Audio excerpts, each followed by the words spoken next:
All right. Oh, wait, why is none of this working? Is it working? Okay, we're good. Sorry, I need to change one thing. I think I have my... Aha. I do. I had music playing, but I had my speakers set to a different track because I was testing something out last night, and it did not work. Unfortunate, but we'll figure that out later.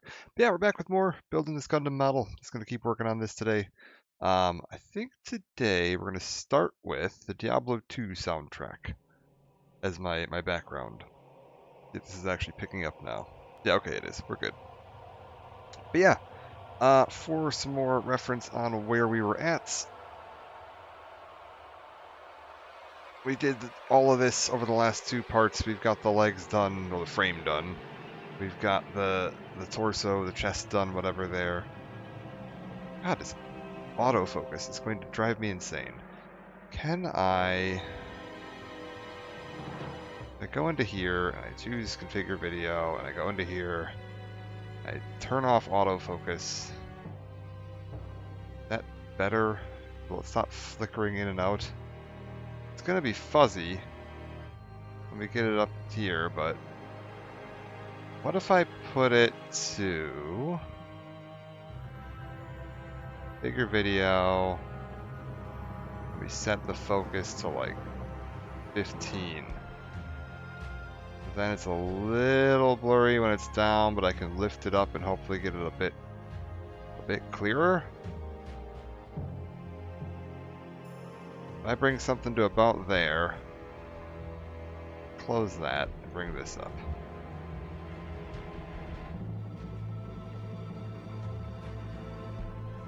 Like 55, that's like super blurry once we get down. If we go down to about 40, that should let you get some nice, be able to actually see some detail in there if I want to. And then it's not, oh, it's pretty out of focus when it's down here, isn't it? Alright, what if we drop her down to like,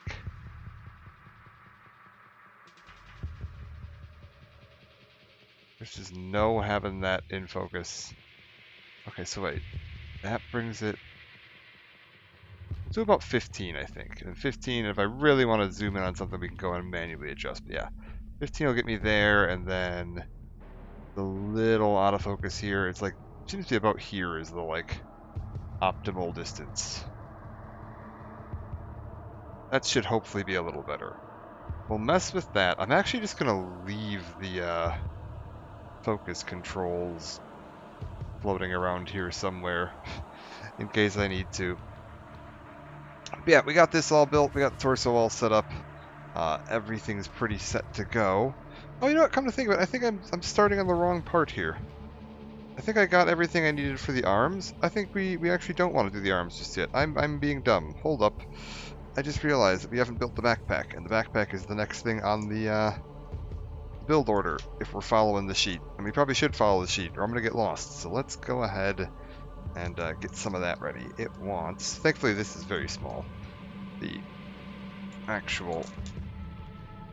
Let's slice that across like that. That'll be fine. Just need to get you guys out. Thrusters out. There's two very tiny little gold bits here that I'm looking forward to seeing where those end up at. Yeah, I got everything ready for the arms, but yeah, I'm an idiot. I need to do the, I need to do the backpack first. The backpack and the thrusters. So we need sheet B2, which is supposed to be dark gray. I think is actually, thankfully, right at the top. And then I need part G2, which is a multicolored sheet with a big old star on it. I think I know exactly where that one is as well. So that's handy. It's this one here. And I want...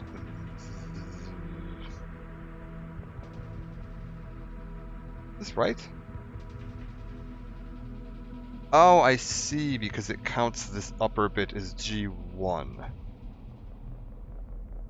I see where G1 is. So it wants these two red knobbies over here. That's okay. We'll just trim these off real quick.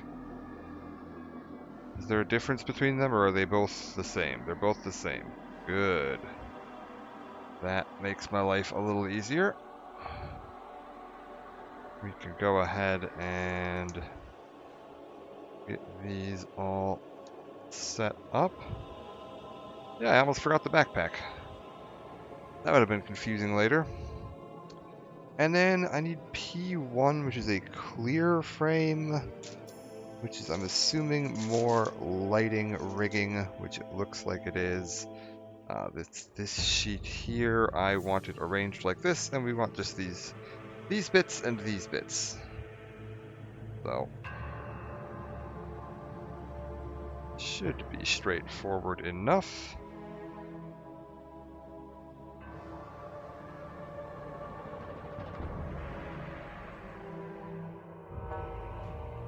Alright. Perfection. Also, I need to go into here, get this open so that it's in the background. Then I want this, and then I want this, and then I want this. That should be about perfect. So I want these, and then I want... Don't want that bit, but I do want these. Okay, and these are the same? No, these are different, so we need to keep these separated. Ah, I see. 8 has knobs on both sides. 9 only has a knob on one side. So... Part 8 is going to go here. And we'll put part 9 over to the right of it. Should be fine. So, 8. And... 2 of these 9s. 9. And with any luck...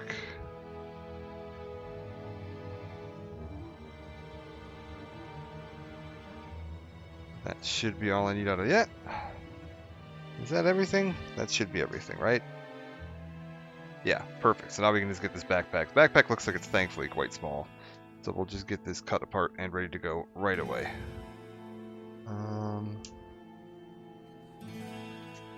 Surprised it's not giving me warnings about not cutting these pegs off. There are some pegs right where the attachment point is. Thankfully, my eyes are working today. And I can see them. Oh, there was a difference on these, wasn't there? Well, it looks like that shouldn't be that much of an issue. We want part 12, which thankfully can only exist in one orientation. So like this bit, we're putting in there, and I'm again assuming this is just there to sort of channel light from the LED unit. Because I'm guessing the LED unit is going to be like up here.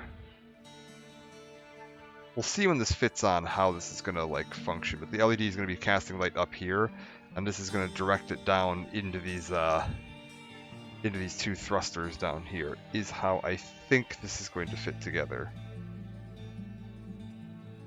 So part 1, and then part 2, it wants me to cross this over with this piece. Interesting. Oh, wait, is the light going to be shining here? And it's going to channel light down that and then channel light up this? Because is this where the saber emitters are? This might be where you store the, like, sabers. I'm not sure what that's going to be. Interesting. Okay, so we've done that. And then it wants me to take,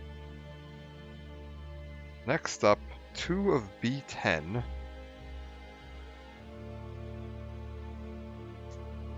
I also got the batteries for this LED pack today, but I haven't gone downstairs and picked them up. They're sitting on the back porch, apparently. I haven't bothered to run downstairs and pick them up because it is too cold out there for me to be bothered. We'll go get them in a minute. I'll be fine.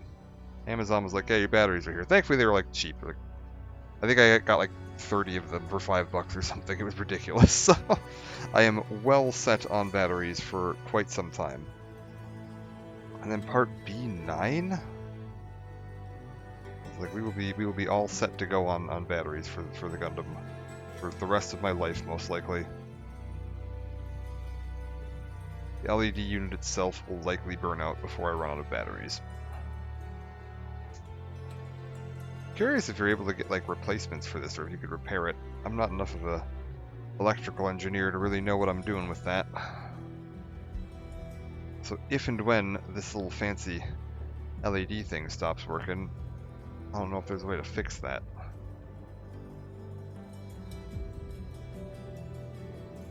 That's when I'll go start talking to some of my electrical engineer friends and be like, hey, you like working on things outside of your job, right?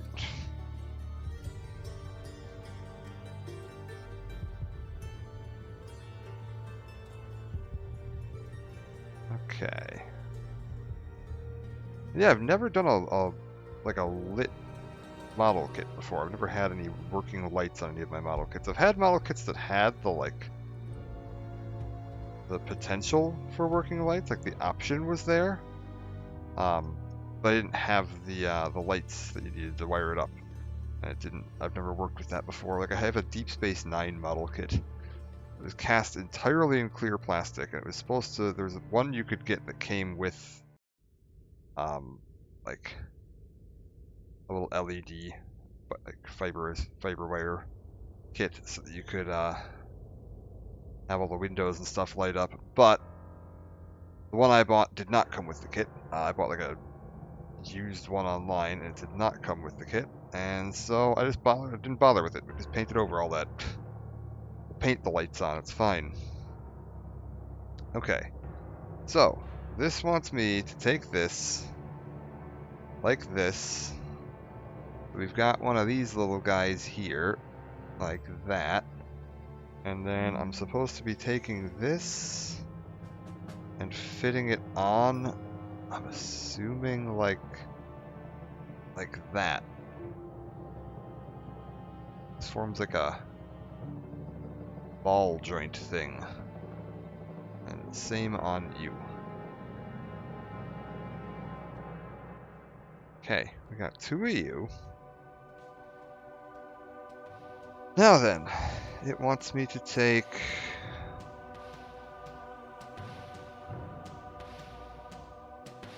this piece, and I'm supposed to put them in and then rotate them down. Oh, I see it. It kind of snaps into place.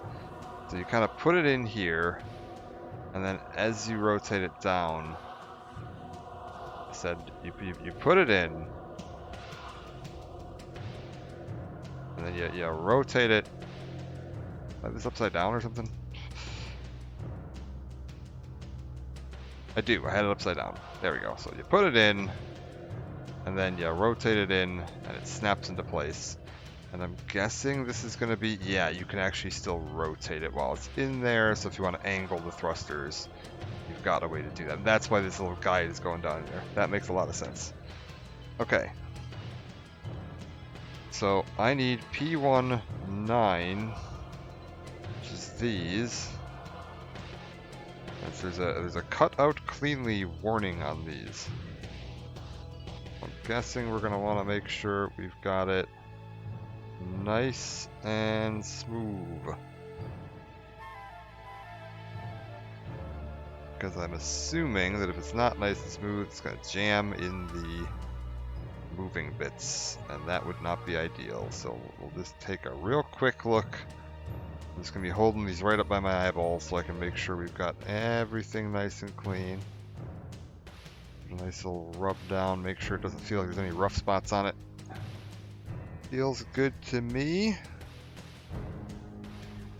It wants these to go into these little ball sockets up here at the end of these light channels. Interesting. So we're going to have something that the lights can extend upwards into up here. Because yeah, you can kind of see how those light channels are going to, because the light should catch this and light this whole thing up, and that's going to extend up into here. I think it's a dumb modeling trick you can use on a lot of things. If you just put some like clear plastic, the light will kind of travel along that plastic.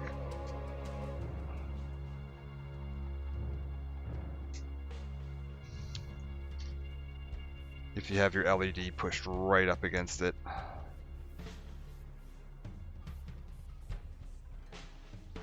So, we'll just get this all put together.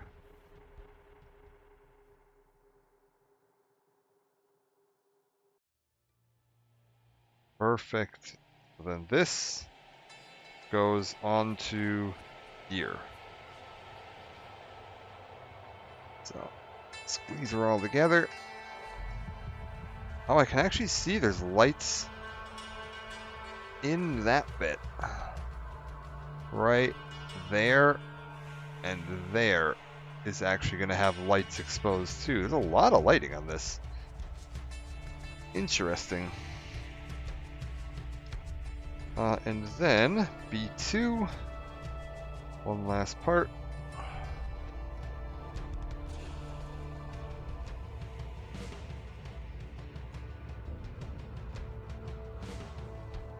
Get this put in. My runner's done.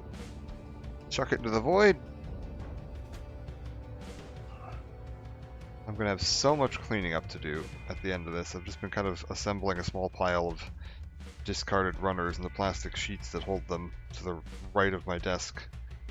Up against, I have a little stand that I have all my consoles sitting on. Kind of sitting on there for now. I'm sure it will be fine. Okay, so this goes into, I see, this goes into here. We plug this into here. Oh, that's weird. Why is that plugged in like that?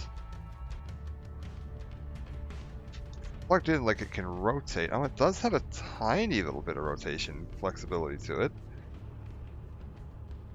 What's the point of that? Alright, next up. Metal veneer parts. Oh my god, these actually are like, they're actually metallic. Well, that's cool, and they're kind of blued, which is neat. So, next up, tightly fit parts as far as they will go. It wants me to take my blue bit, shove the longer end into the top of this. Same with you. You can kind of see there's like a longer and shorter end. So shove that into there. Perfect. And then shove this into there.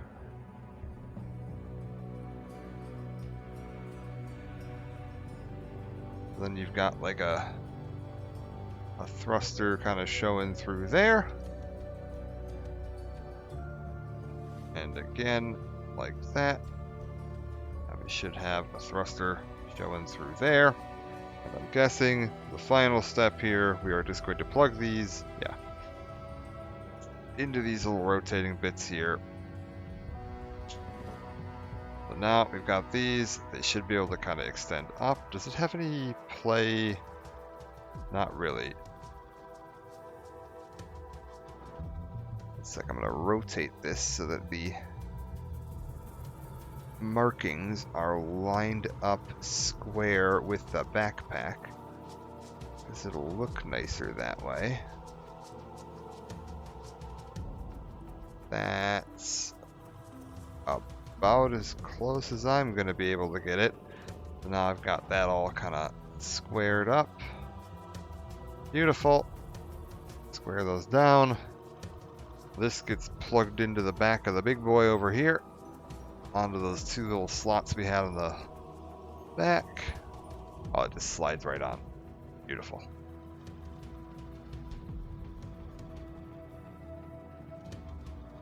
Okay, so now, blue metallic finish on that is very cool looking. Alright, nice. Okay, there we go. I forgot a step. We were fine. Now we go on to attaching the arms and making sure everything is good to go here.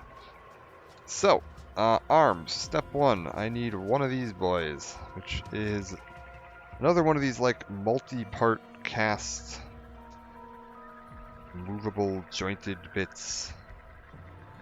I still do not understand how these work. It looks like, so I'm looking at this, the entire frame of this injection mold is the lighter gray material, and there are no connection points touching to the darker gray material. But, I'll pull this up to the camera here. When you look at the, like, darker gray material, which is like these rings, like here, here, and here, you can see the marks where, like, it looks like it was cut off of a sprue. Like there. I think they might have, like, cast this on, like, the dark gray parts on one sprue, and then, like, cut them off and then moved them into this sprue. I think that might have been how this was done. Which is insane. But it's the only way I can see that you'd be able to do this. Okay, so what it says I should be able to do now, I'm supposed to take this, arrange it like this? Yeah. And then it wants me to check the motion by bringing this over. I should apparently be able to, oh yeah, you can just bend it like that. So there's like a joint. Move it to this point and then return it to its original position. Do I want it in its original position, or do I want them compressed and closer together? Because it kind of looks like I want them compressed and closer together, if I'm going to be perfectly honest. Oh, there's a lot of range of motion on this. This is going to be... also feels very wobbly. Well, we'll figure this out in a second. Because I'm supposed to be cutting some parts off and attaching it to that, the part that I'm confused about the positioning on, immediately. So we'll just go ahead and cut these out and see if I can figure out what the hell position it wants this in when I'm building it by how this wants to attach together. I mean, it's movable, so I'm assuming it shouldn't matter hugely, because, like, it's still got to be able to move once it's all assembled, otherwise why would you make it a moving part? That'd be a lot of extra engineering for no purpose. So...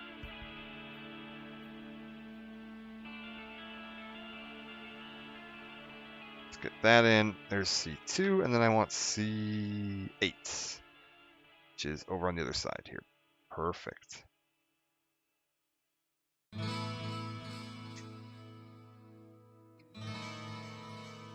Alright, C8, closer to me. It's gonna shimmy up and file down some of that. Perfect.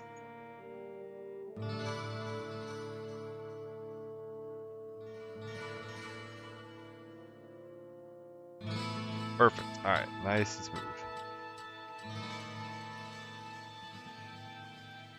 Okay. So, it wants me to take this piece and turn this so that it is about 90 degrees out. About like that. Okay.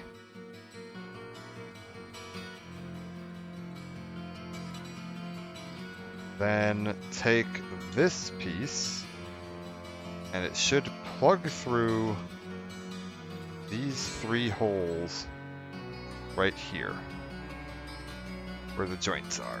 So, yeah, that actually fit perfectly where I had it, so I was right. You are supposed to bring it down flat and then just, yeah, push it through. However, this has to be able to still rotate, right? Like, oh my god. Well, I see how it rotates. those three little tiny pieces there now form a like a hinge, like a crazy complicated hinge. That is insane. And then yeah, I'm guessing this is just gonna go like over the other side to cover that all up, and you'll never be able to see it again. And now it's just like a functioning hinge joint. Oh, that's so cool.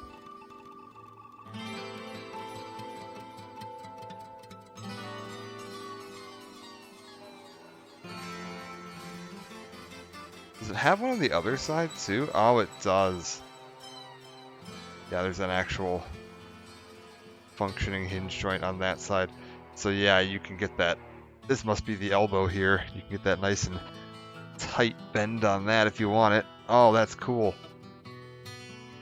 So, flatten you back out.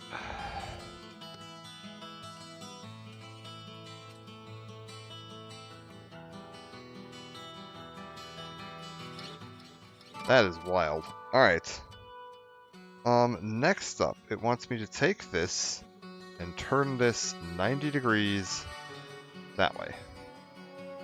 And now, we've still got my hinge joint. We've got that sticking off at kind of a weird angle. And it wants C3 and 4. Where are those? I see. I see.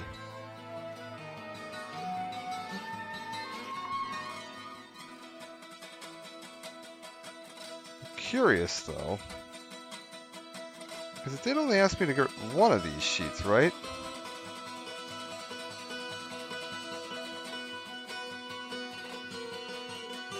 Ah, I'm looking at the wrong piece.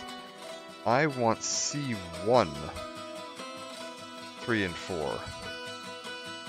I also wanted C1, 2 and 8. Are C1 and C2 basically the same thing? Hold up. Is this C1 up here?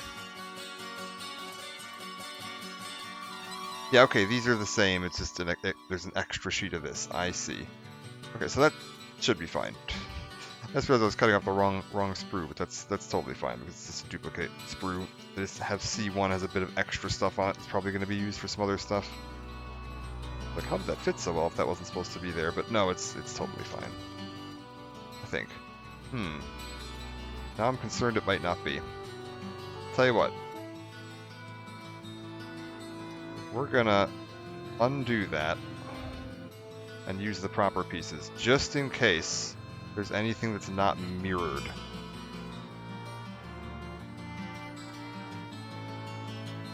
But we're gonna very gently get this pulled back apart.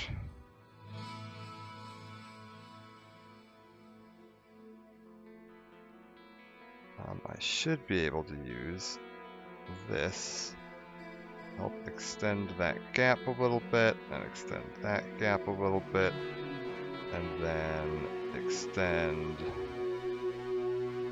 that gap a little bit, that gap a little bit, and then just bring that up. Once we get one piece off, it'll be much easier to get the other one off because they're actually interlocked with each other. Yeah, I didn't see that. Oh, that's annoying. Thankfully, caught it right away, so not that big of a deal. I just gotta pull these two off here. Surprised that even fit. Okay, so get these off so that I'm not gonna run into trouble later. And make sure I keep track of this. This would have been part 8, and this would be part 2.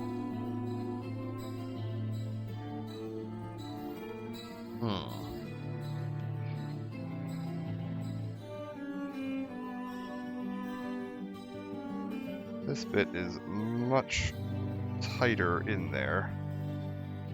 It's actually interlocked with the moving bits, which is going to make it very delicate to get out of there. Hold up. We can do this. Just need to be careful. We're going to use this to push in on the middle a little bit. And then kind of mirror that along there. That's frustrating. Ugh.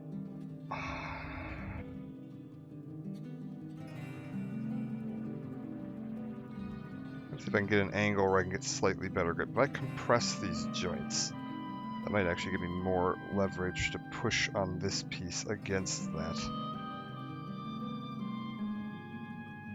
Yeah, there we go. That's slipping a little bit. Alright, good.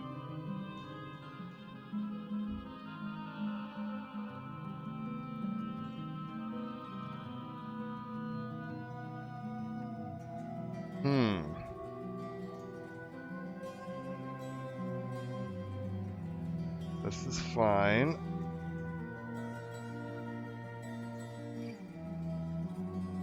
There we go. Now I've got some leverage and we can just slowly work that back up.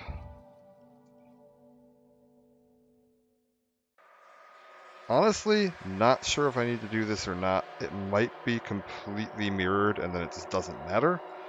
But in the event that it isn't, and there's like, oh yeah, this only has the peg to attach the thing on, one side, which I don't see any sign of, but I'd rather not figure it out later when I've got everything attached and then be like, ah, crap, now I'm really in trouble.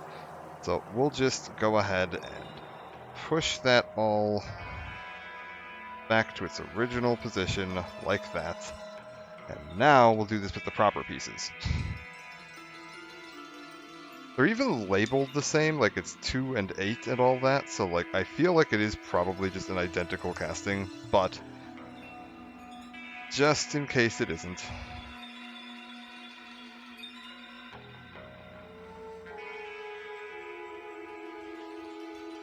We'll make sure that we get that. Oh boy. Almost dropped my knife and stabbed myself by trying to catch a falling X-Acto knife by the blade.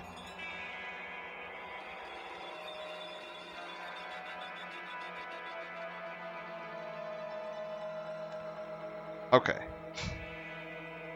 Try that again with the correct pieces.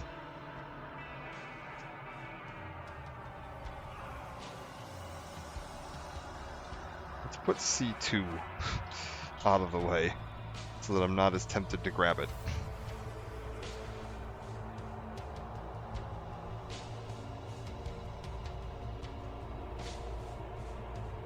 I'm assuming those are all the pieces for the other arm. I was just starting to wonder that. I was looking at this and like, I don't have a second set of these, and I'm assuming I'm going to need a second set of these for the other arm.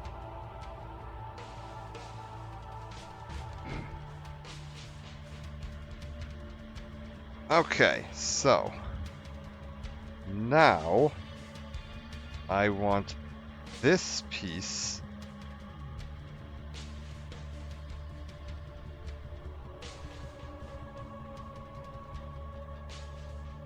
this is the one that goes here, this is the one that goes here.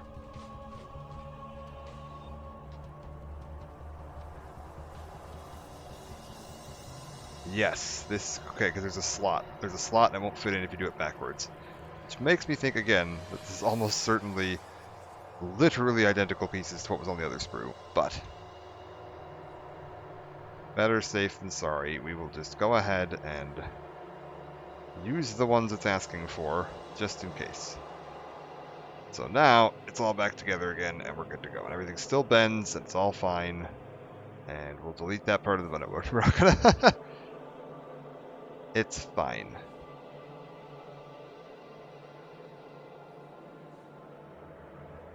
Perfect. Okay. Now we're good. Now we keep trimming. Now I want 3 and 4 off of this one.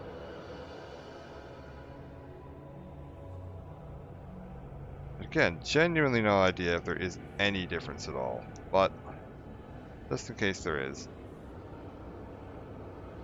probably best to use the recommended piece, not the left arm pieces on the right arm, just in case that ends up not lining up properly or something.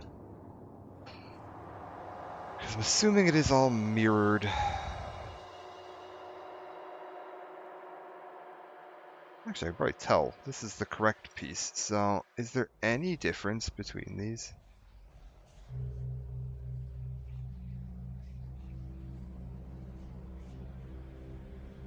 Nope, they are completely identical, so that was unnecessary. But, better to be safe than sorry. I guess if anyone is ever using this as a guide or a walkthrough on their own build process, and you make that same mistake, now you know.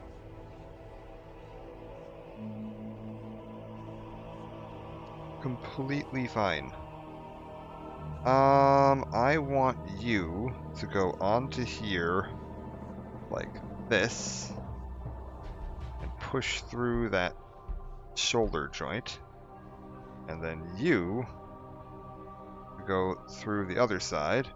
Hey, Sabrina, how's it going? Doing quite well. Hope you're doing well as well. Hope you had a happy holidays. Had some fun. That all working still? This is so cool. All the little moving bits on this is so neat. Alright, cool. So that's fully functional. This is all rotating. Beautiful.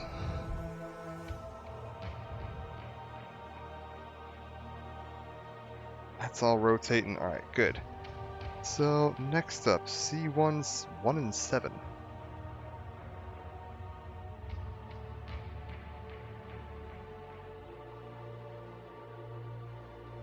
Yeah, it's been good. I've been doing well at the new job. That's been going real well. The ridiculous sign-on bonus they gave me is how I funded this project here. Very low-key, which is great. Hope yours were good too. Yeah, I mean, I worked on the holiday, like on Christmas I worked, but we have a 4-day weekend. Bethany's got a 5-day weekend. Absolutely relaxing. So yeah, I've been relaxing, taking it easy, playing some video games in my free time, and then building this big old monstrosity. Which, if you haven't seen it, I'll pull up what we've finished so far in just a second. It's sitting to my right. Just want to file this all down, make sure we've got it all good to go.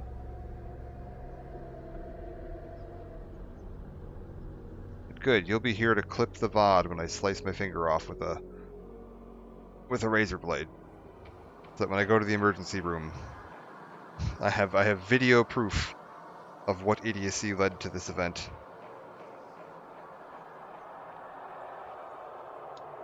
I want... How does this fit together? Yeah, this is right. Okay, so I want this, and then I want this bit to clip on just below the shoulder. It's hard to show this because it's all like dark plastic, so like the details, until you get the light catching them at just the right angle, all kind of blur into each other. But should be able to get that all in. Alright, cool. So now even more of the cool detail of the moving multiple part hinged joint is hidden. Baldur's Gate 3? Oh, fantastic. I still need to get around to playing that. I like picked it up and I played a little bit of it, but I haven't done much. But yeah, we've done all of this so far, which is like all fully functional and moving, and like there's a million different like rotating and functional, you know, working pistons and knee joints and a foot that can like bend at the toes and bend out like that, and it's effectively just a fully functioning robot at this point. There's a little dude in the cockpit down there that you can like get this right. You can actually pull this whole thing up and then have that bit come out if you want to. It's also going to have fully functioning lights, much bigger than I thought. Yeah, it's huge. I think it's going to be about a foot tall. It's actually getting to the point where, like, if I have it on the camera standing on my desk, like, it's not quite getting into the, like, I can't quite keep it in the camera focus, but, like, the head's going to start getting into that. Yeah, it's really neat. I saw a video, like I said, when I was first starting this, I saw a video of Adam Savage from Mythbusters built one of these. Like this specific one. And I mean, he was blown away by the level of detail on it. And I was like, this is a guy who's like worked at ILM and like has done actual, proper, film grade special effects and stuff. And he's impressed by this. And like, if he's impressed by this, I'm certainly going to be impressed by this. Does it just want both of these in the same... Yeah, it just wants both of these in the same socket, and they're so long they actually push each other out of the socket a little bit. Is that intentional? Because there's like these two little pistons here, and it's just having them both go into the same socket, and then they kind of like... There's not enough room for them both to be in there. Alright.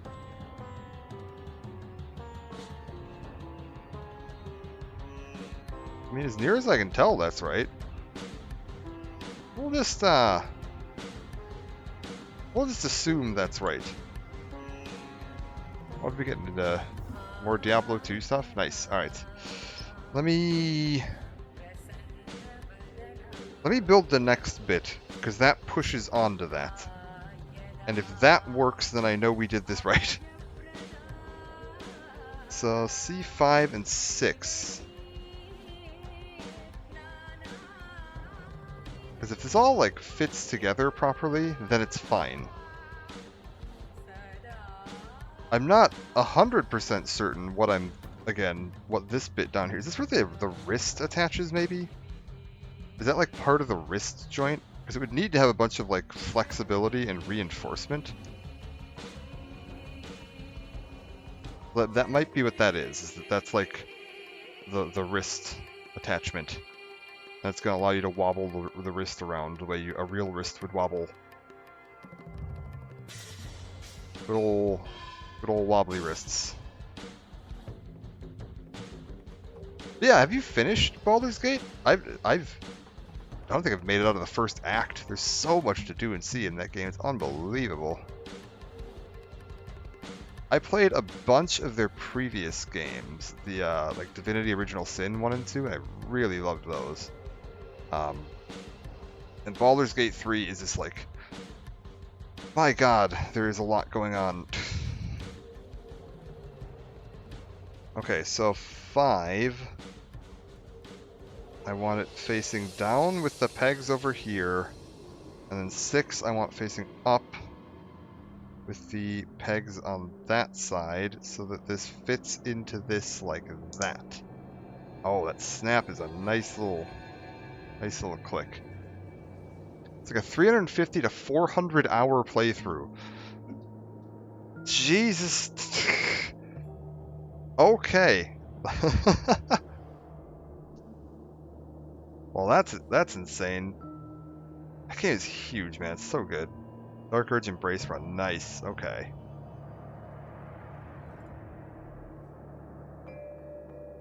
I was playing some of the Witcher games recently, and in my little like Steam notifications thingy, it was mentioning that you just got a bunch of the Witcher games. Have you ever played any of those? All right. So this bit here, aligned like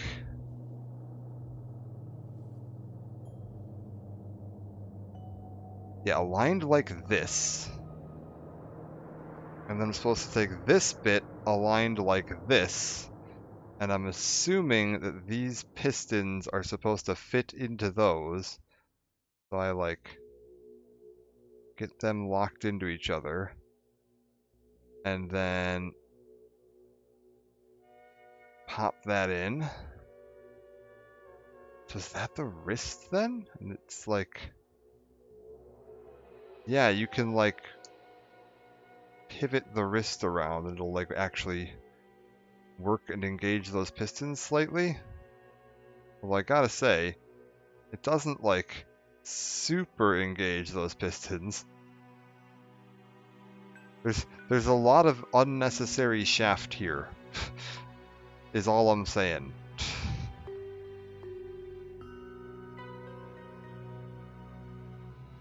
But it is neat.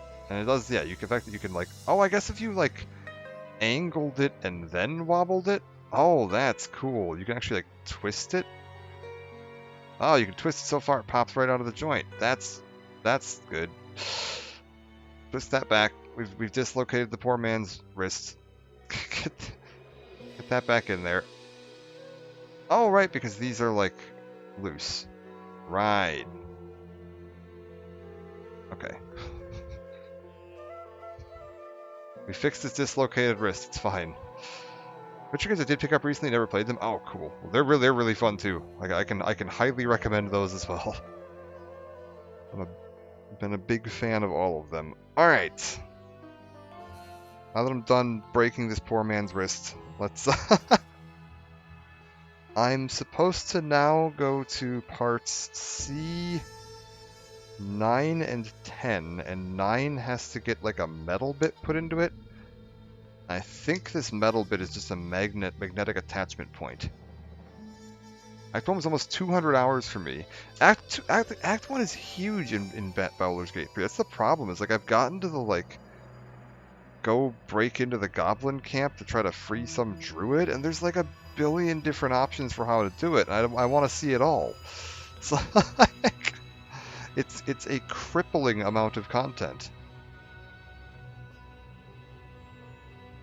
That's gonna be like a game where like next time there's like a big gap in release schedule where like just nothing is coming out for a while. That's gonna be what I end up having to fit it in to my playtime. Okay, so it wants this to go in here.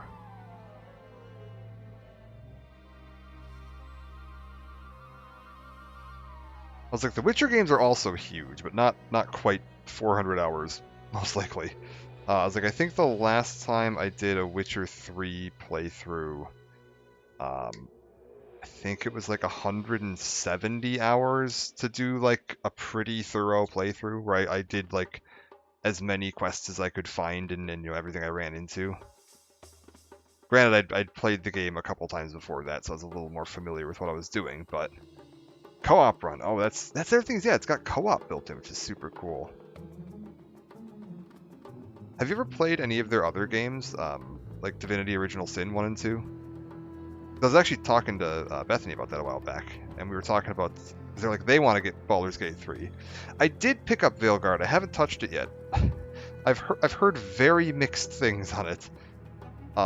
So I've kind of just been sitting on it, and like, it's going to be one that I'll get around to. Because like,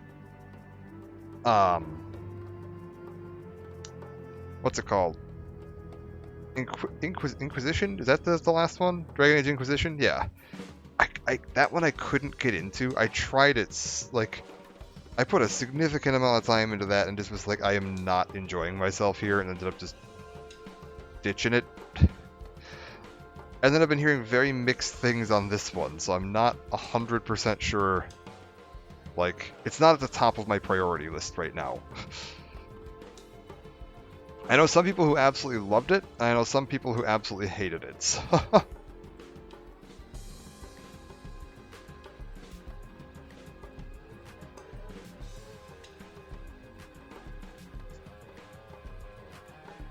Haven't played Divinity Original 1 2. There is a crossover from that into... Really?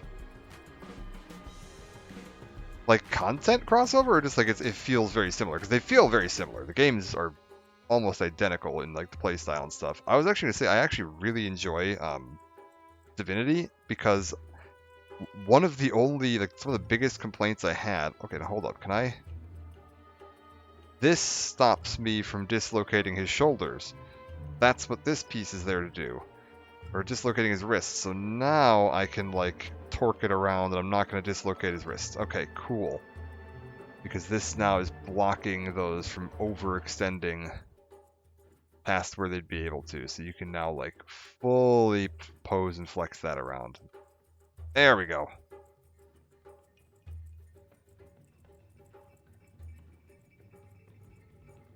Why is this not touching, though? This bit up here feels like it's supposed to be tighter, and it's not. It'll be fine. Let's just play it for the story and turn on difficulty so it's not repetitive combat for the sake of being hard. That's true, but I don't know. Then I just get bored and I fall asleep. I was like, I need the combat to be engaging just so that I'm not like passing out at my desk. Okay, we've got a sticker going on this bit. So I'm supposed to align this here. And then we're supposed to be putting a sticker onto that. From the big sticker sheet, which is living over on the far side of my desk, of course. It's as far away from me as it could possibly be. Veilguard haven't played much past the opening. I don't know how I feel about it yet either. They can be kind of motion stick. Oh, that's no fun.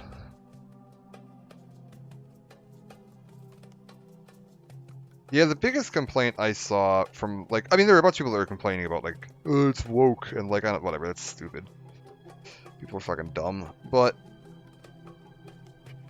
the biggest complaint I saw that I was, like, actually, like, yeah, that's a little...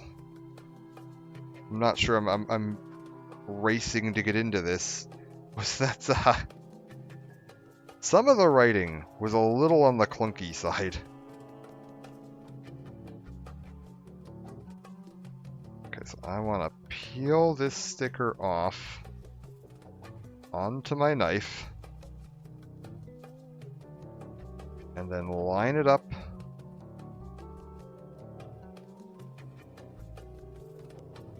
and this is going to go right into there.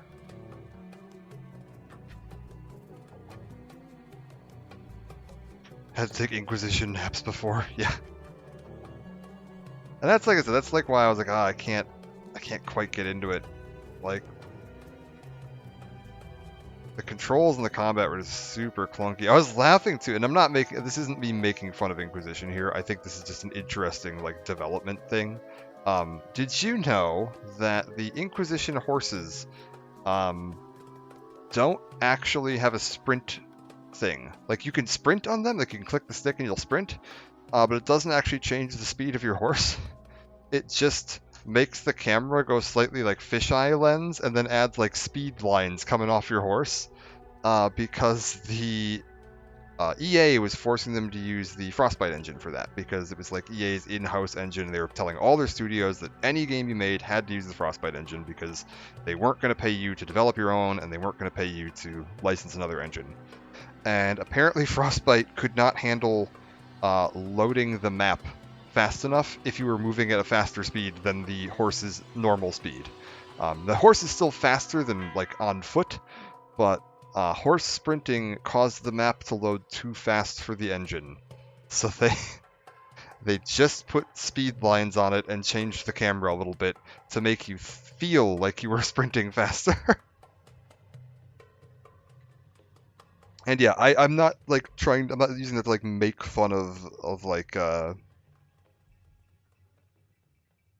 Inquisition or anything. Like, it's fine. Like, honestly, I think that's a really funny like developer trick to get around having a limitation on your engine where it's like, oh man, we can't get this to load properly.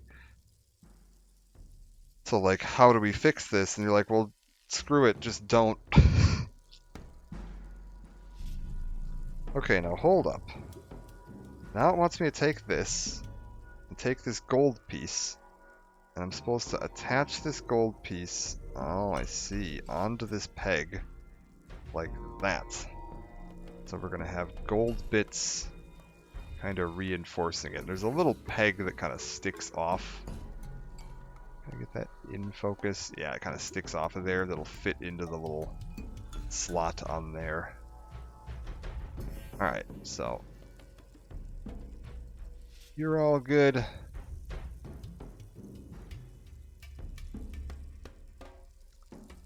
Oh, we've got more stickers. Also, it says there's supposed to be like an undergate on this, but I'm not gonna lie, I'm not seeing it.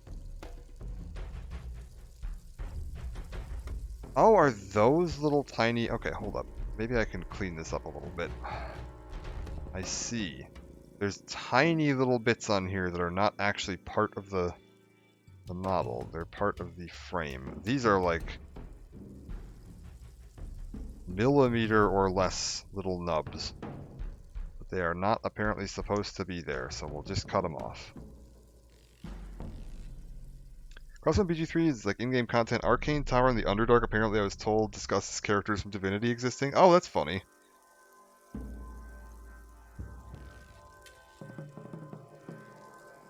But yeah, I was actually talking about Divinity because it was like, because Bethany hasn't played Baldur's Gate 3 yet, and they were looking at picking it up, and they're like, I want to play this, but they're like, I also want to play Divinity, and I was like, I personally kind of prefer Divinity, because some of the biggest complaints I had, like, mechanically about Baldur's Gate 3 was that some of the, like, D&D gameplay mechanics didn't translate like perfectly well into a video game. Like personally, I find the like camp supplies mechanic like incredibly tedious. I actually just downloaded a mod that just removes the requirement for camp supplies because like I don't want to be managing camp supplies. Like that's not the level of micromanagement I'm looking to get into in Baldur's Gate. So yeah, I just found a mod that was just like, yeah, just get rid of that because it's just silly. And a few other little like, you know, turn-based mechanics and things like that, where it's like, oh, some of these systems that would work really nicely on the tabletop, and I can totally understand why you'd have these systems in place on a tabletop game, don't really apply.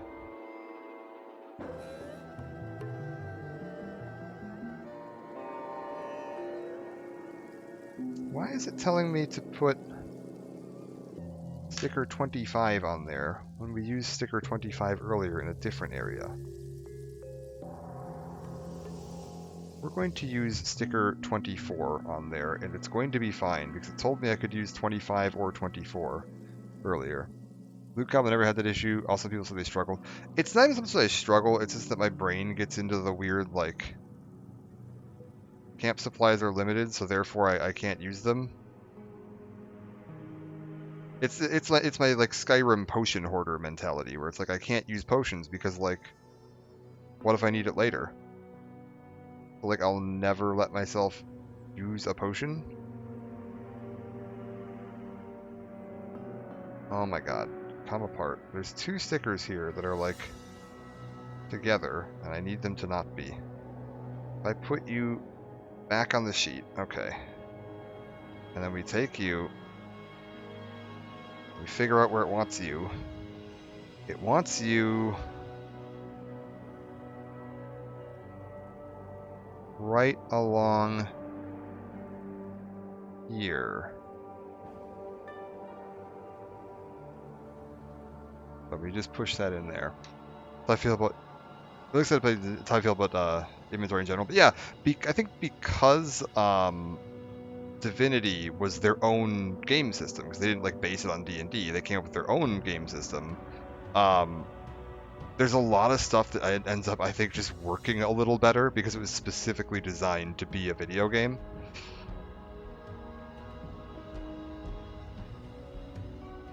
So it gave them the kind of flexibility to make what they wanted. Okay, so now I have to make the open hand right and the gripping hand right. So we need to take W9, which is going to be this, and take W10, which is going to be this. One of these.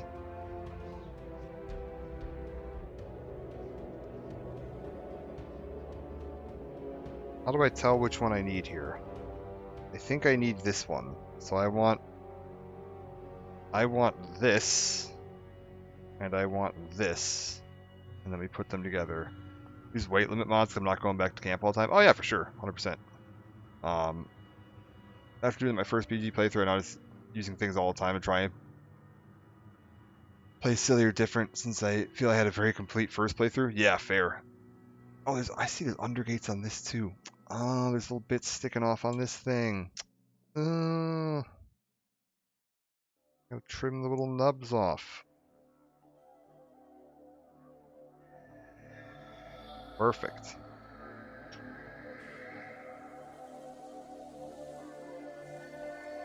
Yeah, Larian Studios is really just blowing it out of the park when it comes to that, like, isometric turn-based RPG format. Like, I've seen a lot of Fallout fans that have been like, man, I really want them to give Larian, like, the Fallout license, because, like, the original couple Fallout games were, like, you know, turn-based isometric RPGs like that.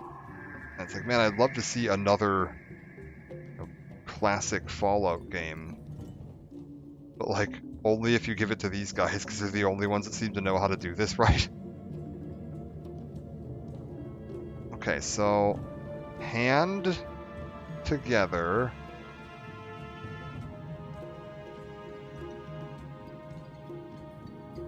And then I'm supposed to take F2 part 10. Got one of those sitting over here. Oh, this is a kind of rubbery bit, isn't it? Alright. Feels significantly softer. Maybe not rubbery. It's okay.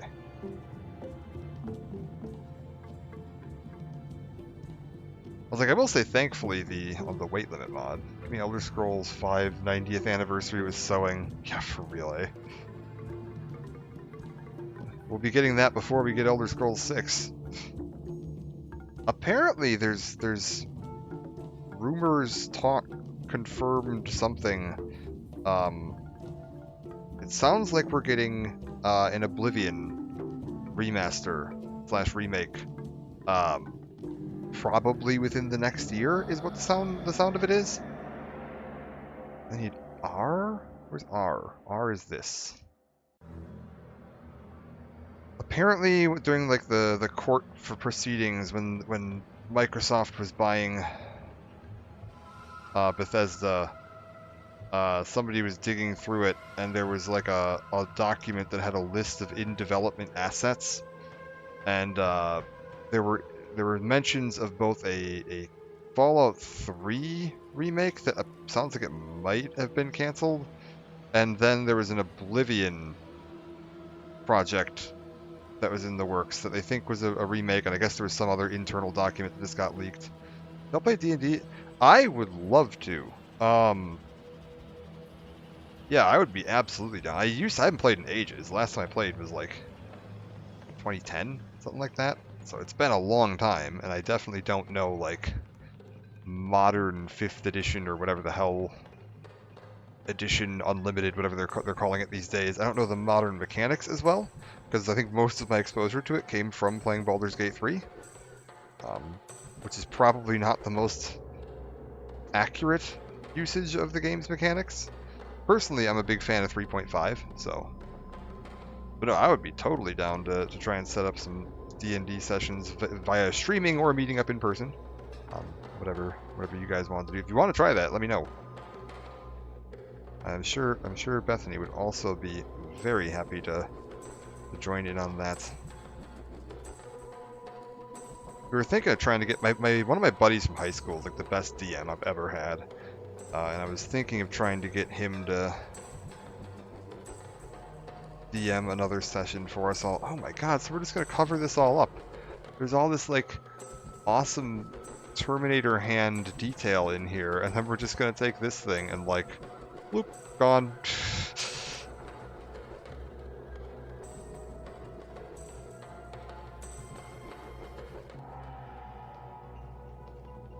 Oh, that's so wild.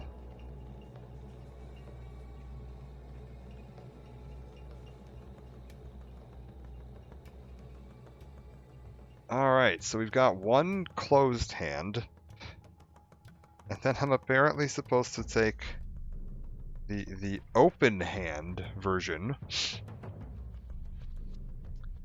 and we're just going to do the same thing. We're going to bury all of that lovely detail, and no one will ever see it again.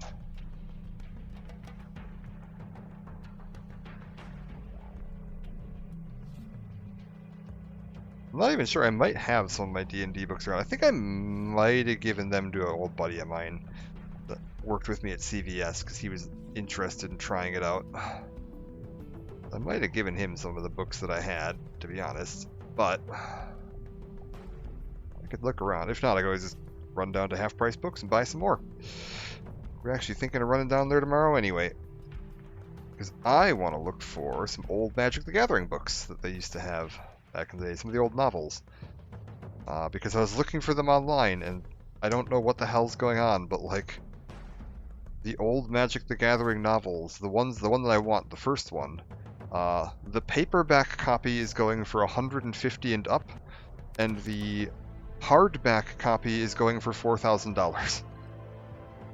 And like, absolutely not. I do not understand what is happening that is causing a Magic the Gathering novel from the early to mid 90s to go for like a Gutenberg Bible price. But I want to look around and see if I can find one. I just want to reread it because I read it back in the day and it was a really good book. And so like I just want to read my book and I don't want to pay a bajillion dollars for it. So but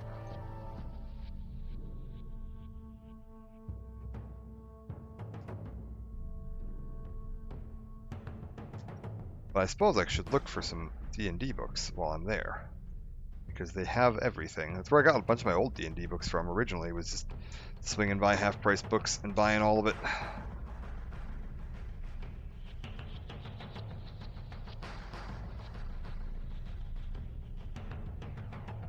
Alright.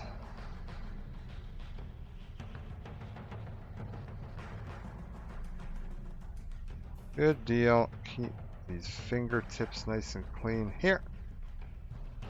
The model's fingertips, not mine. I'm sure by the end... If I get through this entire model without cutting myself with this scissors, or this razor blade that I'm using, I feel like I owe myself some kind of treat. Because I'd say there's a not small chance that I'm absolutely going to stab my hand at some point while trying to make this thing. Like, reasonable odds. Alright. Hand. Okay, so now we've got an open hand version. Hey.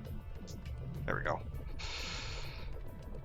Open hand version and a closed hand version. Cool. Memory holding media. There's so many things that's happening to it. It's hella weird. Yeah, it's so bizarre, man. Like, I don't get it.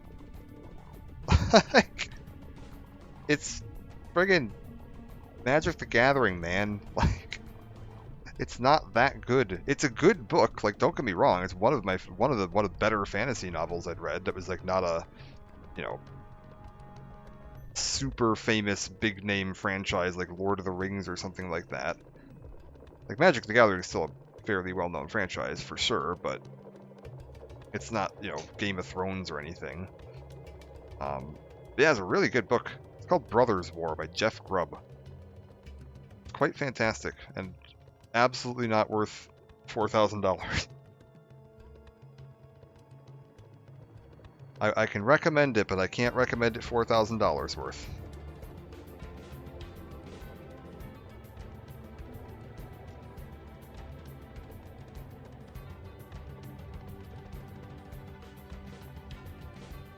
I think you can get like an audio book or like a Kindle version of it for like $10 or something.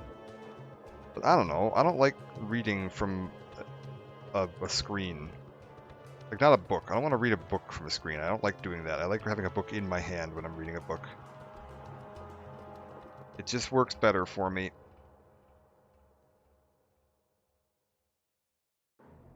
Alright. 13, cool.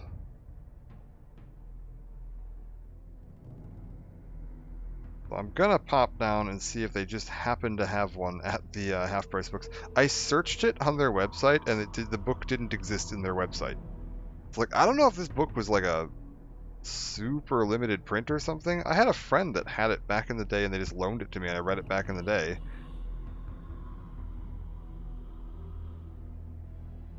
And I think theirs was the hardcover, so like if they've still got it, man, they're sitting on $4,000 worth of book.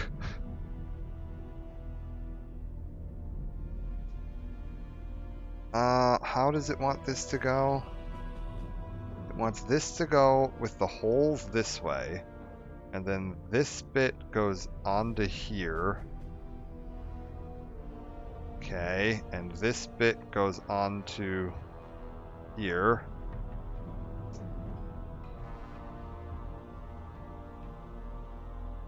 That right? Is that right?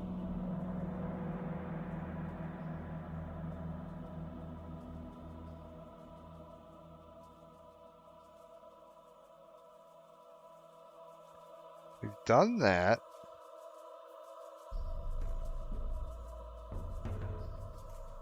That doesn't feel right. Hold up. Bring that off. Does it want this? Oh, it wants it the other way around. So not with the hole inward, with the hole outward. There we go. Now that feels more right. And this bit clicks together. I see. Now I've got like a shoulder cover, maybe? We'll find out. 11 and 12 need to go onto there next. Where's my 11 and 12?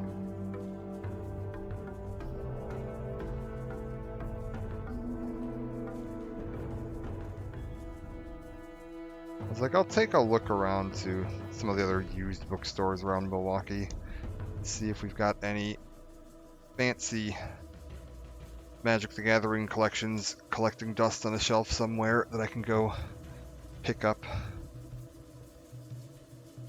The temptation is going to be to sell it, because it's going to be like, I'm going to if I find one of them, it's going to be like, oh my god, I could sell this for $1 billion on the internet. But I also just want to have the book. It's a good book.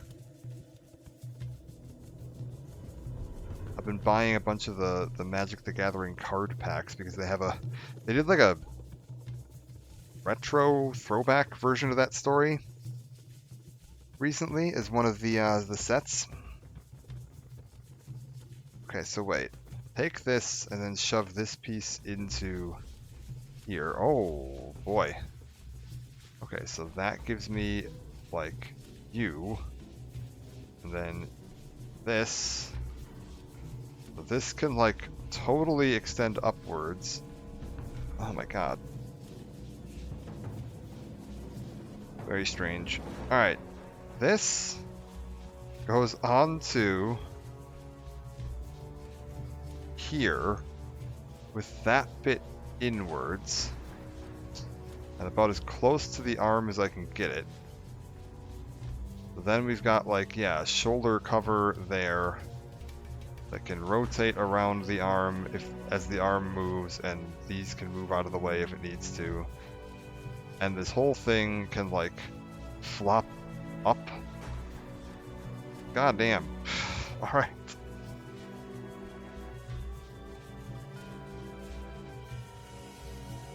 And then this gets a hand on the end of it. We'll do the closed hand for now, but I'm assuming you can just pop it in and out as needed. Now we've got a hand, and not only does that rotate, but the actual wrist platform itself it's on can rotate and twist. So you can really get some posing on that. That is very cool. Alright. And then you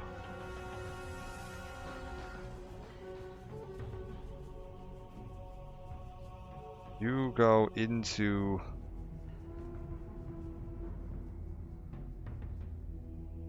here. Hold up, we're gonna bring this a little closer to me so that I can see what I'm doing better and get some leverage on it. Okay. We've got it. And now, that's all movable. This whole frame here is movable. You can pose that pretty much any angle you want. You've got the wrist movable, you got all of that functional. This should be able to, yeah, fully articulate. The arm can rotate in and out like that. It can extend out a little bit if you need it to. My god. Alright. Can I get you there? Okay, so we've got you posed. Sweet. Doesn't fall over. We've got a spare hand up there. Oh my god. Alright, now then. There's one part down. Now I gotta do the other arm. Where the...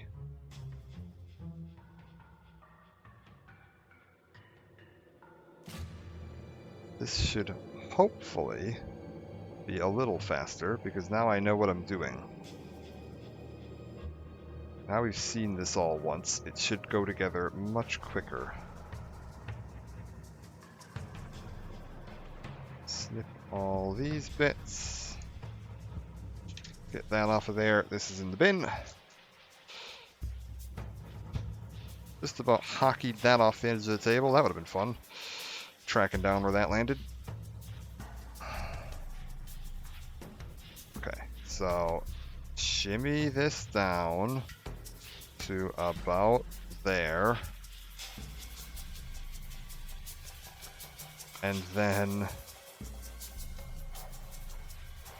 flip it like this.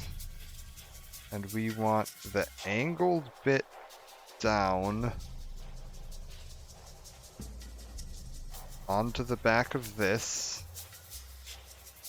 That's not correct. Angled bit down onto the back of this. But we have to do this side first this time. Angled bit down through the holes here and through that center hole.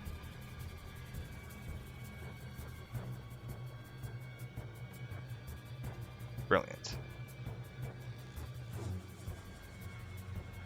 And then you onto here, into there, piece of cake. All right.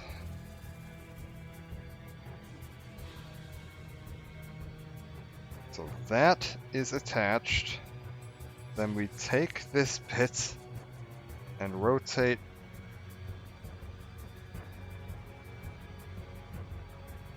this down.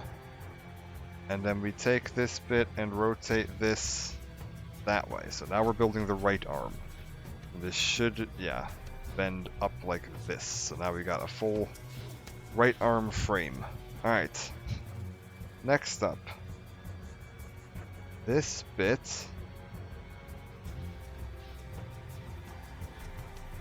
through here, and this bit through here. Perfect. Okay, we're done with the pieces I'd cut out from the other arm. Now, these go into this hole. I know how this works now, so I don't need to worry that it feels like they're not fitting properly. And then C2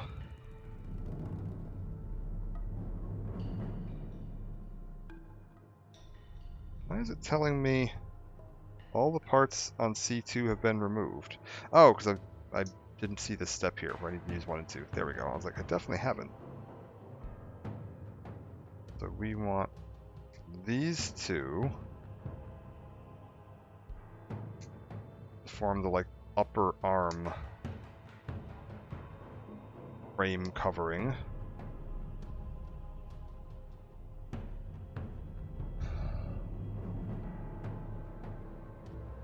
My God. There's just so much to see on this. Alright.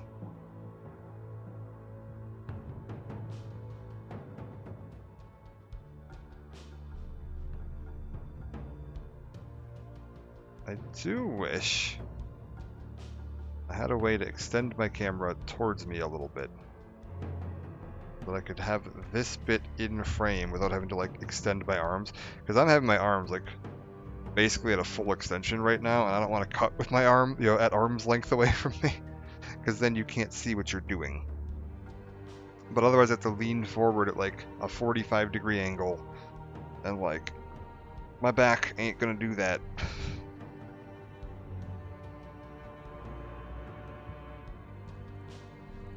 So, hold up. This onto... Yeah, this onto here.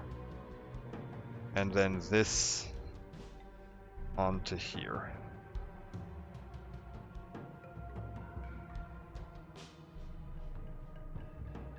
Perfect. And now, C2, 5, and 6. And then we're done with C2.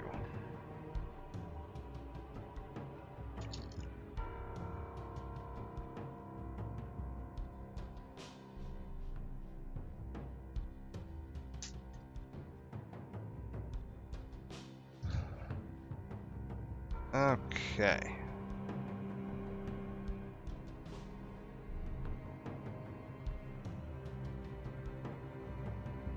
That all nice and cleaned up.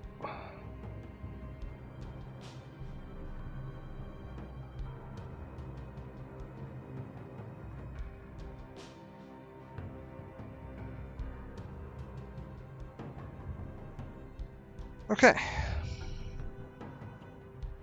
I want this bit to clip into this bit. The pegs go through the little holes on it. Alrighty. Potentially alrighty.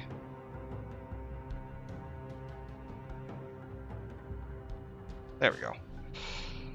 And then these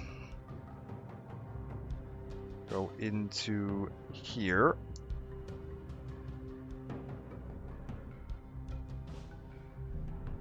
Perfect. And then empty hole goes down. And I want this facing this way. And again, we're just gonna kinda slide that into there. Pop that central bit in.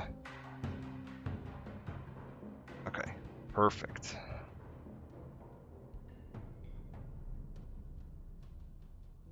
Reasonably stiff. Yeah, that'll be nice. Alright.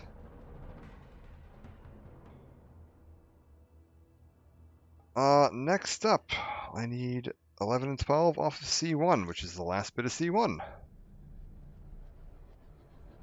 So, boop, boop, and 11, and 12 off of that.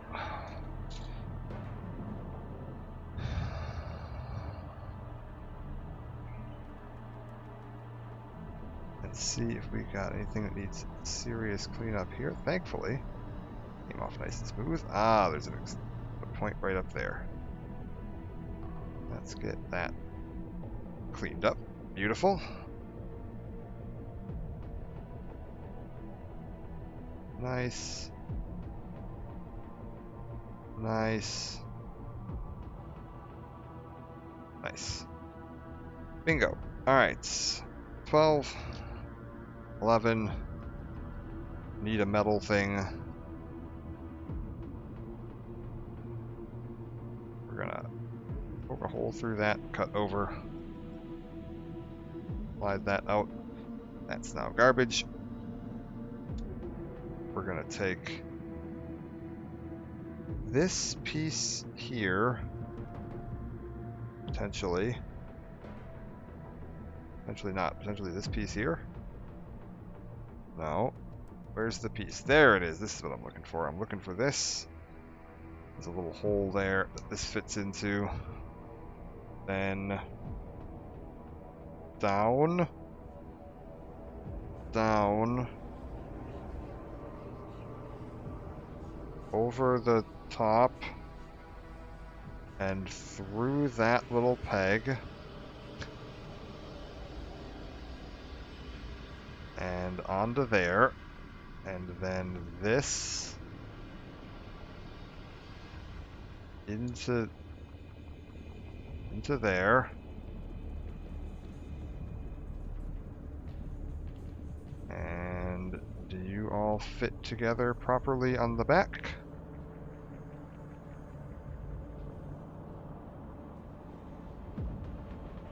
There's a little bit binding right there that I think is just some dust that got in, but we're just going to use my knife to try to clean that out a little bit.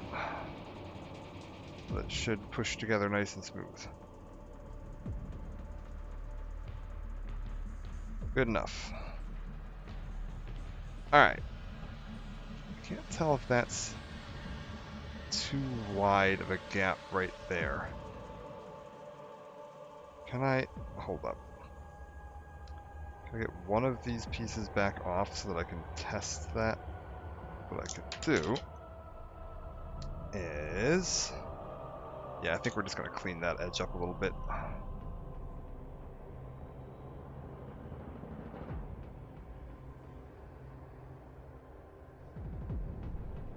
It's like I think there was a bit of shavings that got onto that edge that was keeping it from going flush. Now, it looks basically the same. I'm sure it's fine. That needs to be tighter though.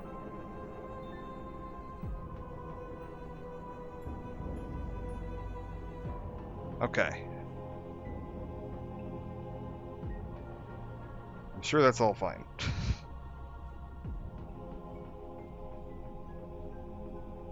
Now you want another sticker onto somewhere onto here. And it is sticker number 81, which is one of these red guys right here.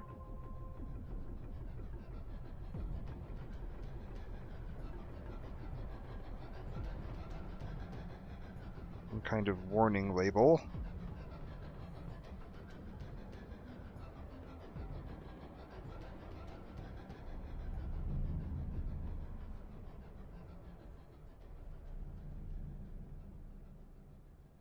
The piece of fuzz attached to my sticker. I wish it to be gone. Okay, I think I got it. I think that's good enough. And now we're just gonna try to squeeze any air bubbles out of that.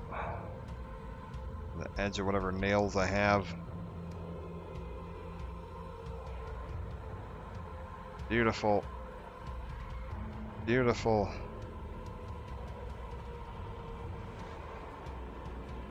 Perfect. So now I've got my little warning label there.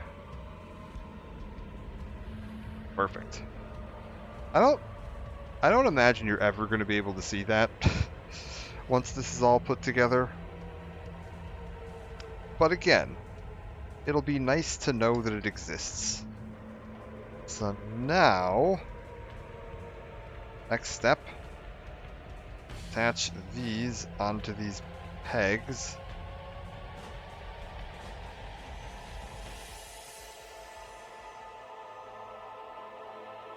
Something like that. And then right here, we're going to stick another warning label. This is the one that I had earlier that kind of folded up on me. And we're going to take you off. How is this on the other one? I have it with the square towards the front. And it is located... Where is it on here? Hold up. It is located here with the square towards the front, pushed up towards the back.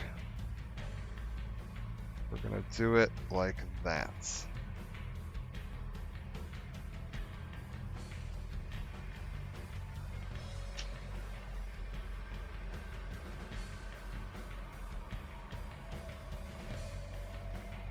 So that, yeah, bend it down like that. That nice and affixed onto there. Okay, perfect. Is that going to look sensible? That's going to look perfect. I just try to make sure my writing is in an orientation that makes sense if you compare both halves. You know, they're not going to like change which orientation the writing is on from the left to the right.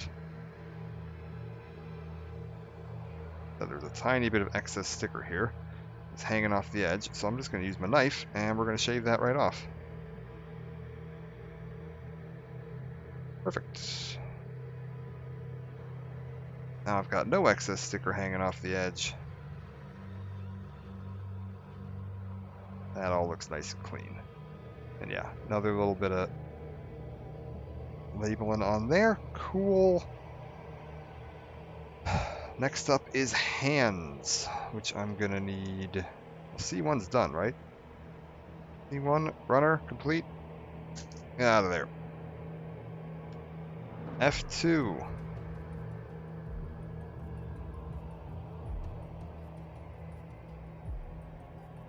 I don't know why it's not telling me that F2 is complete.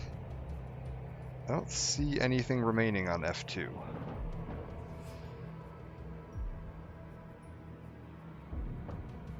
Very unusual. Oh, maybe it's because there's two F2s? I don't know.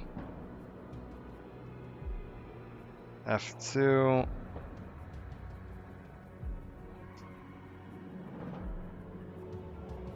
Could be, I don't know.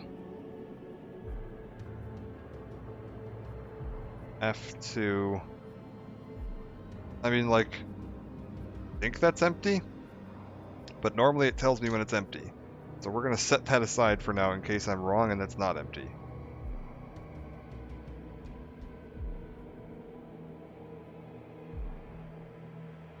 I'm assuming that the reason it's not saying it's empty because there are two F2 sheets. There is also this one that I haven't cut anything off of yet.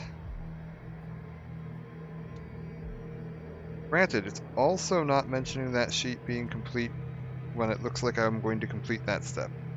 We'll hang on to my F2s in case there's like something that I'm just not seeing on here. There's these, I guess, that we're not going to be using right now. Maybe these come in later. I have no idea. So now we take hand and knuckles, clip the little nubbly off of there.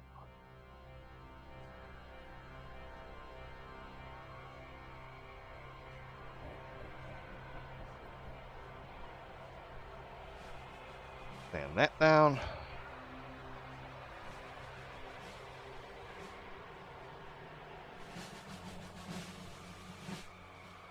Get that all pushed together. Perfect. Get this bit shoved into here.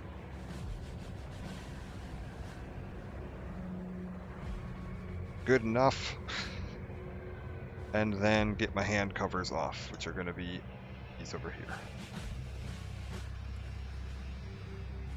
I was like, also, it's not going to tell me that sheet R is done That's because it was like, oh, for this step, you're using the entire top half of sheet R and none of the lower half. So I just clipped sheet R in half at the line where we would be using it, so that I wouldn't have it floating around, filling up more desk space than needed. Or so I wouldn't have to cut off all these little hand bits and have them sitting up in a pile over there, where they would get confusing.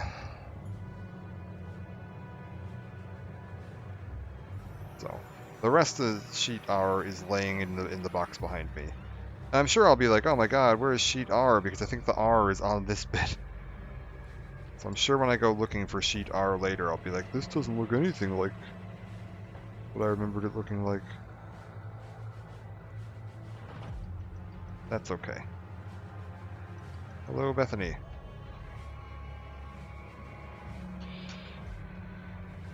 Alright. These bits onto here.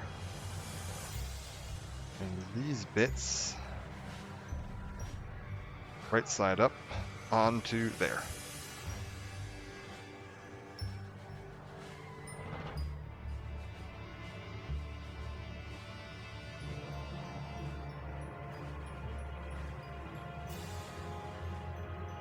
Okay. Sweet. And then same with the... Okay, this is the completed open hand. So this is the incomplete open hand. Got it. So then we just... You onto there. Get the cover bits off.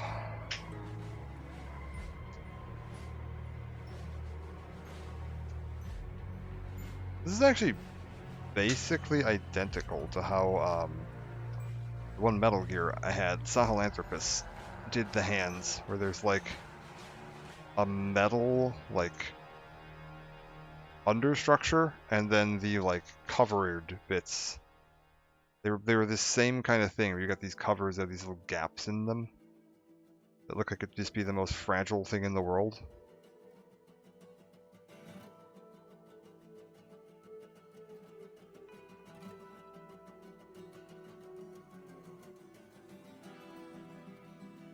Okay.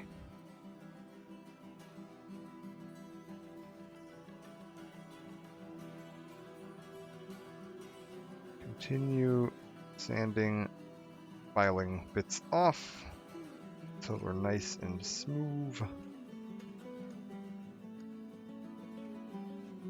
And then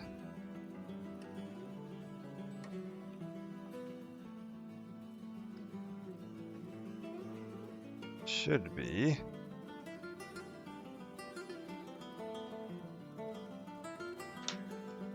good to go to put them all together. Onto there. And onto there.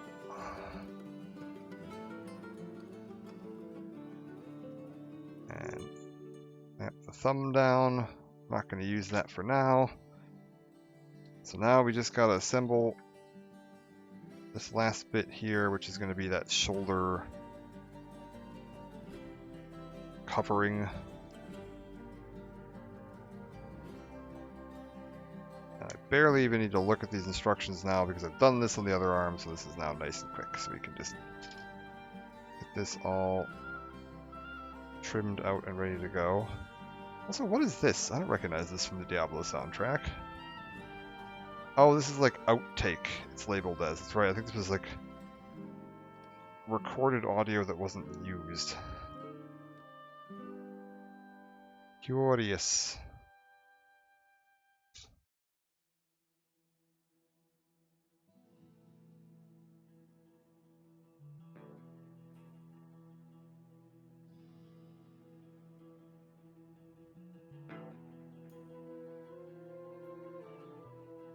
Okay.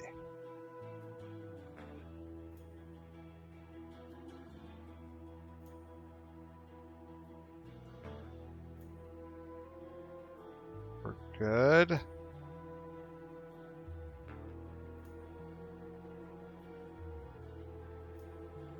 We're good. Okay, now we just gotta put this all together. I want the holes facing outwards. I want the edges facing downwards. Get this all into here. That's already wrong. Try that again. There we go. I did the same thing on the other side, where I put it together upside down on one side, but not the other. Alright.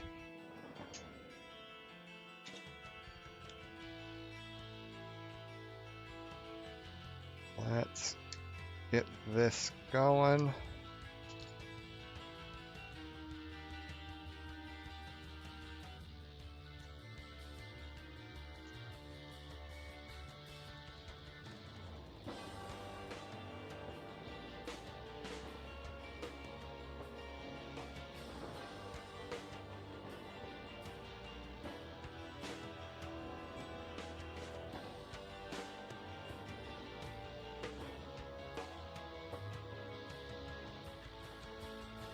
And is that the end of that? Okay, so I want these to attach onto here like this, so that it forms that kind of a lineup there.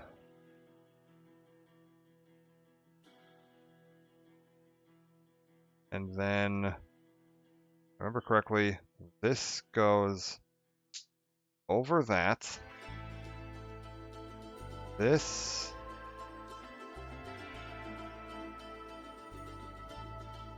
goes onto the wrist like that. And then we're gonna get this guy back out.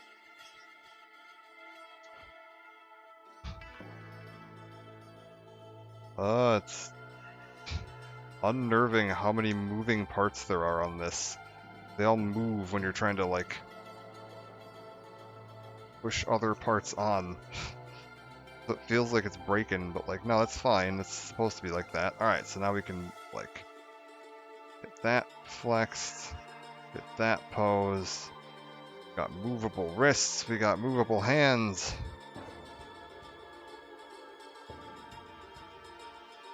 Alright. He's coming along. Looks like it's going to be getting increasingly difficult to fit the entire thing into one shot. But that's all in there. So now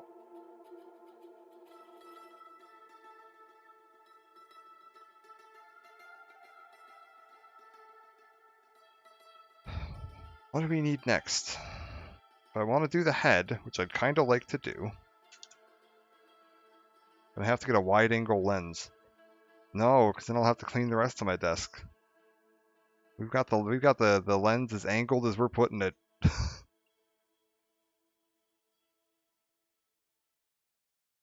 Oh, the humanity. Yeah, I know. Really, it'd be unlivable.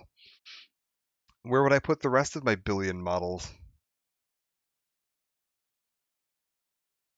However would I survive? Okay, so I need... When it says metal Vulcan parts... Oh, these are the cannons! These little tiny bits here are supposed to be the cannons. Okay. So I need sheet P2, which is clear, and G1, which is multicolored, and I'm going to be using everything off of those. Oh god. Rotate. P2, which is clear, which is... Just to show you this, I don't know why they've done this. This whole sheet is P, and then this little tiny corner is a separate P2 that you're supposed to, like, clip off, but there's only one piece. I don't know why they wouldn't have just made this whole thing just P1, or just P. and then have you clip this one piece off. But there we go. We've got P2. It's all good to go. And then I need to find G1, which is multicolored, which I imagine would be relatively easy to locate because it's multicolored. That's H. That's G2. There's G1. So it wants which bits of this? Because there's a lot of bits of this. It wants me to break it there. Again, this is all like one sheet, but there's a break here, and then here, and then here, which separates G1 from G2. I'm supposed to get this apart. Also, my music has ended. We'll re-up that in a second. Okay. Do we have like the Diablo 3 soundtrack, I guess? If we're going with Diablo today? Is that a thing? Diablo Trace. Trace Diablos. Yeah, sure. Oh, it sounds so different. Oh, that's so funny. Actually, one sec. Can we do Diablo 2 LOD? Because we didn't get that. Oh god. Oh god. Oh god. Oh god, we're breaking everything. Order Destruction. OST.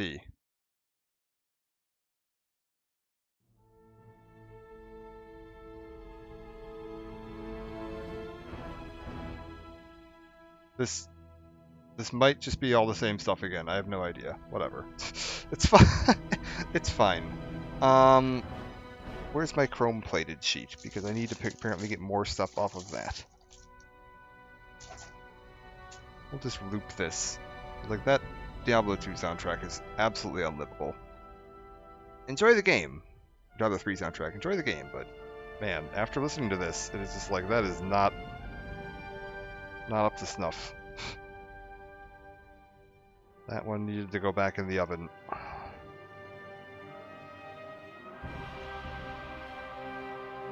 Okay. Oh god. Part 13. Oh, 18. You know how difficult it is to read chrome-plated numbering? The other day when I bought those organizer thingies. It's true. I did. Specifically to put models into, didn't I? I should put some models into them. Oh god.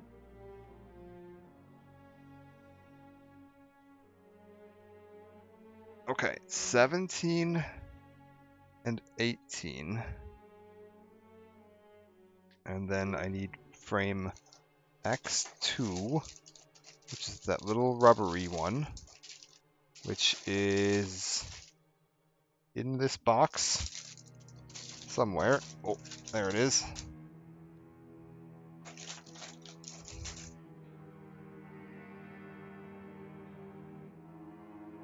Sheet X2, and then I want this piece at the top. Okay.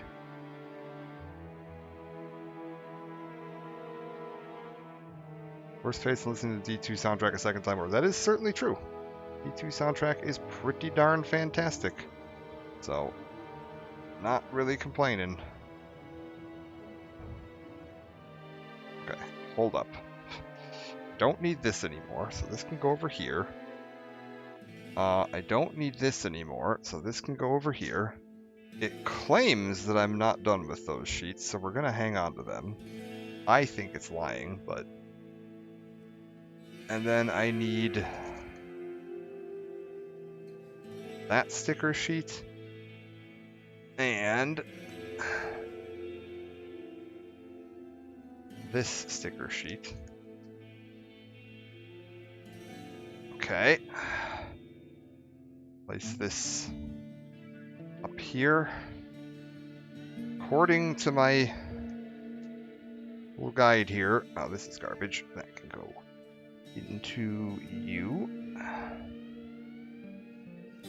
According to my little guide here, I have everything I need to build this head right here.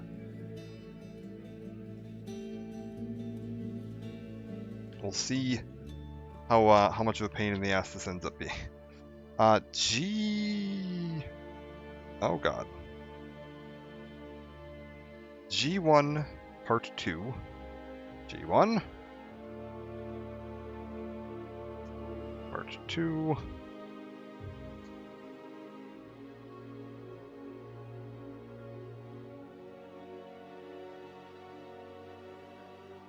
And then P2 Part 1. Okay, this is that clear silver bit, and then we're done with P2, would you believe? The one piece that was on this runner. So stupid. Okay, so that goes over there. Now we take this piece and we place it in this orientation, and then we take this piece in this orientation, and we bring it up where I can actually see what the hell I'm looking at. How does it want this to go in there? It wants this to stick up into that bit. Ah, I see. Like that. It wants it attached in that sort of a way. And I'm guessing next step, I need G1, 6, and 5.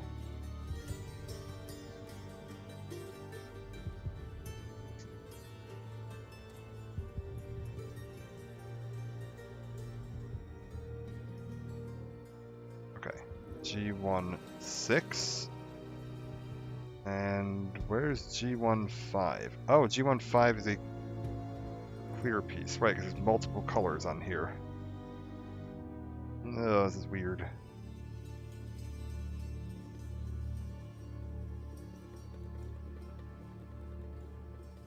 Okay. Clean these up a tiny bit.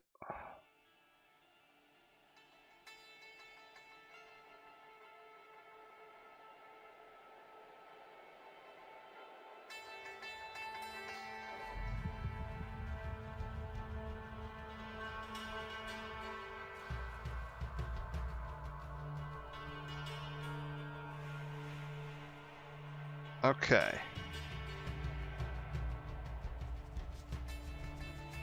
My god.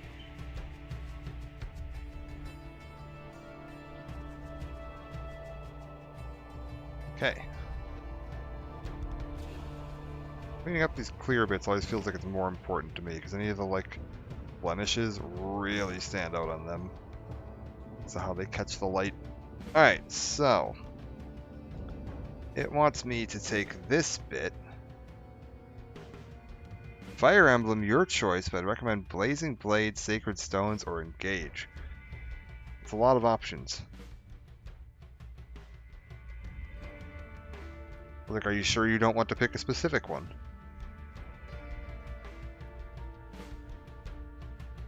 There are a lot of Fire Emblem games. Never played any of them. Keep in mind that if we're doing a one-off, if it has a 6-hour tutorial, that might not be the best choice.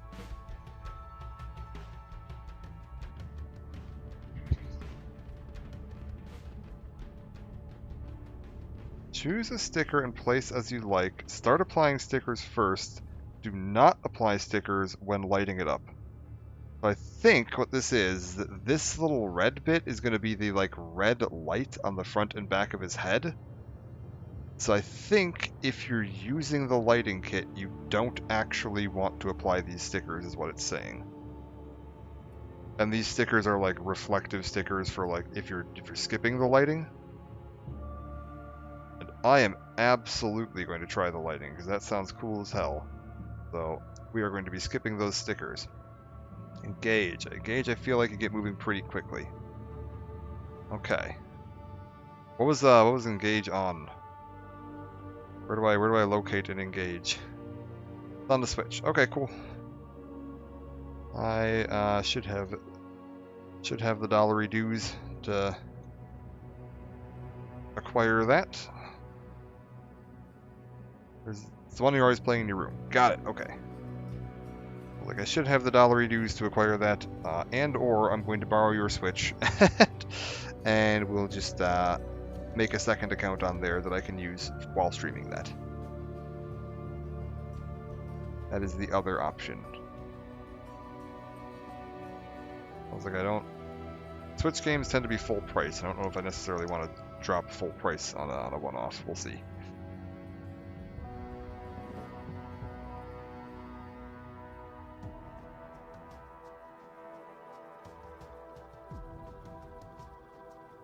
Might be a winter sale. Yeah, there might be. I'd be shocked Nintendo doesn't give discounts. Like, this is Nintendo. They are renowned for never reducing the price of anything. Okay, so I think I'm seeing how this is forming a head. Like, these are going to be eyes here, I'm guessing. Okay, and this is like the little top bit and this is the bottom bit, I think. Possibly. Or maybe I've got that backwards. Maybe, no, I think this is the head, and then, like, that's the front, maybe? Yeah, that might be it. Whatever, we'll see. G1 and G4.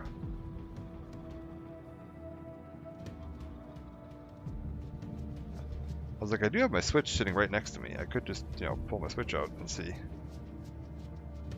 how many dollary dues Nintendo is charging for a Fire Emblem. I was like, I don't think I own any of them on the Switch.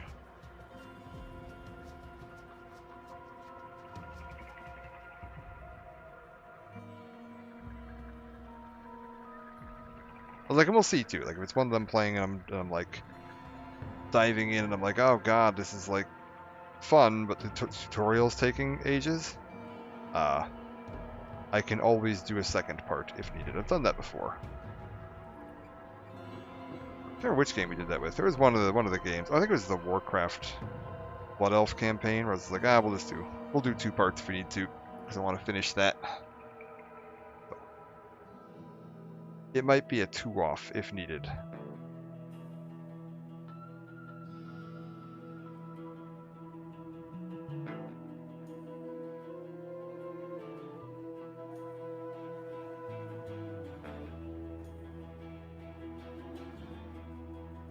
Okay, so now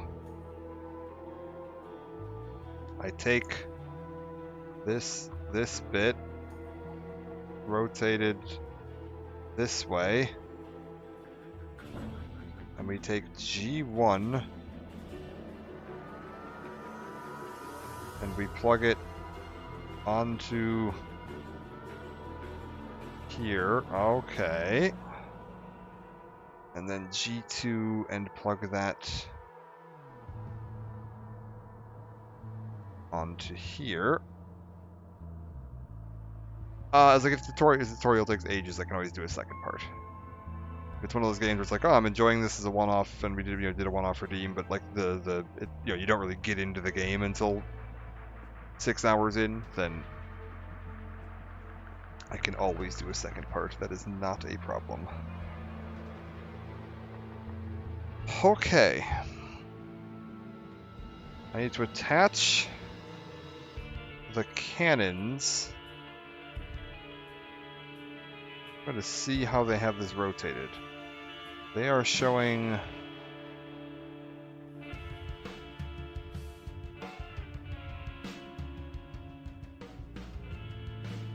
I am not seeing the part that they're seeing. Hold up.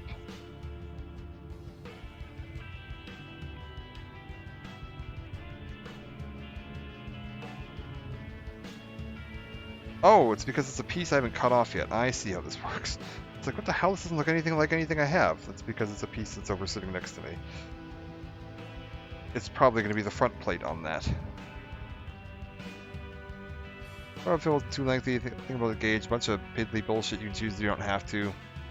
They just want to putz around, micromanage others. They want to play rapid fire maps. Got it. Gotcha. I was like, yeah, I was like, that's the thing. Like, I know some games, like, oh, like, you don't really get into the game initially because they're kind of, like, gradually introducing features, which is, like, totally fine.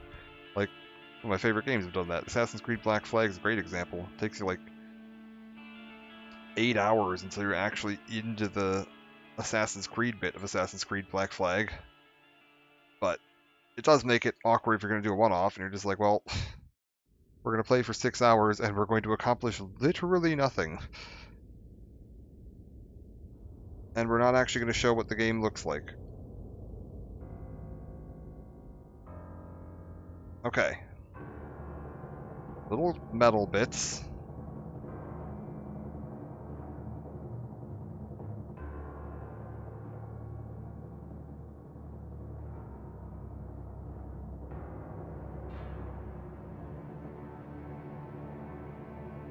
Alright, so metal bits apparently go clipped into this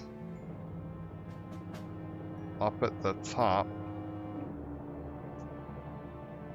So they're like clipped into here on this little bit. And then we gotta find the W bits that I cut off earlier. This is number 17. Does need any cleanup? Do not believe so. Where does number 17 go? Oh god, how? Okay, so 17 goes into the back. There should be a groove that sticks off. And this fits into the side of this like that.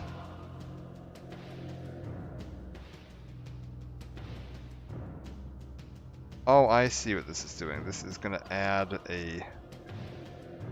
When you're looking at this from the front, there's going to be a metal grill sticking out from behind there. I see how this works. So this goes into here. Gently.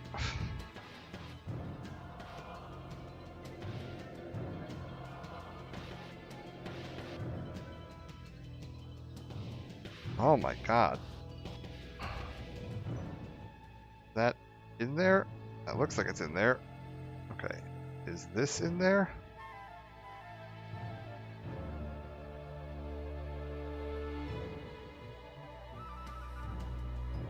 Okay, so now silver reflective bits behind the grill.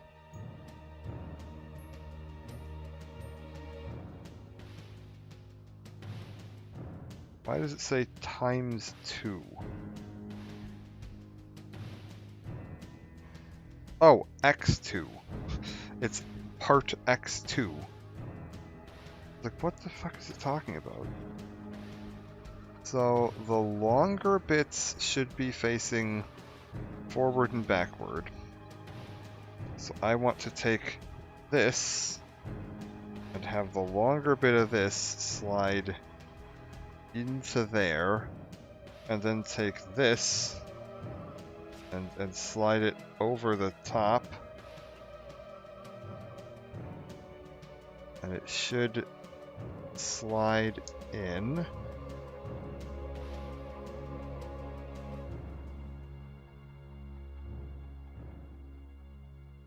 sure that's nice and tight. Okay, cool. And then it wants a sticker on the back of the head. It wants from the big sheet.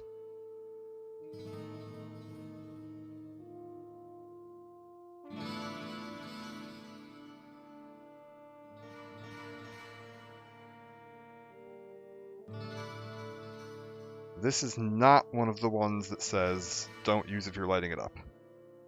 There are some that could go over the eyes here as well, that would be like, don't use if you're lighting it up. But, we're lighting it up, so we're not going to put stickers over his eyeballs. this one we do want, which is part 71. Which looks like it's just another, like, label with some writing on it. And it's gonna go between the two dots at the top of that. So we're gonna center that in there. And that's a little crooked, so we're gonna potentially try and peel that back up a little bit and recenter it.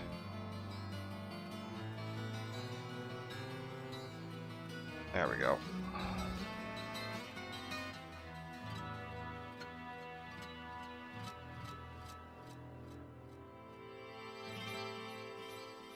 That's better. There we go. Okay. Is it perfectly centered? I have no idea, but it's fine. It is within 1/10 of a millimeter of where it's supposed to be, and that will be perfectly fine because, dear God, attempting to get that perfectly centered would be a nightmare. I think that's pretty darn good, though.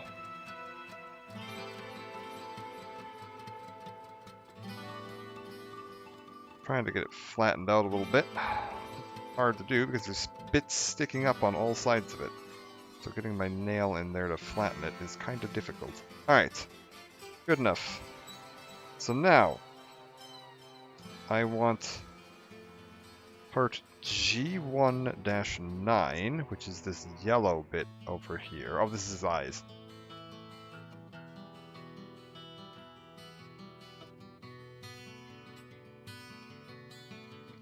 This is definitely the eyeballs. G1-9. And then this bit here, and then apparently we're done with this runner. And that can go in the bin.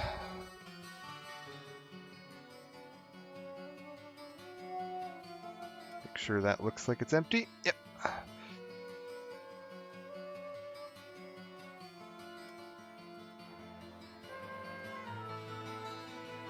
I really do approve of their decision to try to, like, isolate the parts for each area onto its own sheet. The Metal Gear models did not do that. You were using parts off of every sheet right up until the very end, which made it a real pain in the ass trying to keep track of where all your sheets were, because you're constantly having to flip back and forth between them. But this is quite handy. That it's all kind of separated by, like, hey, all the parts for the head are on a sheet, and all the parts for the legs are on a sheet, for the most part, with a few like, oh, there might be one piece you need off this other sheet here kind of thing, but for the most part it's pretty isolated. Okay, so then you push the eyes into this little slot here, and then this goes onto here.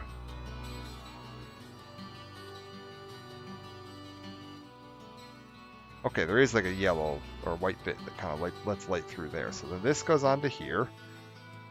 Okay, so eyes facing forward. We could put stickers over the eyes if we wanted to, but I'm not going to, because I plan to light this. So then, big model over here. Hold up. Snap that onto there. We've got, yeah, functioning neck joint. Oh. Say that, functioning neck joint, and two pieces on the neck joint just kind of separated. Don't like that. What's going on there? Get back in there. Do I need to glue some of that together, potentially?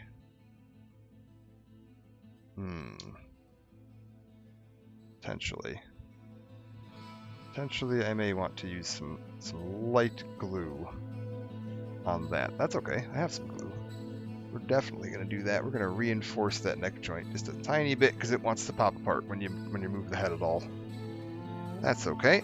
That's what this Tamiya is for. Like, that shouldn't have any flex to it, so I'm not worried about, like, sealing anything that would have flex to it. We're just going to apply a tiny bit of Tamiya along the seam, making sure we don't get any on any of the parts that are supposed to move.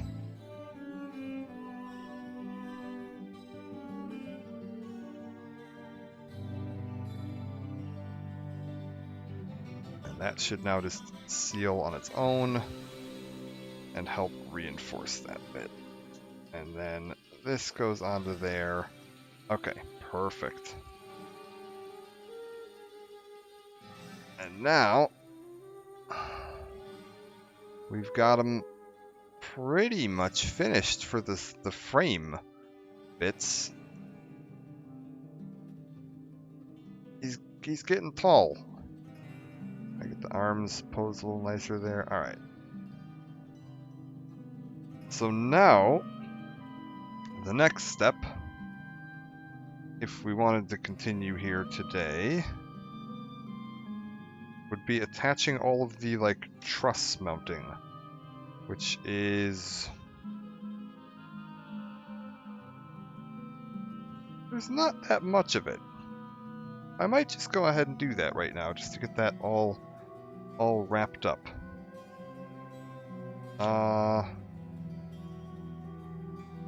Legs, waist, truss, I'm gonna need S3, T4 times 2, and T3 times 2. So, hold up, let's just knock this out. These are silver plated? Okay. We'll just get this all knocked out, because that's a pretty good stopping point, I think. S3... that's S4. S3... and then I'm looking for T4. Should be 2 of them. Is that this bit? That's T1, T2, T3, T5. I see they were confused on how counting works. T4. There's T2. Why do I only see one of them? I'm supposed to have 2 of the T4s. Wait, T4. Hold up. Hold up. Pull this apart. T3.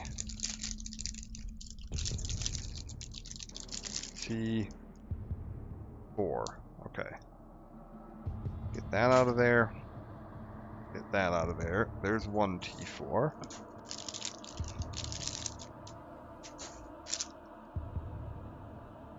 Is there a second T4 hiding on this? There is. And I see why it's different. Aha. So T5, not using. T4, am using. Then T3, god damn it. T3 times 2. Okay, that's fine. T3 times 1. I just saw my other T3 times 2.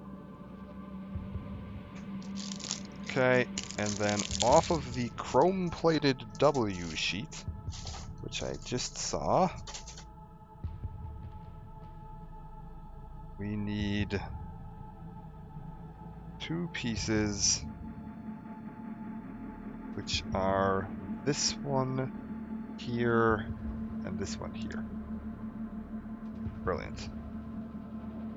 Why are there more hands?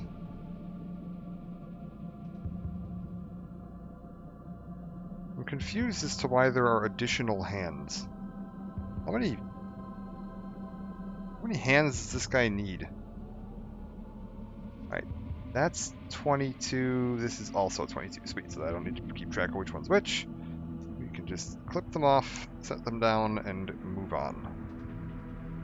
Beautiful. So, there's that. Is there anything else off of this sheet that it wants? I do not believe so. It also wants the etching stickers, which are here somewhere. There they are. Okay. We're going to try to knock out this truss bit.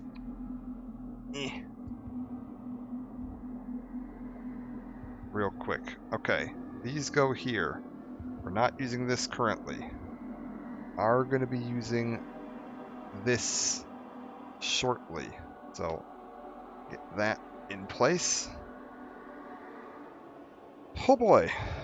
Alright. So, to assemble this, step one, it wants me to bend the right leg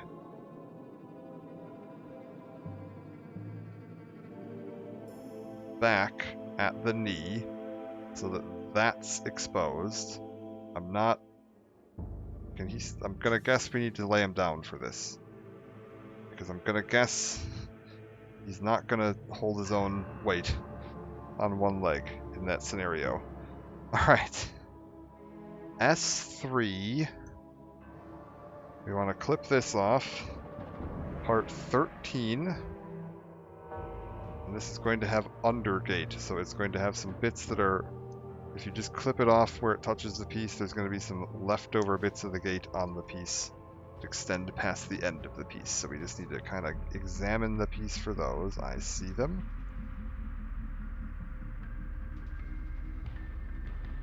Again, I think is mostly done to keep the blemishes from where the gate attaches to the piece on areas of the model that you won't be able to see, which is nice. Keeps the exposed bit of the model nice and smooth.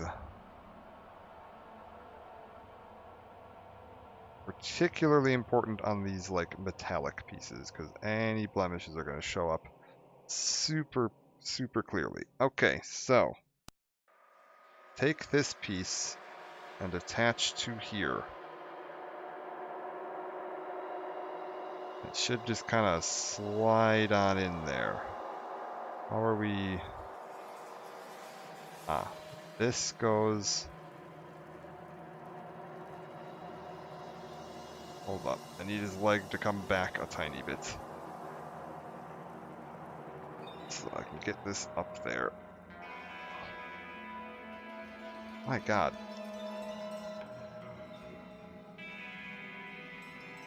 Do I even have this lined up right? I have no idea. Oh, wait. Wait. Okay. That's on now. And it did kind of line up with these grooves here. Oh, Lord. And then when we're done... Oh, I'm an idiot. It even mentions that I was like, oh, I can't get this in because this bit on the waist is covering it. It even mentions you're supposed to bend that bit up. Which I just didn't see. So, we're good. If I read the instructions, this would be very simple. Now it wants T4.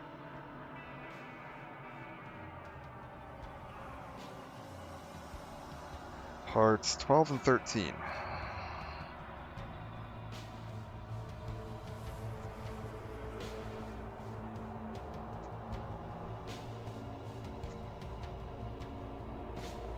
Okay, part 12 goes onto the back.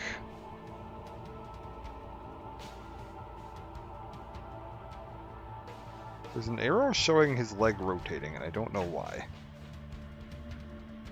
Part 4 goes, 12 goes onto the back, which should be right there.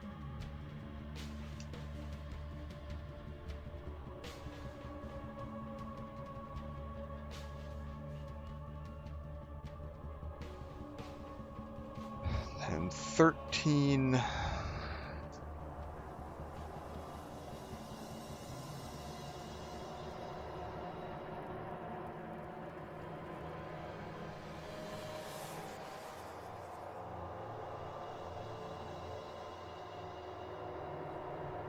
Alright, and that's gonna go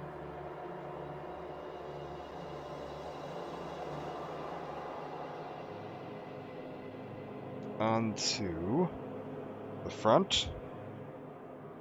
Somewhere. Probably over this knee. That right? Looks like it's right. Oh yeah. Right into place over that knee joint.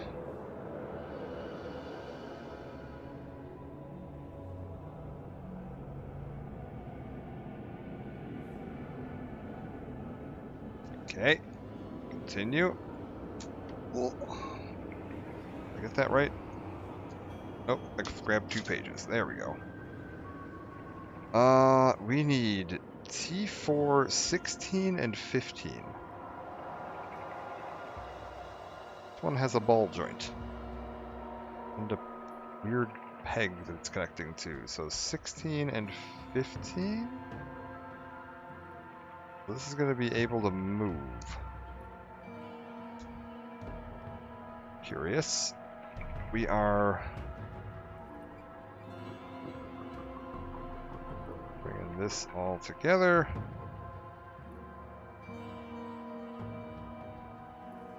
Brilliant. Bringing this together. Brilliant. Tightly fit parts as far as they will go. Attach this bit to this bit. Through there. And just squeeze them on there. Got it. And then this plugs into a hole on the inside of his right calf, apparently.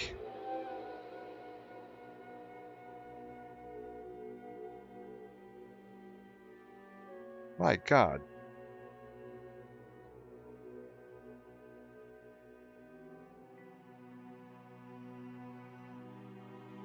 So, tightly fit parts as far as they will go. And then you want me to put this... Oh, I see.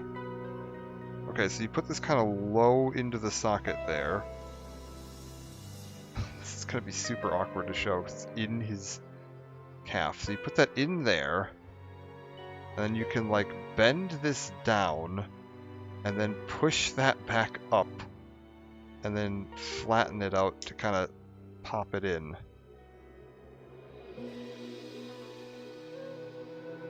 I think that's right. So now this like lifts up.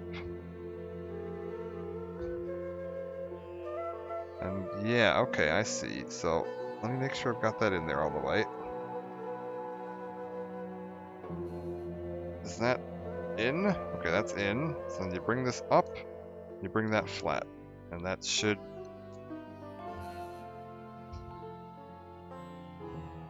Doesn't feel super sturdy, but... Sure, it's fine.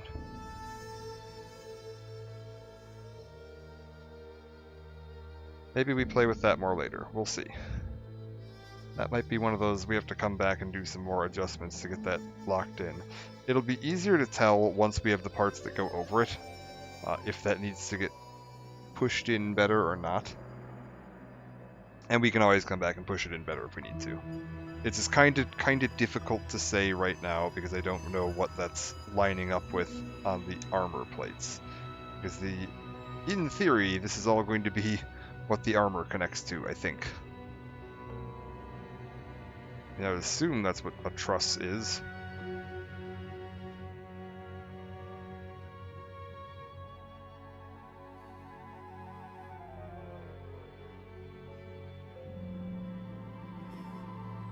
But I never built this before, so I don't know.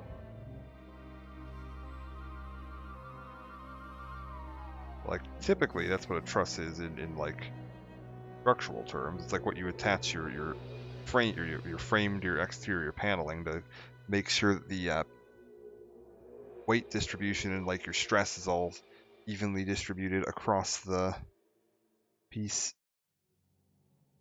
Alright, that goes into there. This one should be a little easier to show. So there's like a socket in there. Apparently I'm supposed to just push that in as far as it will go.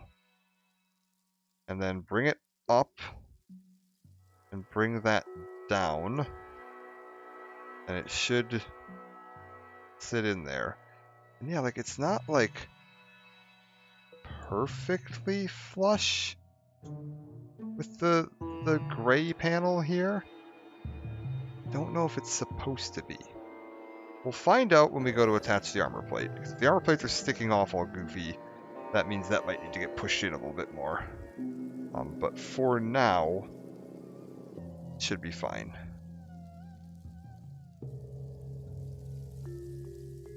Okay. I look forward to doing that again. So now it wants one of part W, which apparently has undergates. Ah, I see them. Part W22, these were the ones we cut off that chrome sheet earlier. And yeah, this does have some blemishes in areas that I don't particularly like. Maybe those get all covered up by other bits, so it's not going to matter anyway. Who knows? There are definitely some, like, blemishes here that are going to be visible.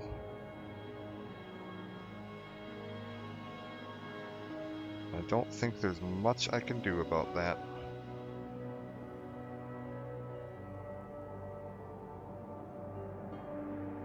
Looking to see if I could, like, make sure that's down as much as it can be. Yeah, that's about as good as it's gonna get. Alright. It wants this bit up onto the back of the leg, just above the knee joint.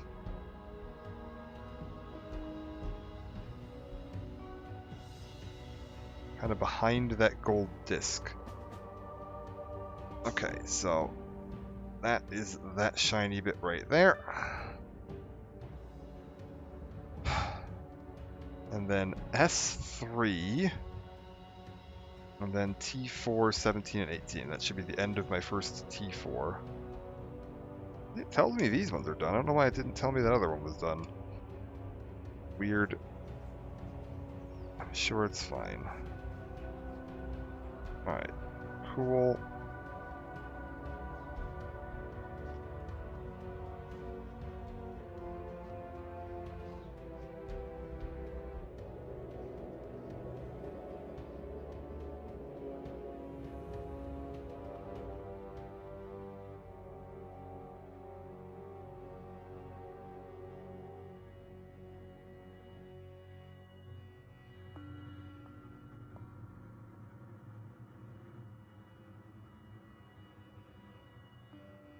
Alright, perfect. So, 17, this is going, oh, kind of covering those pistons on the legs.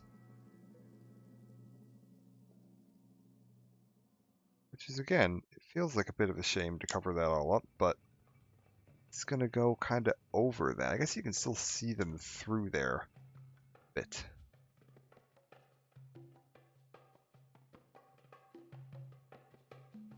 Okay. And then 18, which is the last piece off of this, is going to kind of go over the front of the toes.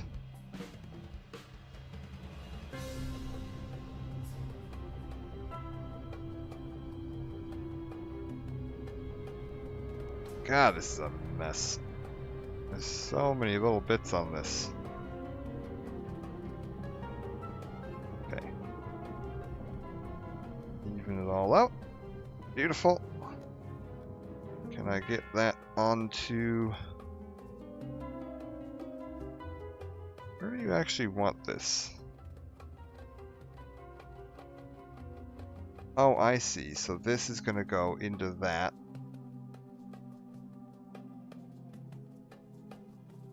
So now we've got like a front bit on that toe plate.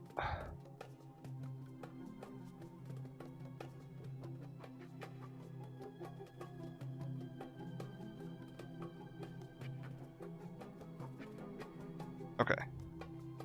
And then one bit on the back, piece S3. Okay, this sheet's done. Cool. Piece S312, which I have 2 of. Go ahead and get that all off of there.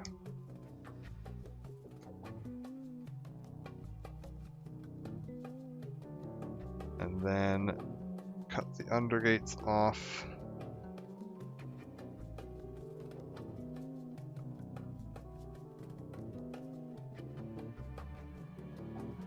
Come on. Cut the undergates off. Okay, perfect. And then this goes the wide bit at the bottom, around the backside, kind of lined up with you. In fact, I think you even push into that piece a little bit. Yeah.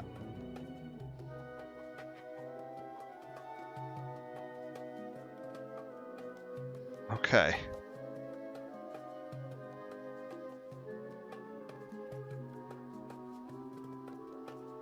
So we've got one leg all trussed up.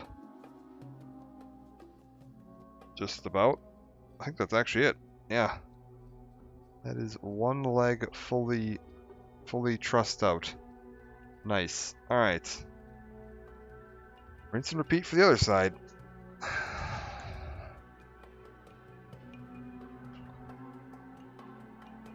Like, again, usually this should now go a little faster because I do know how this all fits together because it should all just be mirrored. So, that onto there. Snip these little schnibblies off here. Put that little snibbly off there. This needs to go to bend the knee back, flip this panel up, which I didn't do last time. I was like, man, this sucks, but no, it was just that I wasn't doing it right. That was why it sucked. And then slide that onto there. Should just push nice and... Oh, that was way easier. Yeah, okay. Turns out, when you follow the instructions, it's a lot easier. Alright, perfect. T3, 12, and 14. Where's my teeth? My second one of those. T3, T4. Sorry. T4. 12 and 13. Alright, 12 is here.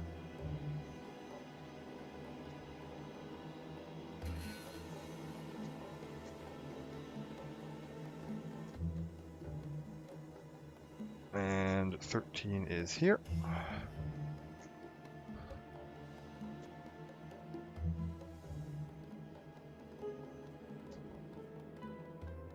Okay. Make sure nothing's sticking off on any of these.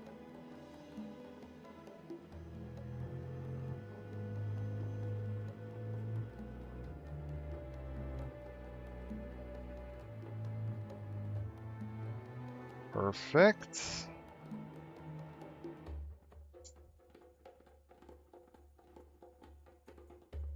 I think we're about good on that. Okay. This goes onto the back of the leg, and again now I have another guide, so that should be nice and fast. Snap you on.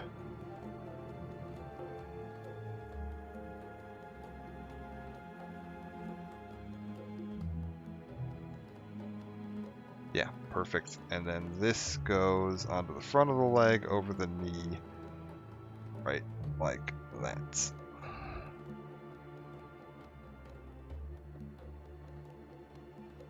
Okay, then we've got the goofy joints that go on his calves that I'm not 100% sure are where they're supposed to be, but it'll be fine.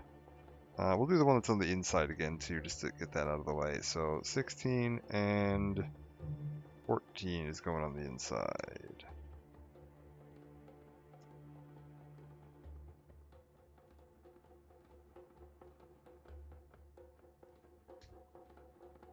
So line this up, put this into here like so. And all the way on there. And then we're going to do this one up by me because it's a pain to get in there. Get that leg rotated a little bit so I have some better room to work with. Alright. You go into there. Then step 3 is we fold it down, then we push it up. Does that feel like it's lined up better? Not gonna lie, it does. I'm gonna go back to that other one, and we're gonna see if we can even that out a little bit. So, I get you out of there, yes. Now why, oh why aren't you behaving?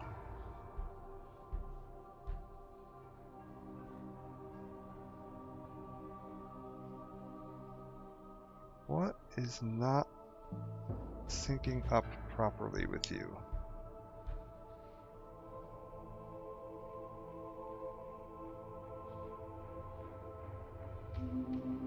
Your brother fits in just fine, why won't you? Hold up, maybe I gotta file that down a little bit. Is it a matter of this not being flat? If I file that down a little bit, will that fit into the socket better?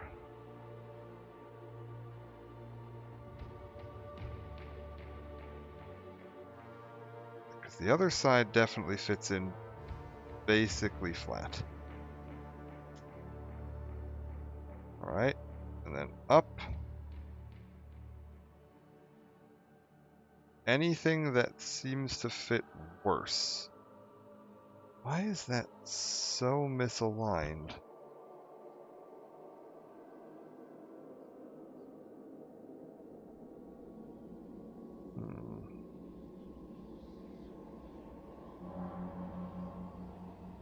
What is it that you aren't? I have to push you like flatter into there? There we go. It wasn't snapped all the way in. Now it is. Got it. I have a feeling that means this other one that I felt like it wasn't all the way in, probably wasn't. So there we go. Okay, so this does give you a nice firm snap. So those little calf inserts, there's like a, you gotta put some force on them, but there is a snap point where it should just kind of clunk into place. Alright, beautiful. Now that's looking better.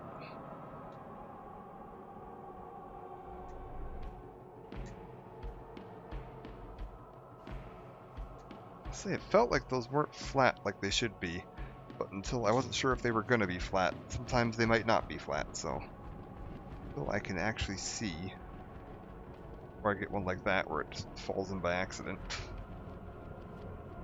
Hard to tell. Alright.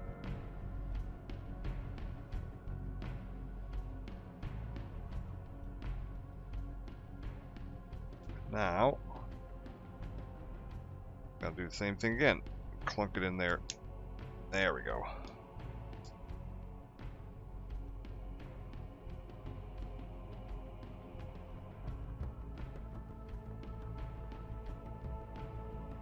Okay. That should be the hardest bits out of the way. Now we just need to get this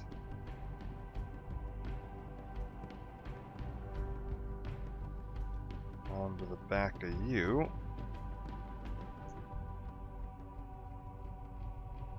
Slot up onto the back of the knee. Perfect. And then S3 with some undergates. And S3 and T4 are both going to be done on this sheet. Beautiful.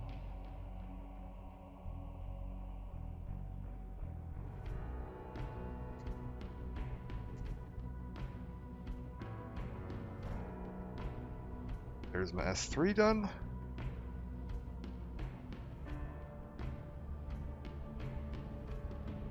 With some undergates to clean up.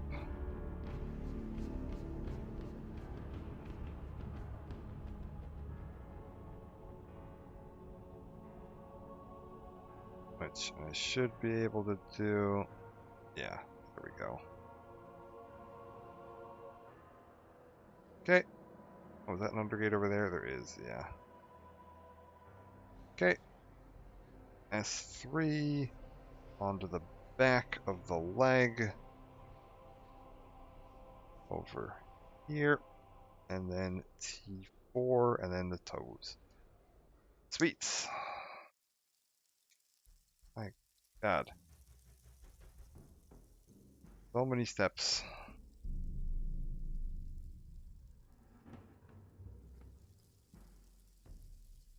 Well, I was going to say, with any luck, we're done with the truss by the end of today. And all that's left is the actual armor. And that shouldn't be too bad, because the armor, as far as I can tell, isn't going to have as many joints, thankfully, hopefully. I'm assuming most of the joints are handled by the, like, frame and the truss, and then the actual armor is just going to be, like, you know, attaching stuff to the frame and the truss. Need a slight bend. We'll give it a little more stability here. A bit wobbly. Don't like him being wobbly.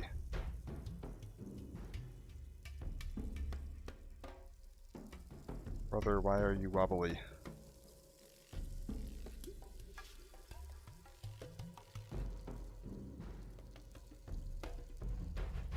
Whatever, we'll figure it out.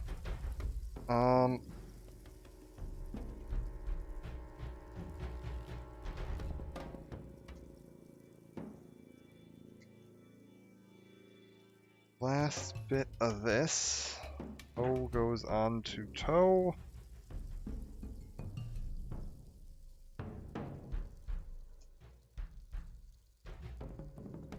Yes, okay. Toe attached to toe. That should be the end of that leg now, too.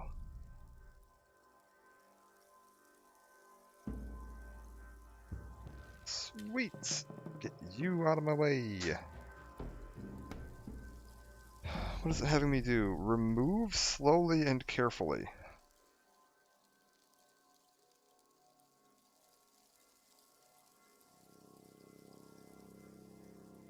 Oh, I see.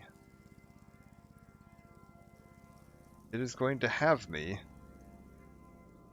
How is it having me do this? It's going to have me pull the entire waist subassembly off of the side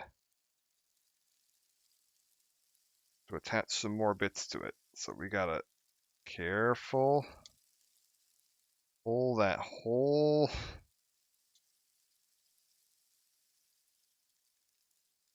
got one half coming. Why is the other half not coming along? Play ball with me here, Gundam. Get.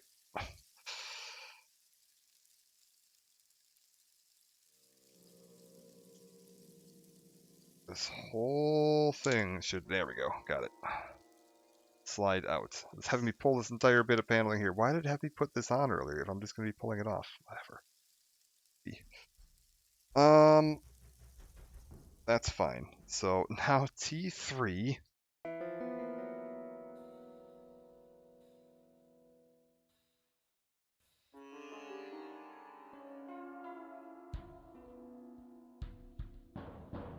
Oh, was I not doing that first? Oh, well, whatever. It's fine. T3, 7 is well. It's having me attach a part to it and then pull it off, which is a bit strange, but that's okay. We'll just attach that part now while it's off, which is honestly probably going to be easier anyway. I'm assuming that one of these parts is attaching like higher up in the frame where it would have been really difficult to access it otherwise. You didn't pull it out. Alright, so onto the front of this bit, I am putting this. I attach it like this, and then rotate it down into place there. So it's like in and then over. And then, yeah. This has a surprising amount of flexibility on it. Okay, so you can like shift it to the side and rotate it. Okay, now then.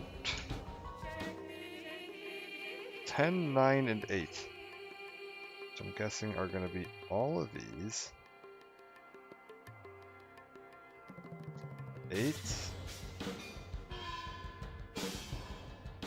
9.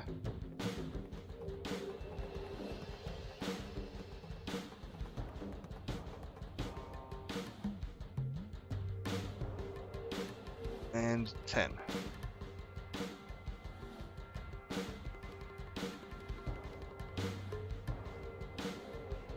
Alright, so now we clean them all up.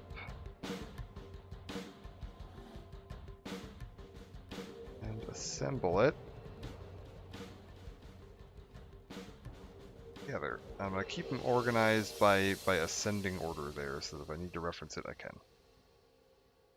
So that's there, that's there, that's there. Good.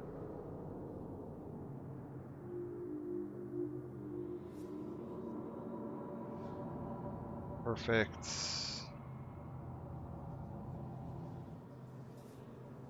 Want to trim that, so won't. Okay. So, how do you want this? Piece 10. It wants onto the top.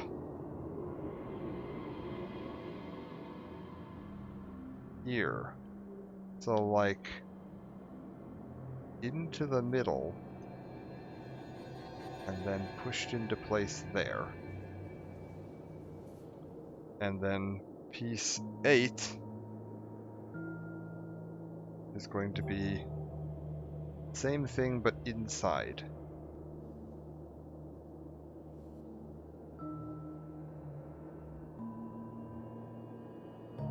If it feels like, you know, fitting into place. There we go. Had to get the angle right.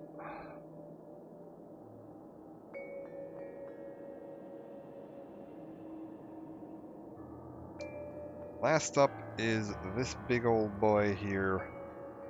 Goes. It's showing it going here. What is this? Oh, I see. These little lined bits are going to interlock into there. I think that's right. Is that right? Doesn't look right. Am I doing this backwards? Do I want this the other way out? Yes, okay, I do. That fits much better. Okay, there we go.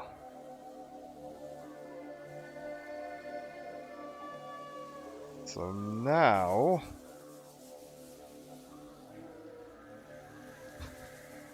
we shove this back onto the frame.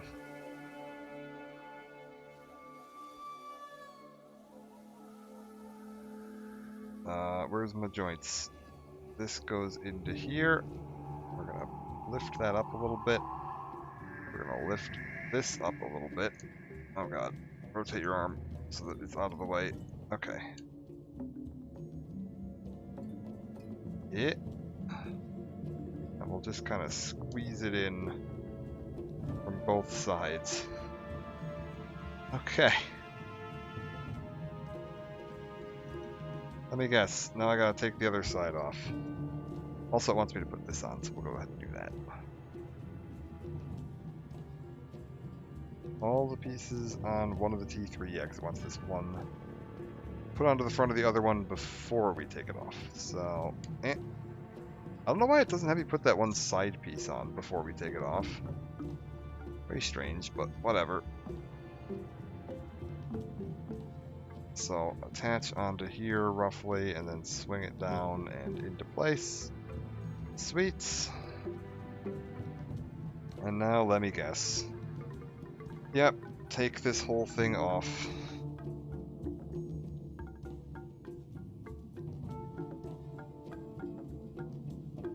Okay. That one came off much easier, thankfully. One runner down. Attach my teeth onto there. Ah, and we do use the other part of this. I was wondering, as I say, there's those bits we put onto the front that, well, there's not going to be any more front, but you put them, you matching piece onto the back. So, 8. 8 still on the bottom.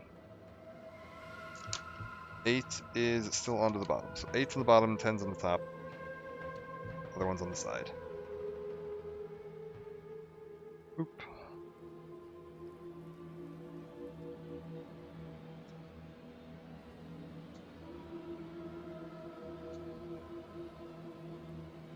Oop.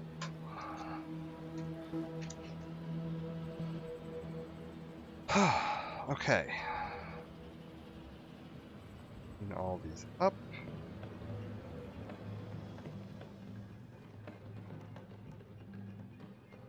Not a huge amount needed on you.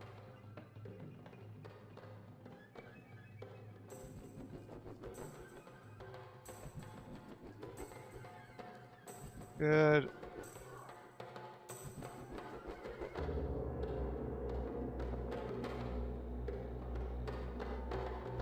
Okay. Good. Alright, so 8 onto the bottom, 10 onto the top.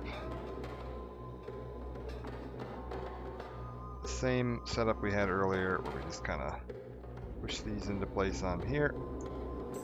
It's funny, because I doubt anything's actually going to attach to these ones on the inside, because, like, you'll never be able to get in there, but it's nice that it'll have the appearance of there being a frame in there. And then once that's done, shove that back into the waist. Slap all these bits out so they have something to push on. That pushed in flat. Sure looks like it. And then last up, we gotta put the bits onto the back here, so parts 7 and 11. That should be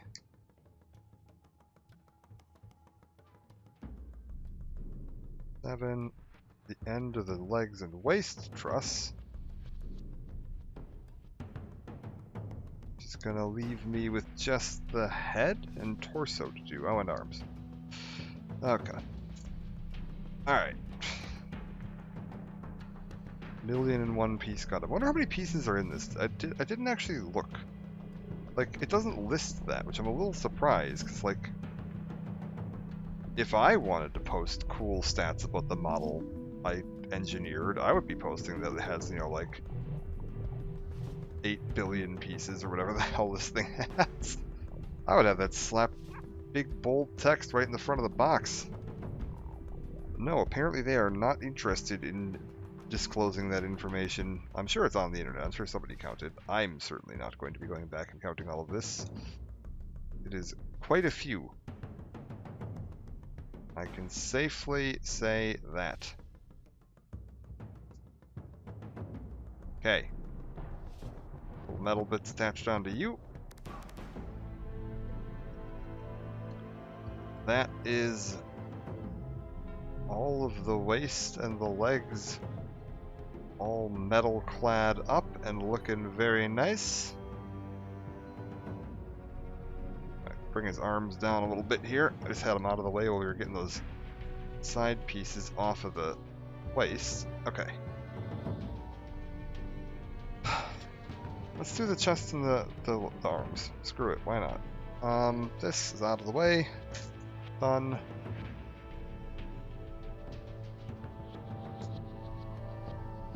Didn't it say I was going to use stickers? Oh yeah, I am. There's some stickers I can use right here. Okay, hold up. Let's do that right now. Where does it want them? God, that's hard to see. Oh, I see. So we are going to take these metal etching stickers, fish these out, and put it back into the bag because the adhesive is actually exposed otherwise. I don't want to leave that open to the air where it's going to build up a bunch of dust. So, I'm going to want you from the front.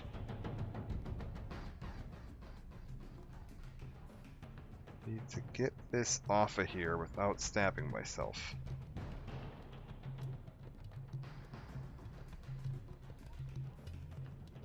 Because this is like actual metal. Very firmly adhesed this sheet. Need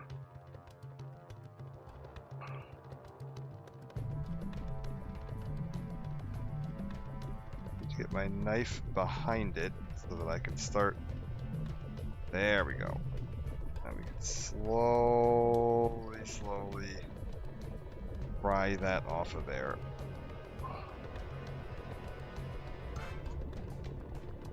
Good.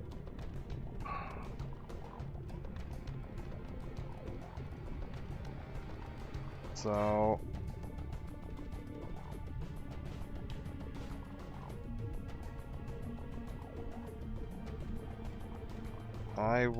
I think I want this. The front versus the back on this. Okay. I want this.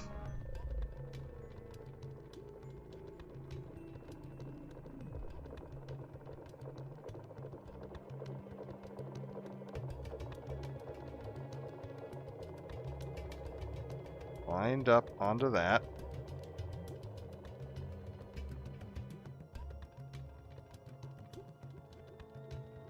Okay, I think that's adhered in place. So that added that little metal bit right there, that metal grill. God, this is a nightmare. Alright, and then same thing onto the other sticker that I'm using here. And again, the trick is to do this without stabbing yourself.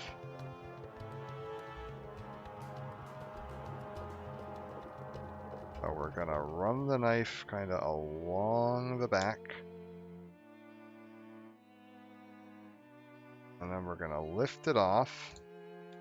It's sticking to my thumb. Slowly remove it from my thumb. Get it lined up on the other side.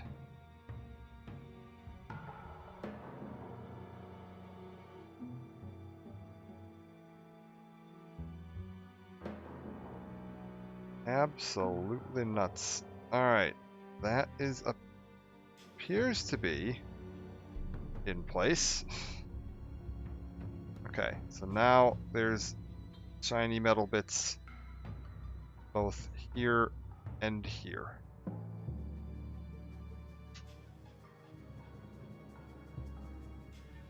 That is certainly quite something. And then we gotta do it on the back too? Yeah, alright. Sweet. Good.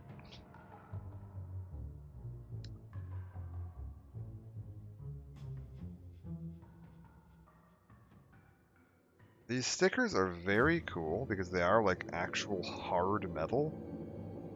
That said, that does make taking them off of these sheets quite the process.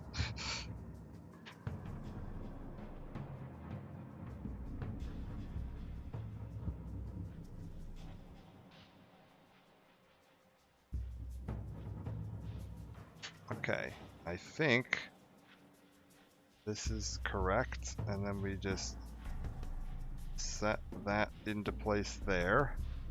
And it should just kind of adhere in.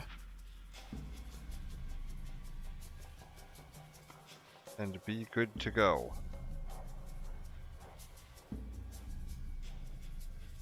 I hope.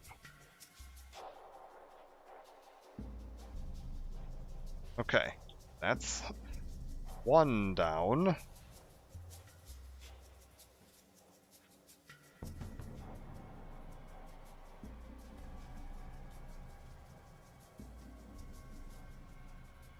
Okay, get my knife.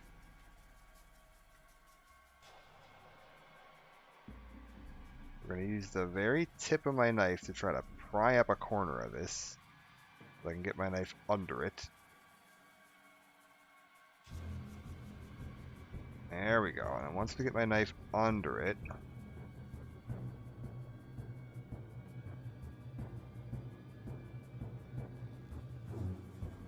to be able to just slide it along. That said, this one is not, there we go. Not letting me get in there very easily. Okay, so slowly just kind of bevel it back and forth. Slide it along. And when we're done, it should just kind of pop up and then fly onto my sheet. Good.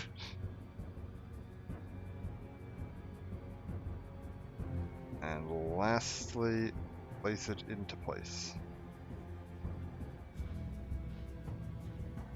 I will not be sad when we are done using these, because they do be kind of a pain in the ass. Oh, and this one doesn't want to stick.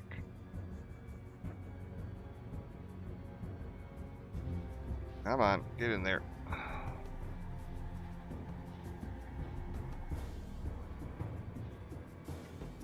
Okay. Both in place. Good to go.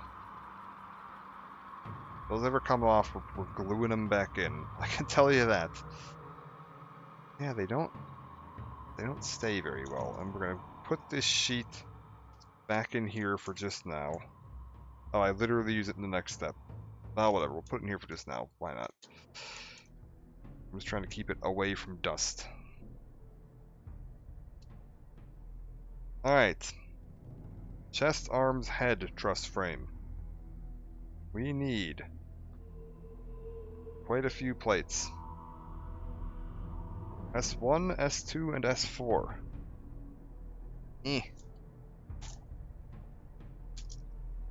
S1 and S2. Done.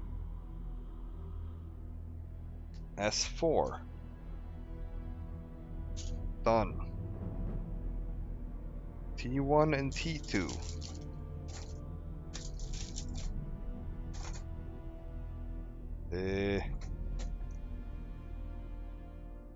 Those are both T5. Oh, I do actually need two of the T5s though, so perfect. We'll still need T1 and T2. Oh, wait, are these them here?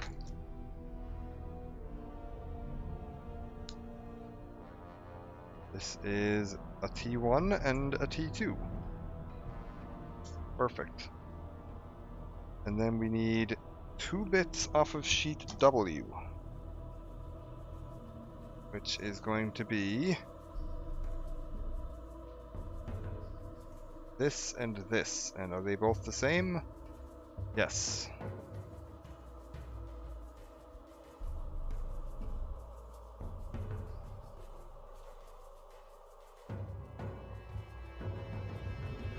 Alright, so those go here. And we just continue through. And once I finish this stage, we're definitely going to take a break, because that is going to be the end of the truss and the frame. And the only thing left at that point is the actual armor plating, which is like the end. Well, other than getting all the lighting and everything else assembled. But that's fine. We'll call it mostly the end. Okay. Step 1. Raise the little flap covering the command cockpit, whatever. Try to get this angled somewhere where there'll be some light on it.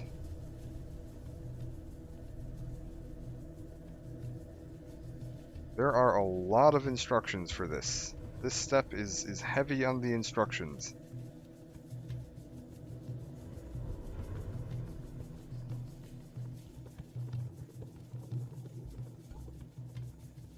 S13.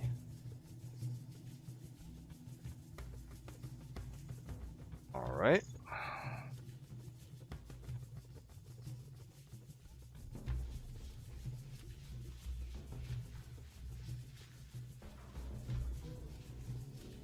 We'll get it.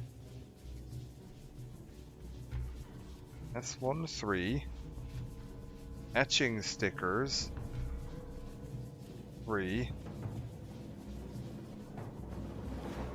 Yeah, let's get this back out. See if I can stab myself some more. Alright. We want etching sticker 3.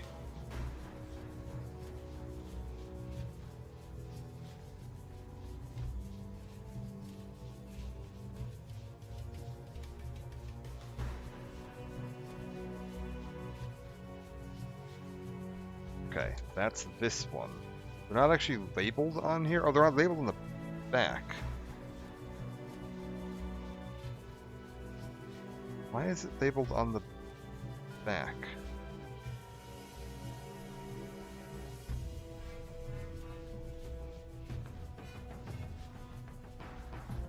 Oh, whatever. Well, yeah, okay, that's 3. We'll work with it. It's fine. Like the little backing plate these are attached to has the numbers on the side that you can't see when you're peeling them off, which is super awkward.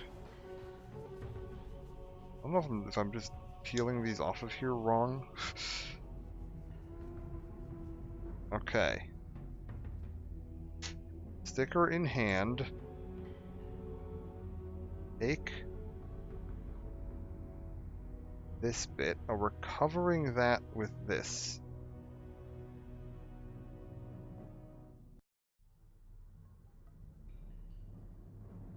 So this slot, my god.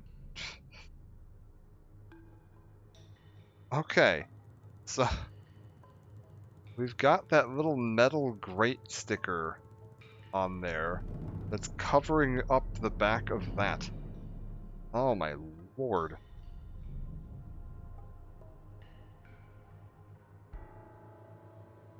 That is some minute detail. Alright.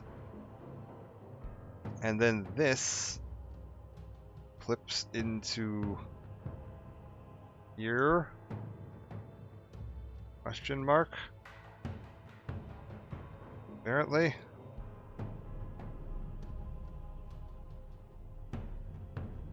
How are we figuring? I need to, like... You say lift this up. Am I supposed to be like...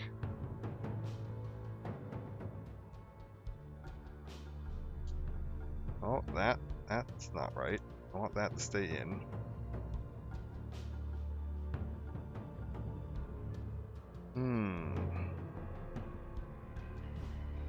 Do I need to fit that around that? How do you figure this works, model? It's upside down? No, okay. How are you seeing that attaching to this? Well, that's not right. I was like, it removed the torso, which is not super what I wanted to do, but you know what? Honestly, probably not the end of the world. We can put the torso back on, we're done. We'll just work with it as a torso for now. That might actually be easier to manage. Okay, so... How on earth are you supposed to be getting that into there?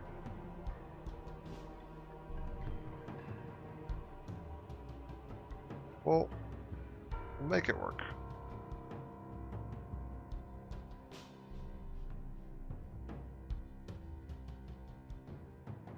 We will make it work. We believe. Alright. There we go.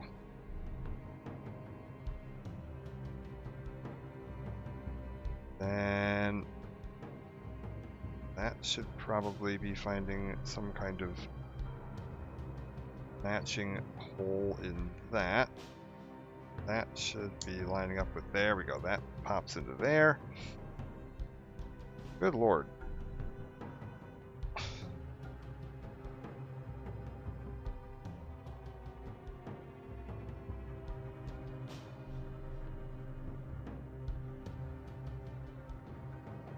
I'm just looking to see if there's like more, something that's supposed to be moving here to get that out of the way.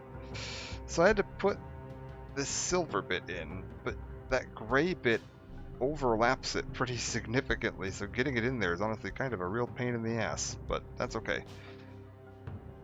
It's honestly going to be easier because we just popped that top bit off, so we can just work with it like that while we do this. Okay, S14. I don't really need the legs attached to this guy while we're doing this.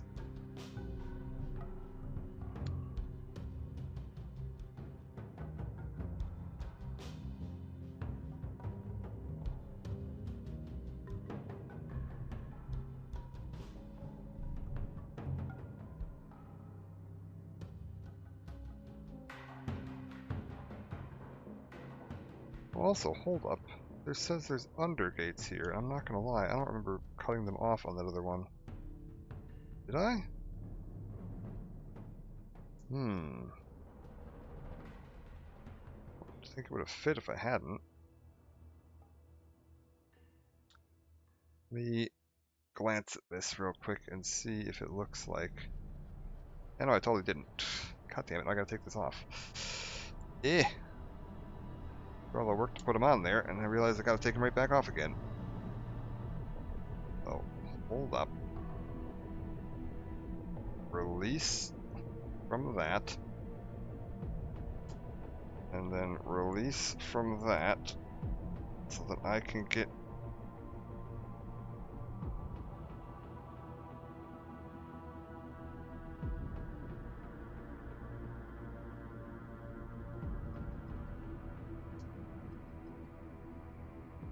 Okay. Now then. Try this again, except without these little pegs sticking off of it.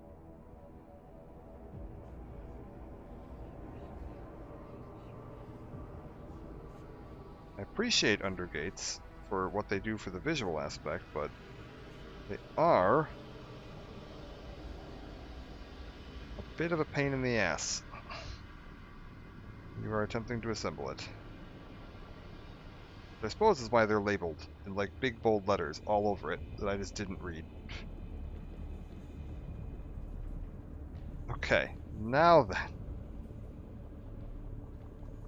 Can I get you to fit back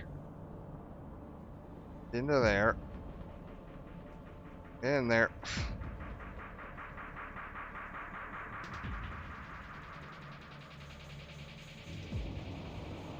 My god, it's difficult getting this to line up. Oh, wait, there we go. That's lined up into there, that's lined up into there. Okay, sweet. Fucking hell.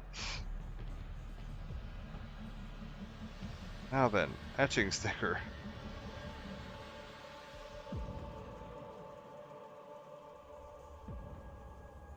To be done.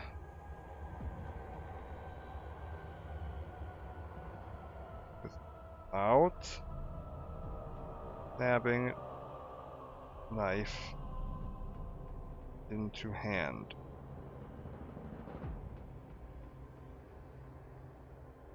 Okay.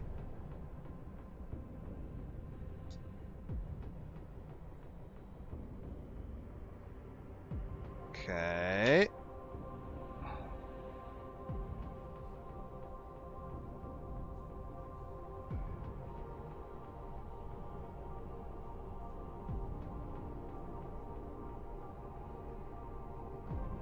Okay, that's in place.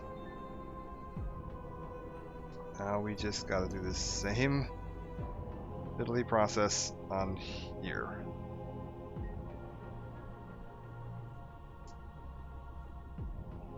Just wiggle it in there until it goes. Oh, God.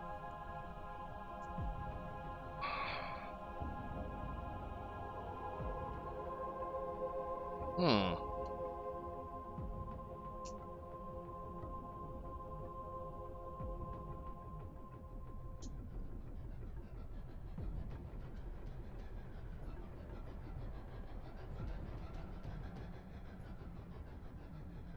Hmm.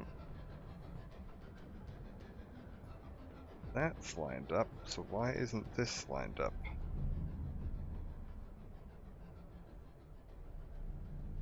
There's supposed to be holes in the back of this. There it goes. Flip it into. Alright. Give it the old wiggle. Alright. Front plates attached. My God. Now then. What kind of joy do I have waiting for me here? Next it wants me to take the head and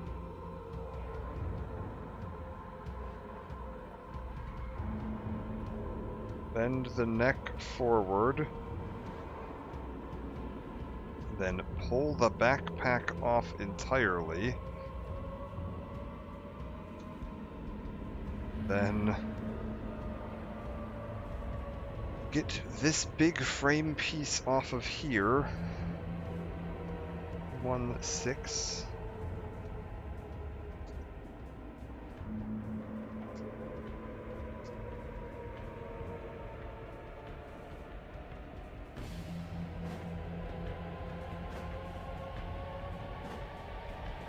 Okay. T16. Push this into the back, down below here. Okay, so push that all forward so that it's like arches back, so it's all exposed. Then, oh God, that doesn't feel like it's pushed into place properly. Is it? Does that not go like all the way in? Maybe it doesn't.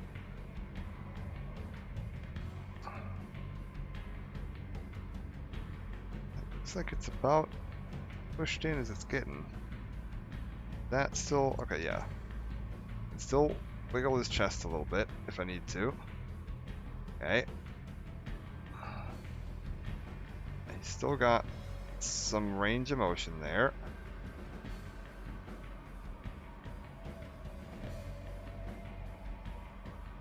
There we go. Like, it definitely feels like his torso wiggles more on one side than it does the other, but that's okay. There we go. Yeah, you can extend that quite a bit and then press that back down. Okay, so that's in. 5, 6 as we push that back down. Okay. Now next step is we want to fold this up.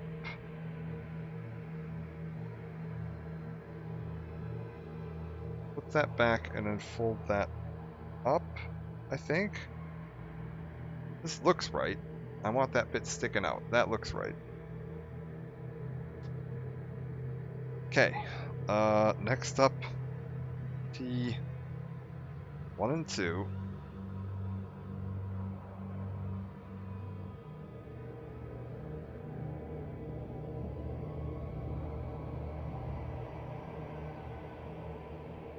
Hold.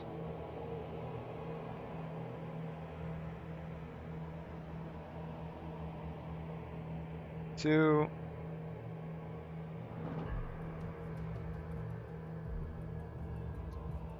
One.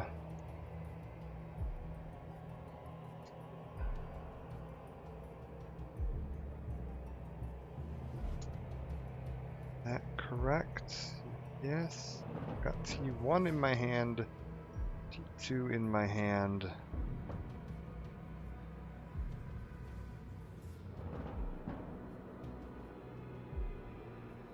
How does it want these to fit together? So T2, E1 are supposed to just, like, push together, form some kind of larger frame. There we go. Okay. That's one big one. And then it's saying I, like, clip this onto this.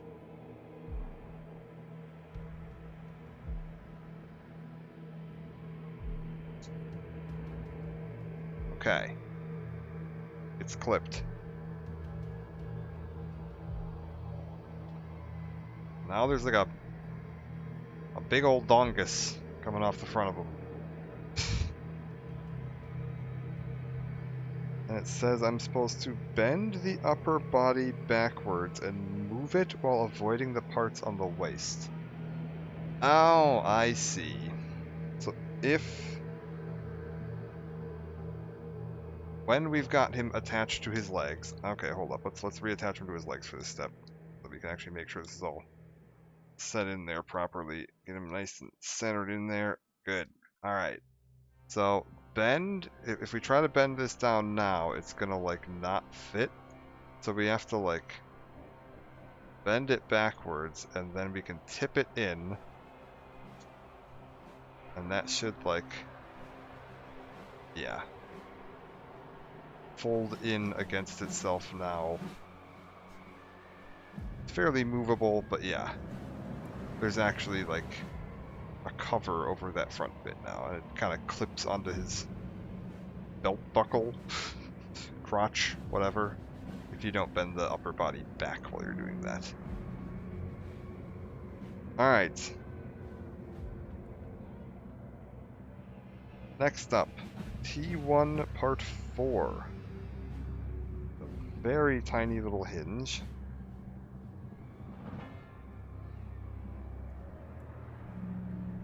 I'm very confused by this whole central bit at the moment. It doesn't make a lot of sense to me. And then S16. I'm not really seeing how it all fits together. All these moving bits. Alright, S16. Oriented this way. Takes the little claw bit and attaches it to the back. It's sticking off like that. And then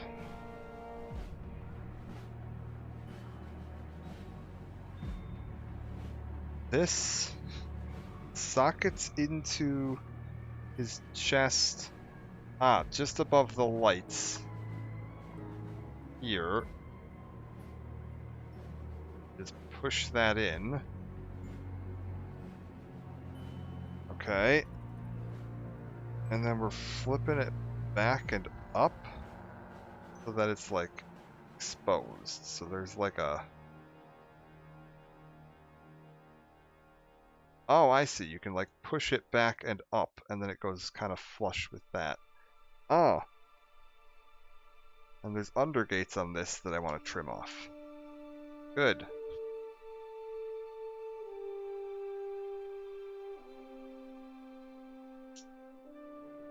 We'll just do that now.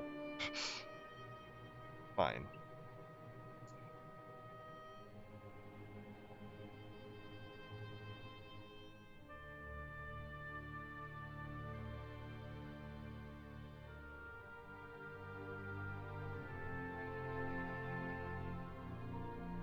Okay. So, undergates, trim off, bottom of this.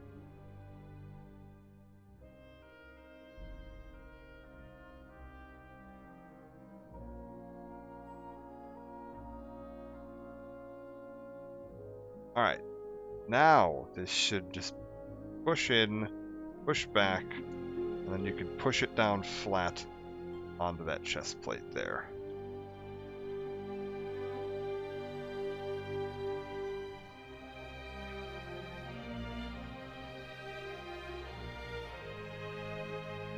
Okay.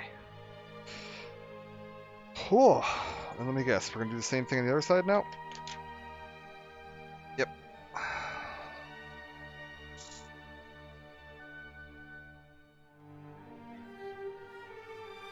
This time we're going to cut the undergates off before we put it in place. So I don't have to take it apart like a jackass. Alright.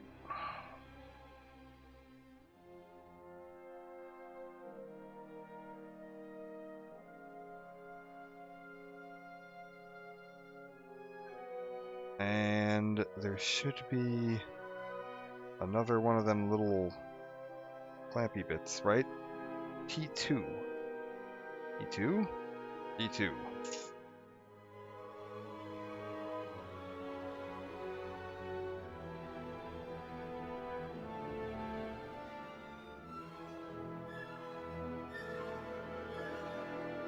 Okay, clampy bit.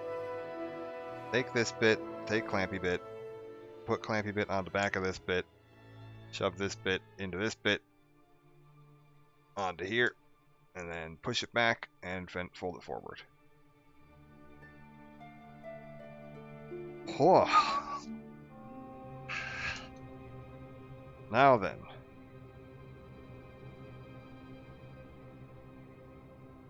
Oh god, this is insanely detailed. Okay, so there's lights on the chest.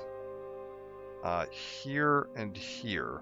We're going to be putting a metal grate in front of that. So it should be able to shine through that metal grate, which is, yeah, that's wild. Alright. Sticker 1.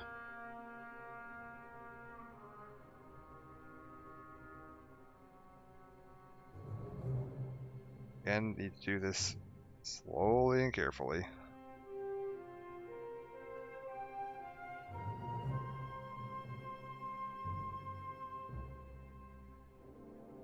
There we go. Slowly and carefully. So to kind of try to show you what I'm having to do here, we'll try to do this one up here a little bit. You just kind of got to wiggle that knife under it. Slowly and carefully. Until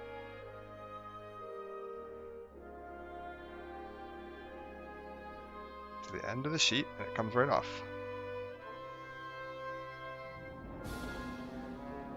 Which is not nerve-wracking at all.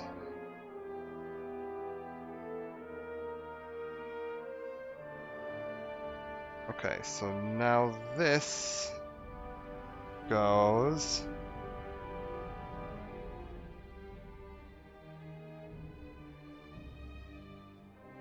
onto there.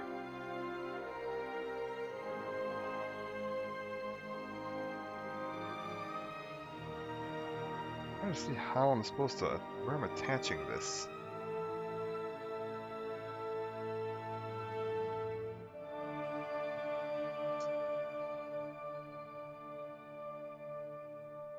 I mean, it's in there.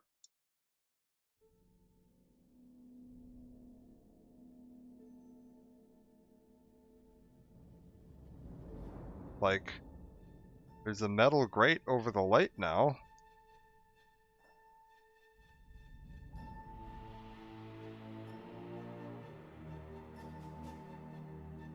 Okay. Let's do this first. Etching sticker number 2.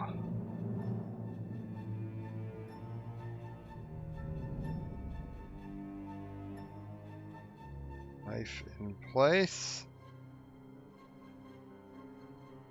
Slowly wiggle it through there to cut this off of that.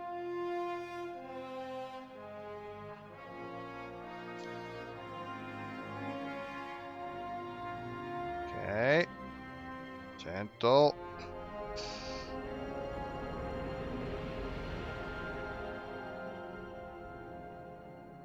Okay. Place into slot. And Bring into position.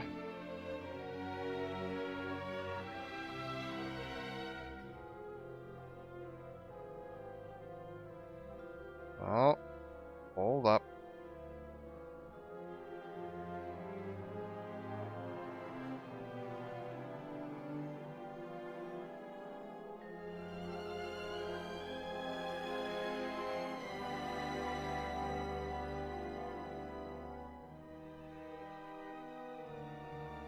Okay.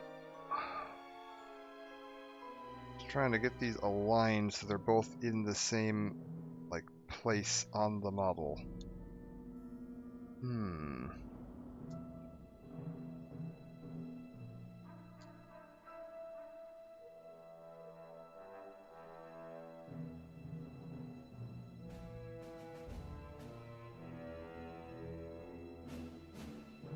Yeah, that seems to be right. They're both, like, in the same place at least. There's still, like, a tiny bit of exposed light right at the very, very top there. But they're both, like, sunk in and they're not moving. And they're both lined up in the same angle as each other, so I'm gonna call that a success. They'll at least look the same. Okay. T1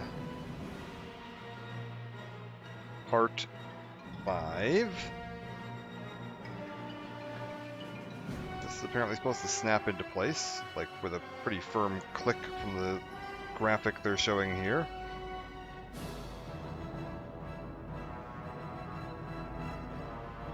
Okay, I want pointed bits facing up, and then this clicks into the shoulder somehow. I see it.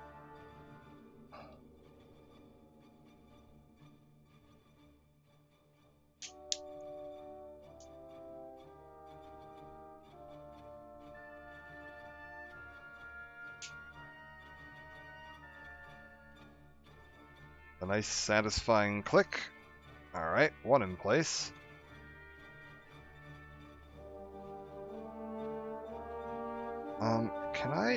We're gonna put this sticker sheet away for a second so it's not losing its adhesiveness to dust. T2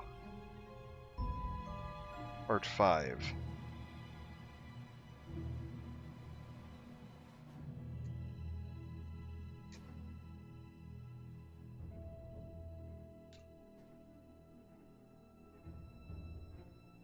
Is the same thing but on the other side.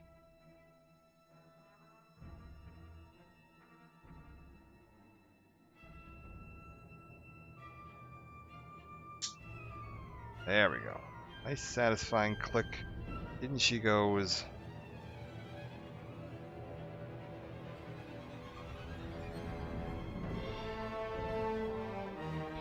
Alright, now then. Backpack. I need T1, Part 3.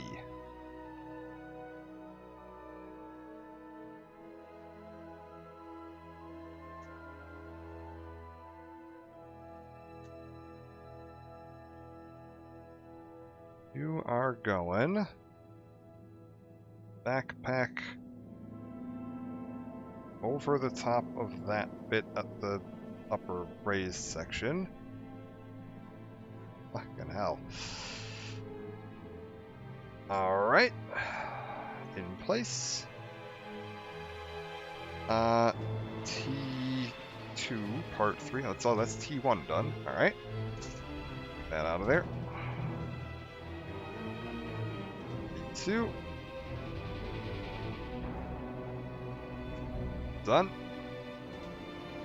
Backpack other side.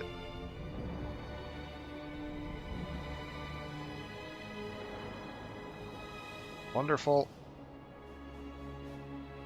Done.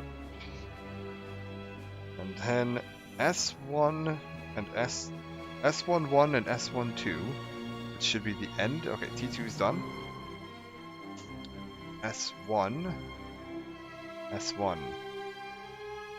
S1.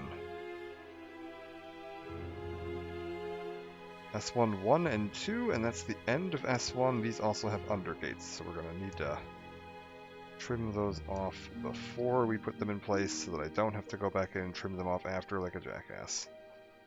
Alright. Boom. Boom.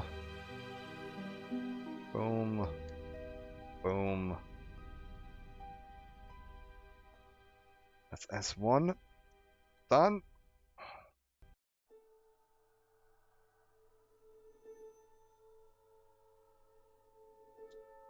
Got these little undergates off. Alright. Trim that down a little.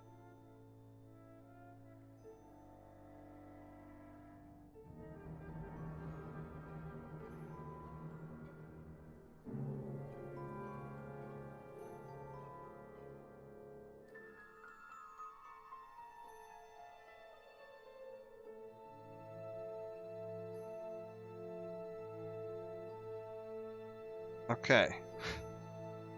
This is S12 that I'm holding. It should go into this bit here.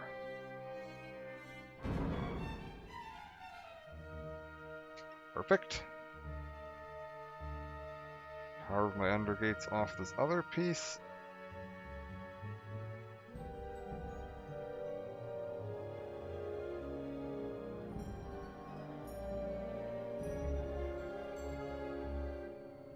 So much time. And I carve that off. Carve that off.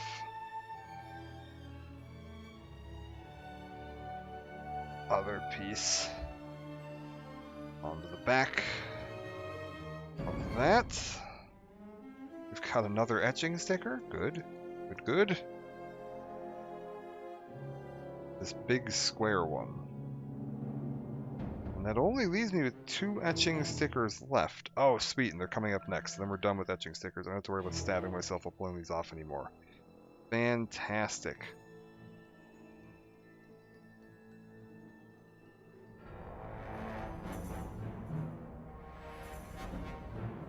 They're a cool idea, but they could use some work on the, like, how to remove from the sheet.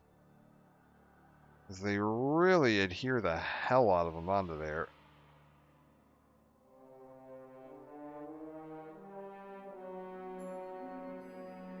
Okay.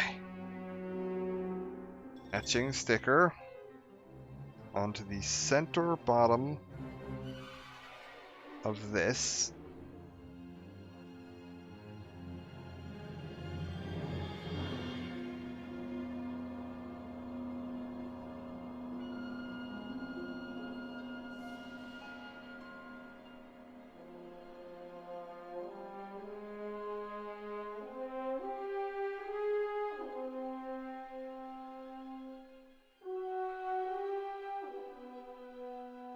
Alright, sticker in place. Entire backpack returns to its place on back.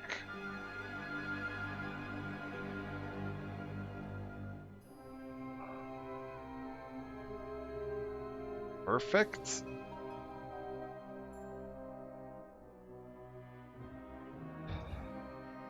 Alright.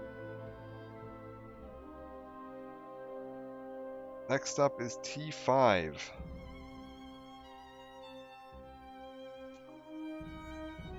We're using everything off one of these runners right now. Alright, cool. 1921.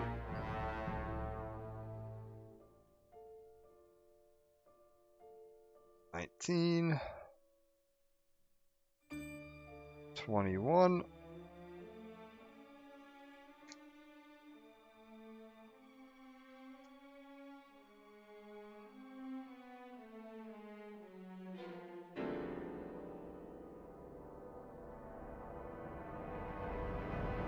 Okay, how do these fit together? It's showing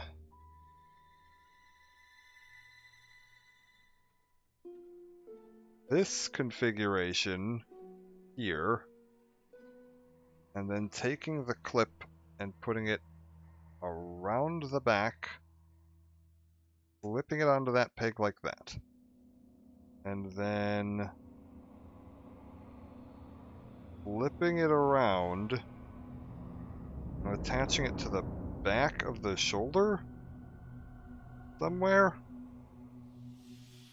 Just pushing it straight in. How's that work?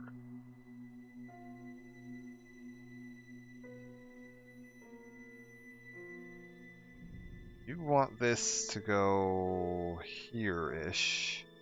Oh, I see. It goes like... It just hangs off the bottom. So it's just going to go in like that. Does this flip up over it? Is that the idea? No? Is that not the idea?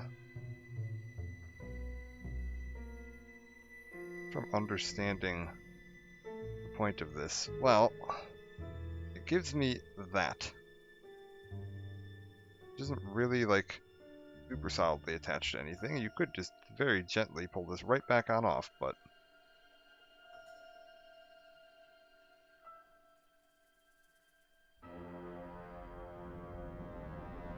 Is there more instructions on that?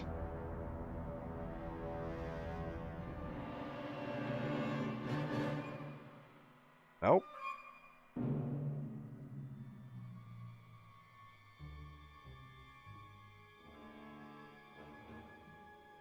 Alright, well, whatever. Let's get the second to last of these stickers off, which is number 5, which is the one over on this side. Brilliant.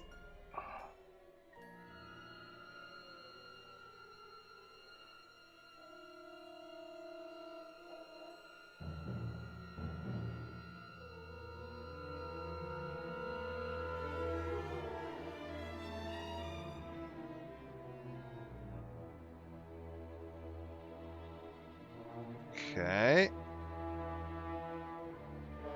And then how am I supposed to align this? I want the angled arrows pointing down. And this is going to go...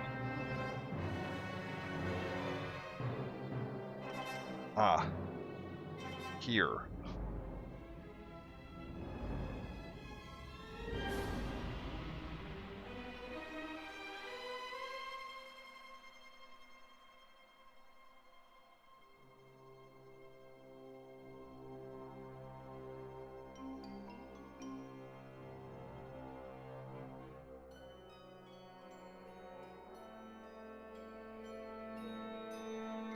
Okay. That's in place.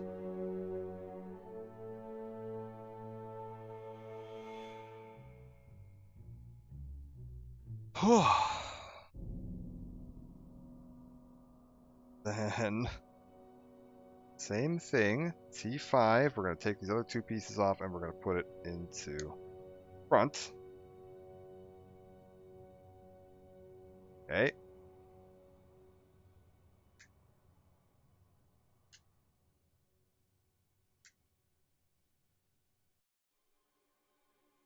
Alright, tiny bit of cleanup on you.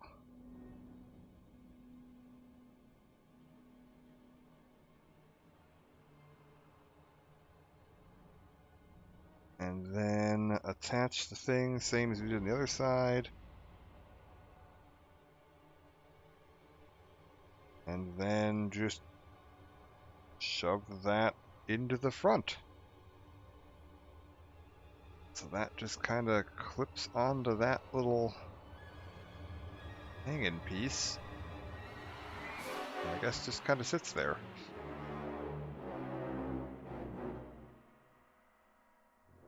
Interesting. And then there's one of these big shiny chrome plated pieces that gets shoved farther down the arm. What are you seeing this fitting in?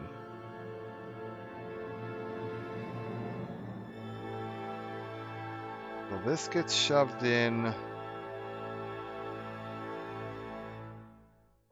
right by that gold... Ah. In fact, behind that gold joint on the elbow. So we get this nice little silver bit on the front.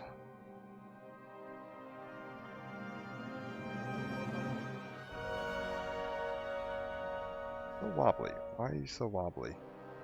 Quit being wobbly.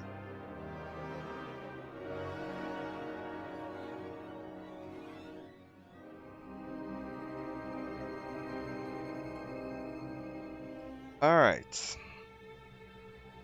Now what?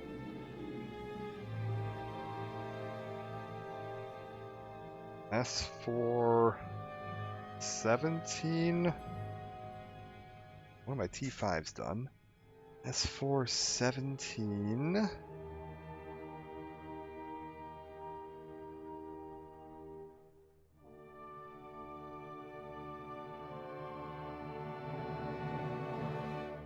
Which is supposed to have undergates, so we're gonna make sure we get those off.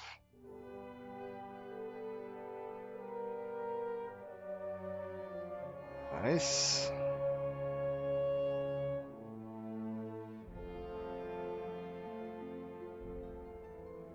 Okay. S4 17. Arranged like that and shoved on the outside of the arm.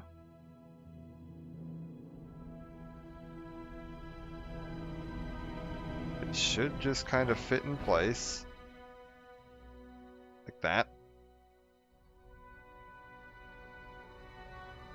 And then S4 16 undergates onto the inside of the arm. So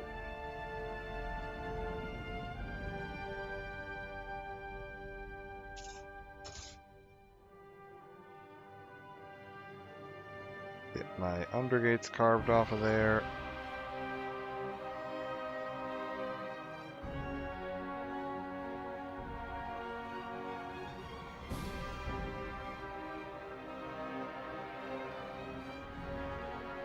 Okay, and then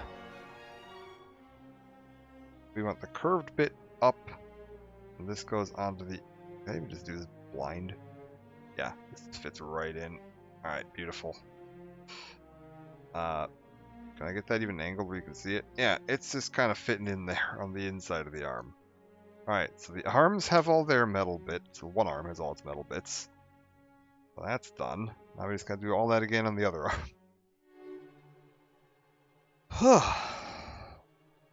Let's do this last sticker first. The last chance for me to stab myself. With stickers.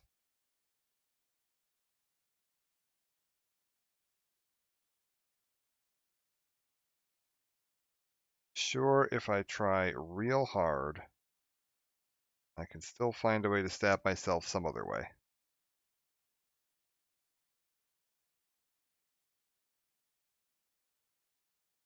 But the "it's likely to just happen by accident" stage should be reaching the end.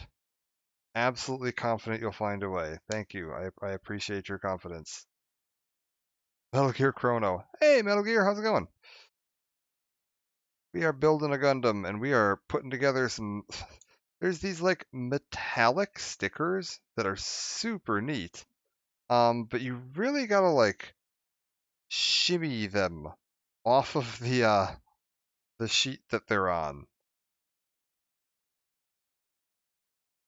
Yeah, we're doing the Perfect Raid Unleashed RX-78, like the most fancy Gundam they've ever made. I bought one about a week ago. It just got here.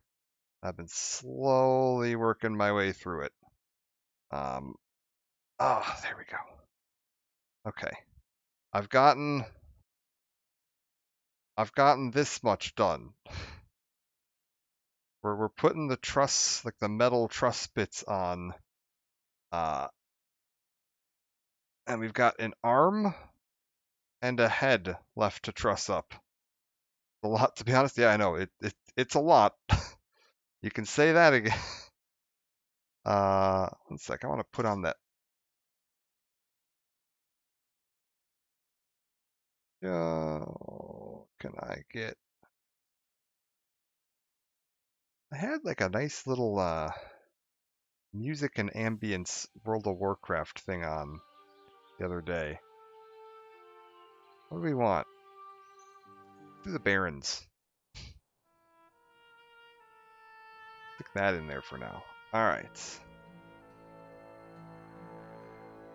Didn't know you were into Gundam. This is my first Gundam. This is the first time I ever built a Gundam, and I just was like, screw it. We'll just start with the most advanced one they've ever made, right? What could possibly go wrong? I've done a bunch of Warhammer models, and I've done a couple Metal Gear Gunpla style. Oh no, I've never watched any of the shows. This model just looked really cool, so I wanted to take a look at it.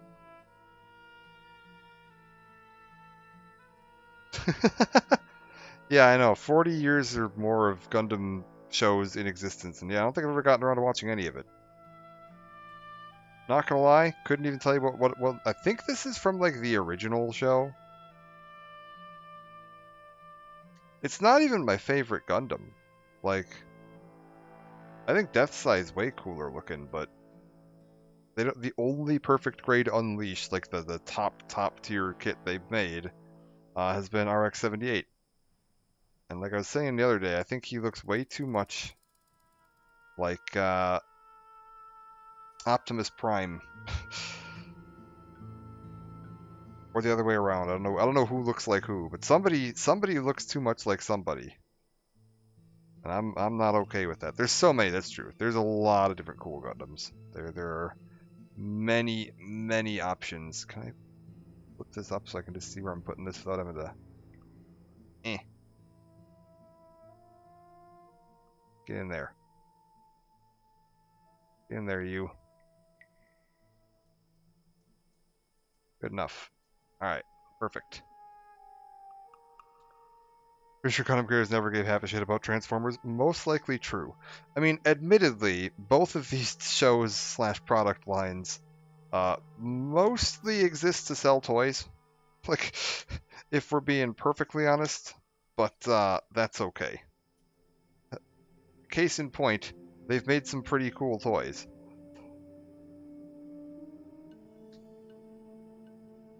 Like, this thing is out of this world. How detailed it is.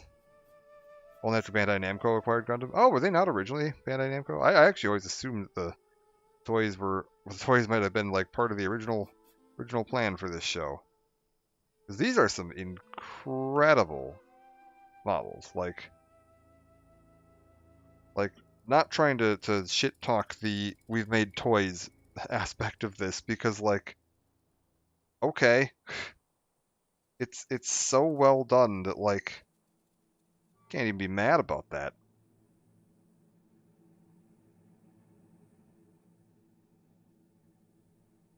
All right, flip you up.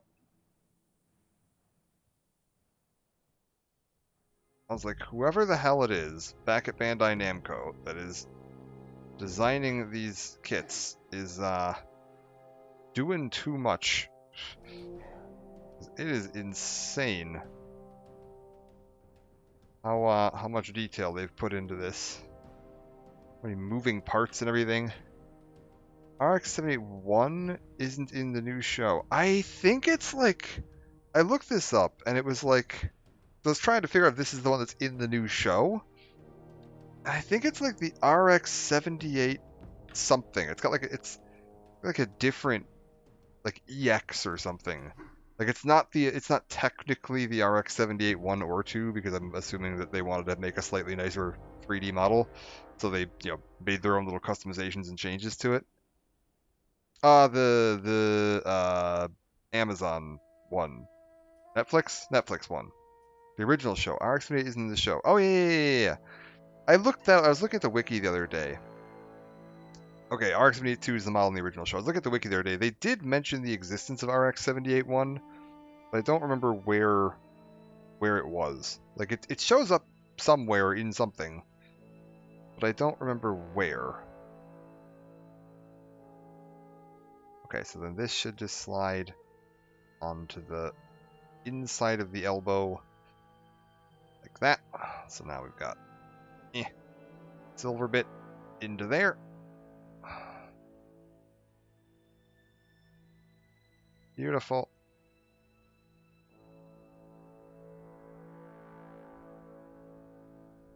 Shows up in lore. Gotcha. Where's next? Next up, I need part 15 on the outside and part 14 on the inside. These have undergates that I need to trim off. As I say, I've also actually built the I got the Prometheus Gundam. I'll look that up. Yeah, I think that I looked up a list of some of the other like interesting models, just because I was curious like what some of the fan favorites were. And there's like God Gundam's really fucking cool. Unicorn Gundam's really cool. New Gundam and NU was pretty neat looking. There's a lot of different. I mean, we had 40 years of show.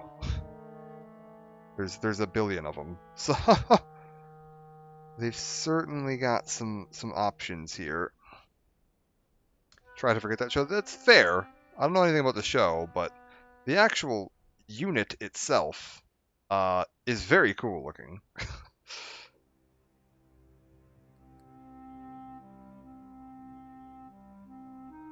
Admittedly, very reminiscent of an upgraded version of this, but it is somewhat of a design philosophy.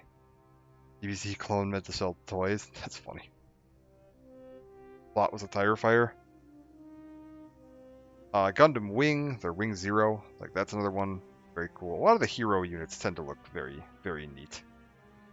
Like the main character ones. But yeah, overall, I haven't watched much of this at all. Seen clips here and there. Played some of the games, but similar color scheme to RX-78, yeah. And there's some like just design philosophy that seems to be very similar between them. They're generally very, very human looking. Epion, Villain of Wing. Okay, yeah, take a look at that. Okay, I think that's the other arm done. So now we just gotta do the head. And then that's it for the truss. We're done. The only thing left to build after that is all of the armor frame going onto this, which I am not going to do right now, because that would take forever. Strike Freedom? Oh, Strike Freedom's really cool too. Yeah, that is true. I saw a picture of that when I was looking up some of the different ones. Strike Freedom looks very cool. And I think which ones, because there's a couple of them they've got in Japan as like big giant standing models. And it's what? I think it's Wing and Unicorn? They've got like full scale versions of, which is insane. Like, let's say, yeah, or it's like I think I've seen Wing and Unicorn. I don't know if there's any other ones, but like China's got Strike. Oh, that's cool. All right. This now goes onto here, onto the top of the head. Not to be confused with Strike Free. Oh, those are different. I wouldn't have known that. I would have actually assumed that those were the same Gundam. So Strike and Strike Freedom are not the same Gundam. Got it. Ugh. I was gonna say, as far as my like Gundam building experience goes, I've built the Kotobukiya Metal Gear kits. I've got Sahelanthropus, Rex, and Ray. And I've built all three of them, and they were all really, really fun to build. Super, super well designed, super intricate, very, very fun to mess around with. Okay, 11 is going on this side of the head, and it's apparently just gonna like slot in somewhere along here. We'll just kind of butts around until I feel it slide in.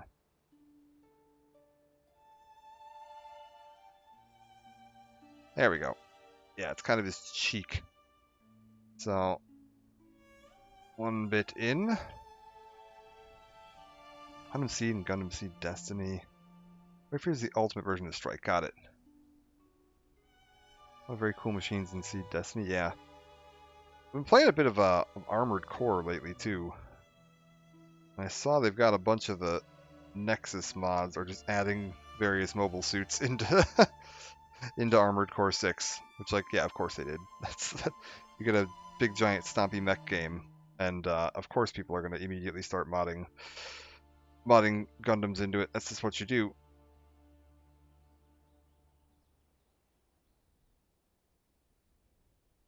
They don't give us good Gundam games. Yeah, like the one I remember playing, I don't remember the name of it even, but I had a ROM of like a, I don't even know if it was released in America. It was a Super Nintendo 2D fighter um, from like the Wing era, I believe. Endless Duel? That sounds right. Yeah, I think I recognize the name of that. Based on Street Fighter 2. Yeah, yes, that is definitely the right one then, yes. Because I was gonna say it felt very similar to Street Fighter, so I was like, I played a bunch of that back in the day. Super fun.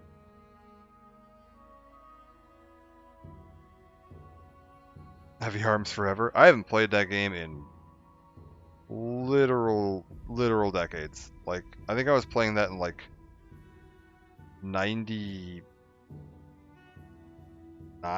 2000, right around there. So like, yeah, it's been a hot minute. Got the big ass Gatling gun. Honestly, the only thing I remember from that is how much I love Death Scythe. Like, Death Scythe was so fun in that. More fun than he had any right to be. I mean, it has been, yeah, ages and ages since I've played that. Okay, this goes on the back of the head. Kind of on the side. Alright. We got that done. We got the cheeks done.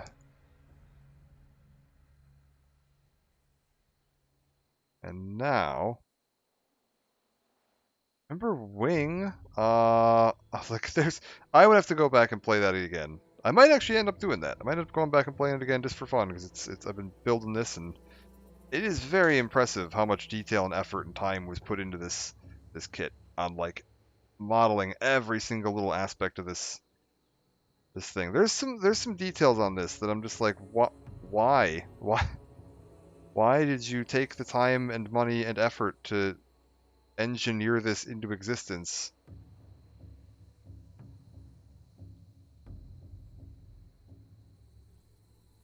Like, we'll show some of it off here in a second, because Gundam is huge. That is true. I suppose also this is probably like roughly a license to print money. Like, this kit wasn't exactly cheap. Not honestly that outlandishly expensive in the grand scheme of things, but... Okay. That's it. We've got all of that done.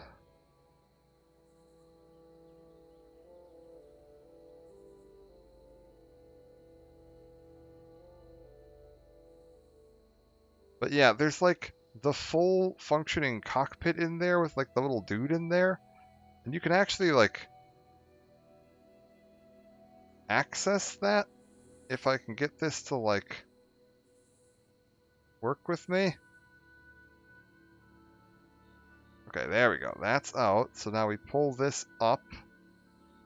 Okay.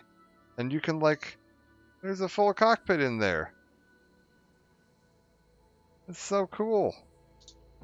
Oh, that popped right off. That's less cool. We'll fix that in a second. There we go. Get that over the back. Shove that down into there. This goes onto here. This goes up into there. Alright, perfect.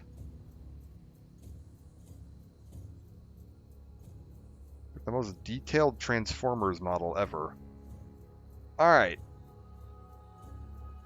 That's about it for this guy for now. That said, I do I have one other thing I want to test.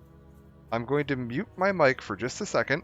Here, we'll lay him down here for now and see if I can get the focus adjusted. I got the batteries for the lighting kit in the mail today. Can I get the camera to focus in a little better? So, in theory, I can pop the lighting kit in, and I should be able to get this to light up. I haven't tested this yet. I don't know if this is going to work or not, but we're going to give it a shot. I'll be right back because I got to go grab it because it's sitting down on the back porch. So I'll be right back while I go grab that. But give me just a sec. We'll just kind of leave this chilling here for a second. Here we'll throw the instruction manual with a nice picture of what this is eventually going to look like on there. Double O Gundam? I don't think I have. I'll take a look at that in just a second too. Give me 1 sec to mute and go grab these batteries. I'll be right back.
Okay, we're back.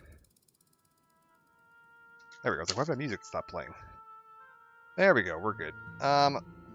Fish these batteries out of here. Metroid Prime music? Yeah, we can do Prime music. I do enjoy Metroid Prime. Let's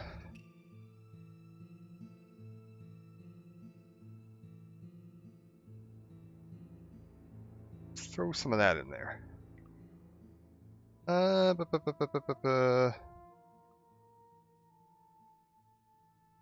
Let's throw on some, like, general Metroid music. Yeah. Like a mix.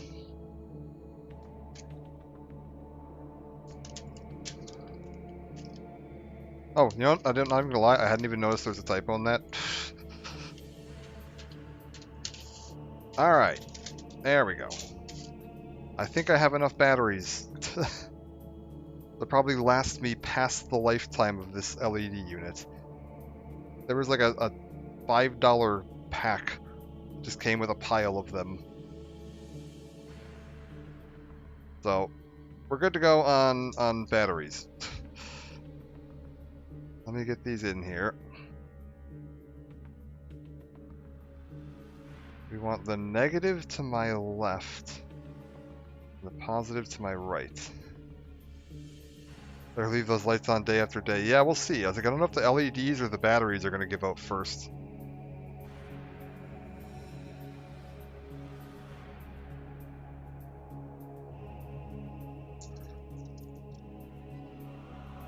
It was, like I said, it was one of those goofy little, like, they're like, oh yeah, you can get, like, I don't even know how many this is. 20 of them or something for $5. Or it was, like, significantly more than that if I wanted less. So, we'll see. Yeah, the LEDs themselves might not burn out, but I'm more concerned that the like electronics might like the button might fritz out before they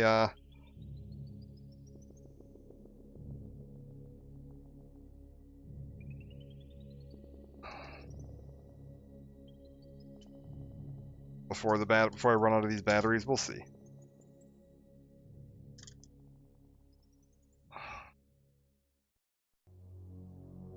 Because apparently you just like move a piece of the model to like activate or change the lighting. Because there's multiple lighting options. Okay, so you go into there. There's also a warning not to look directly into the LED. That's encouraging.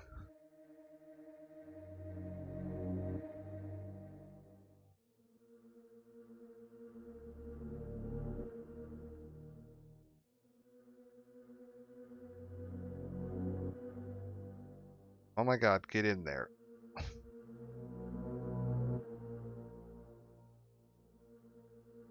Fucking hell. These do not want to fit.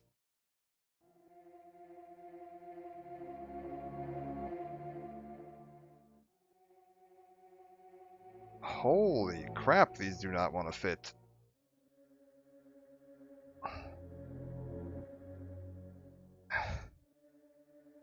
What the fuck?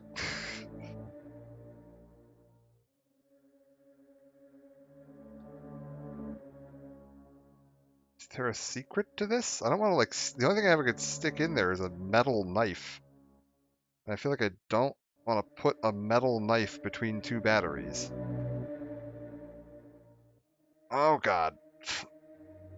Get in there.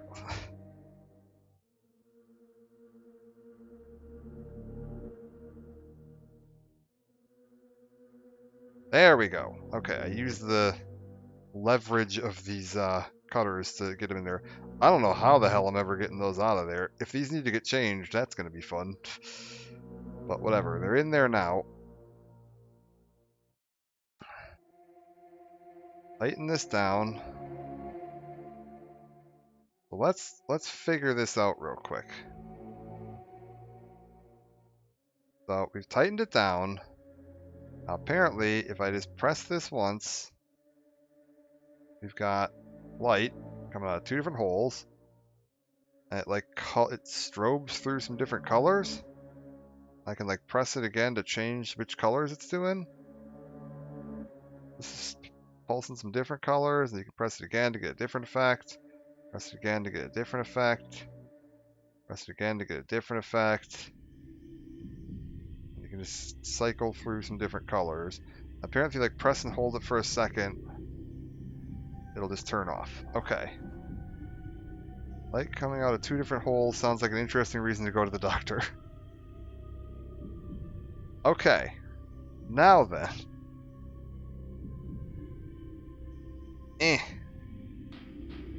If I can get this whole upper bit to come off.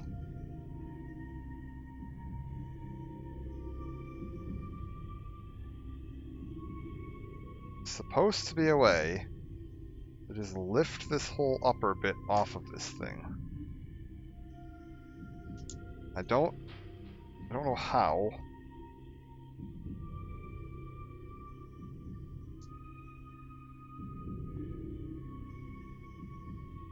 It really doesn't seem to want to come up. Oh god. This is a pain in the butt, let me tell you.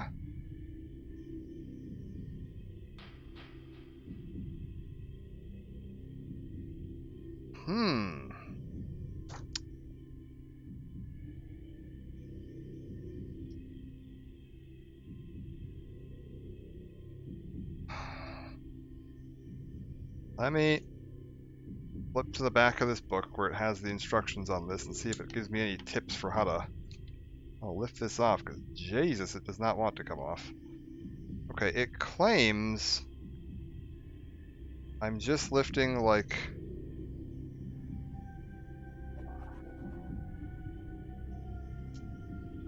the sort of central bit off. And it should just come right straight up, but...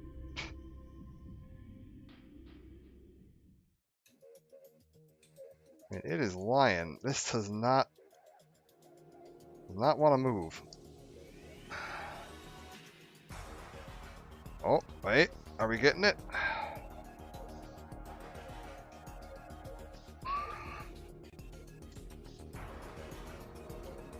Come on. Let's do this without breaking you. There we go. Off with his head.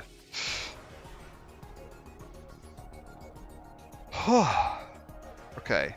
Side with LED. Yeah, you don't say. So now we take the LED.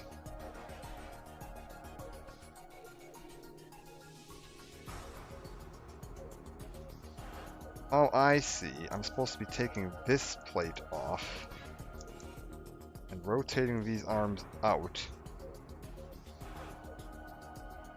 So then we put LED facing forward and up.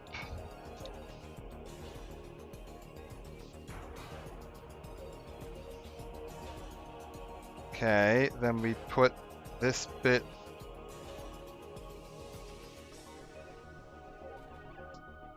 carefully back on. Then this bit back onto the back. Rotate these arms back in. Reattach the backpack. And now, if I pull the chest piece out,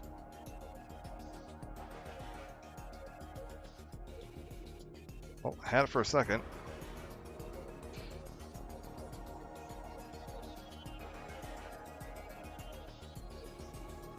Bethany, do you mind turning the light off for a second?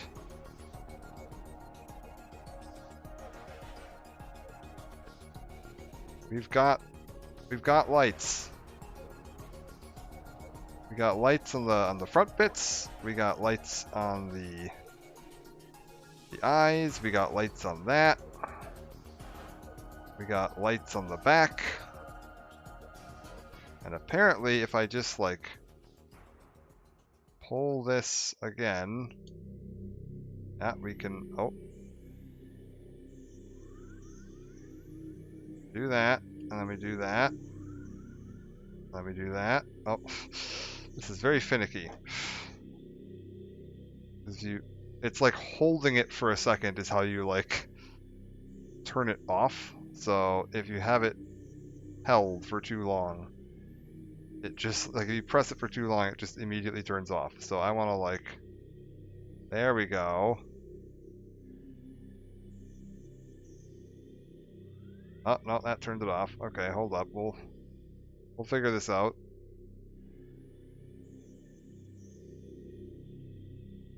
There we go.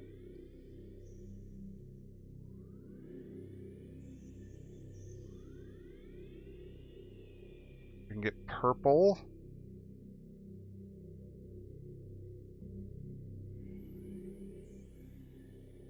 We can get that with some like pulsing. We can get this.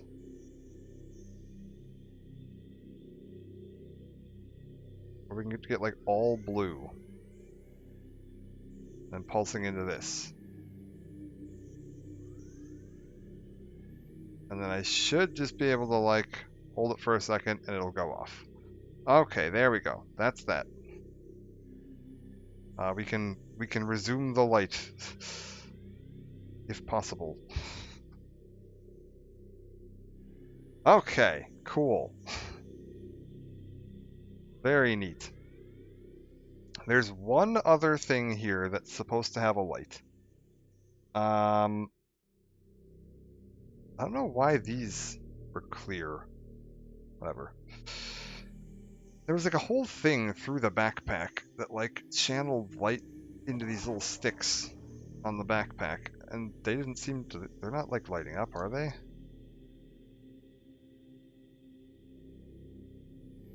Any light coming out of you? Hold up. No, I don't know what the point of that was.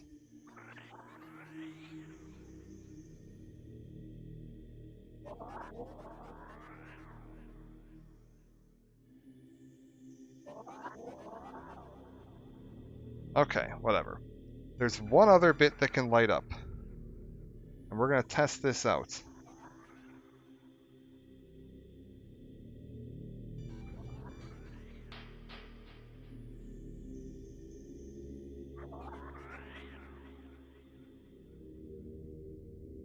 How do I do this? There's this bit here, which is like the for testing battery. Ah, I see. There's a thing to put it in here. This is like a fishing lure battery, I guess? I ordered one of these. I haven't gotten the full one. So, let's get this testing battery out. I don't know what the difference between a testing battery and a regular battery is.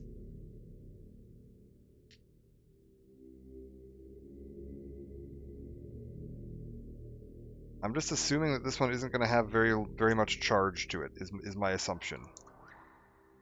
It's a weird little thing.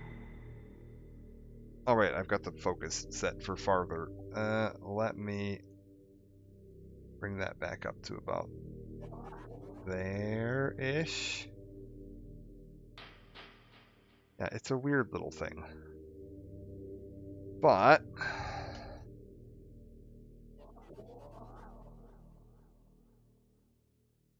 there is a light up beam saber as well. In theory, should be able to test that at least. I take my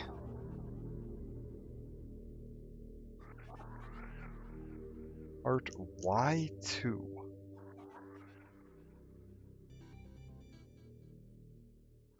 It's all empty. Alright, cool.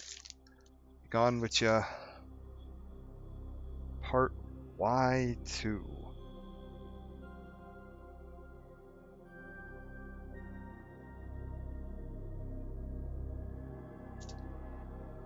I don't know where Y is. One sec. I gotta find the Y frame.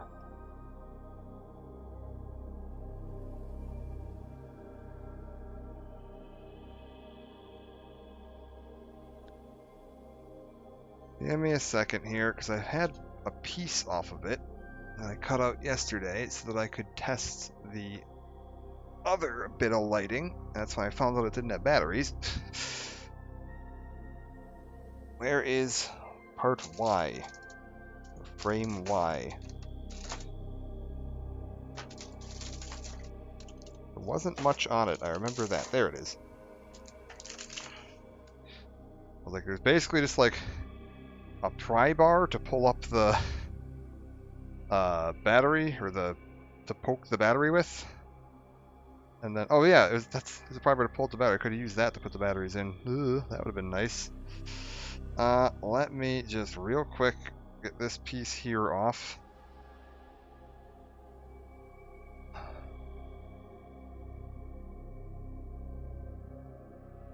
Okay.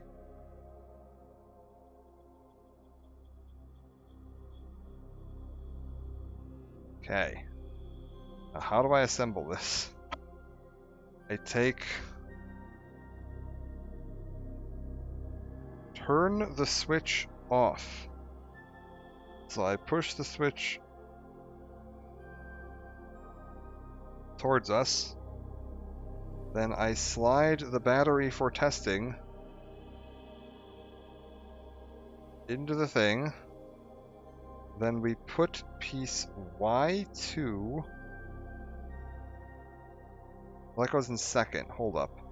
So we shove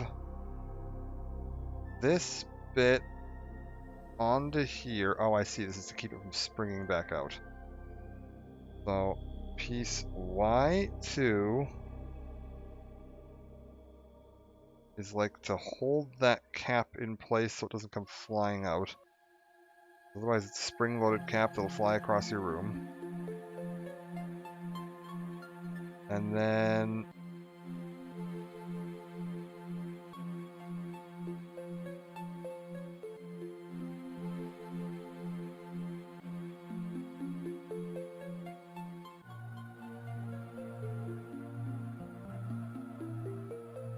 how does this work?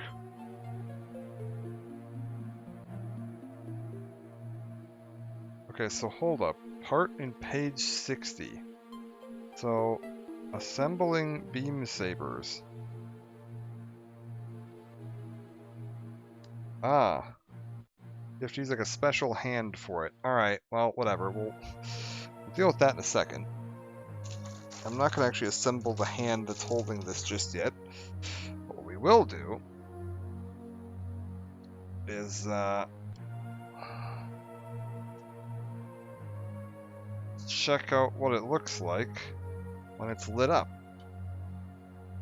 So you get your big fancy clear beam saber here.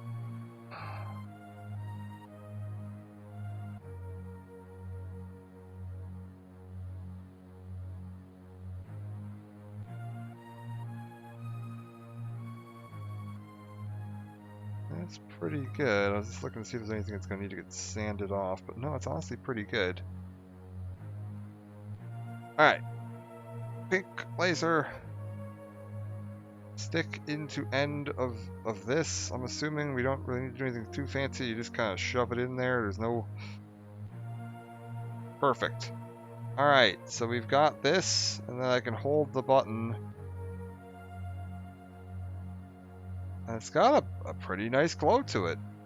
It only stays active while you're holding the button, it looks like. Which is a little weird. Wait, just like click it? Oh yeah, you push it all the way forward and it clicks on.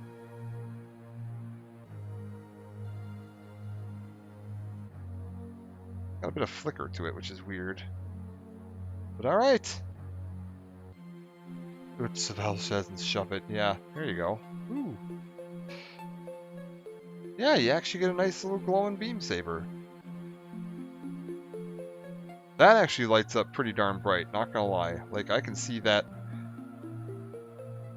perfectly clearly without having to like turn the lights off at all. Actually looks really cool. Alright, neat. So, hey, is it off? There we go. Turn that off. Sweet. And then, yeah, it's got the full bit where you can, like, attach this to the backpack. I'm curious, if I... What's up with the backpack?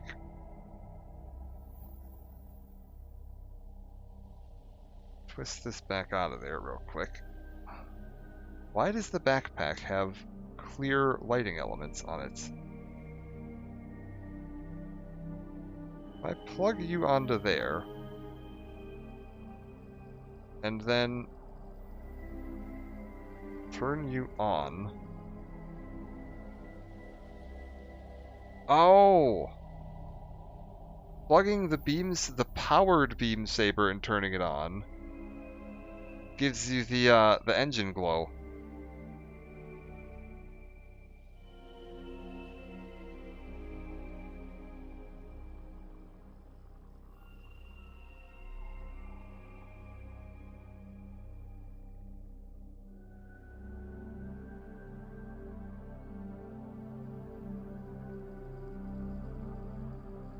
Okay, here we go. So then we can... Oh wait, hold up. If I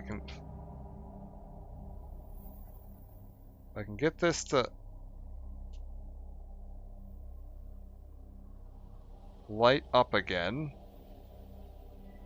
Okay, so I've got the main lights lit. I've got the engine lights lit. Okay, cool. That makes sense. So then we just shove that back into place. Should be good. Turn this off. Off. Remove that from the old backpack. Alright. I think that is a reasonable stopping point for today. we're gonna stop there, and then next time when we come back, we've got to do all of the armor, which is how many pages of armor? How many pages of armor do we have? I've got about 1, 2, 3, 4, 5, 6, 7, 8, 9, 10, 11. We'll say about 10 and a half pages of armor to assemble. And then there's the beam rifle. Armor should be pretty straightforward, that's true. It's big pieces and it should just mostly just slot into place, I think. I don't think there's going to be anything too crazy. There is a lot of stickers and stuff to do, though.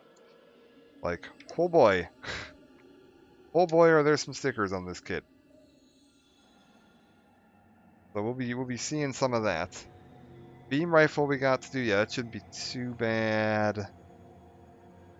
We got the shield.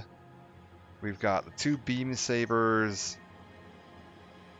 There's a couple options on the shield for how you want to mount it, because you can mount it either on his back, you can mount it on his arm, you can mount it with the on his back with the beam rifle like slotted through it. There's the core fighter, which you can build either in deployed mode or transformed mode. You can even replace the internal cockpit, like the core module I've got, with the core fighter in transformed mode, and then you could actually pull it out and have it like transform out. Yep, comes the core fighter. So right now, if I were to take this guy and we were to let me just disassemble him slightly, you can just pop him in half, and there's the core module here, which isn't actually a core fighter, but not all Gundams transform.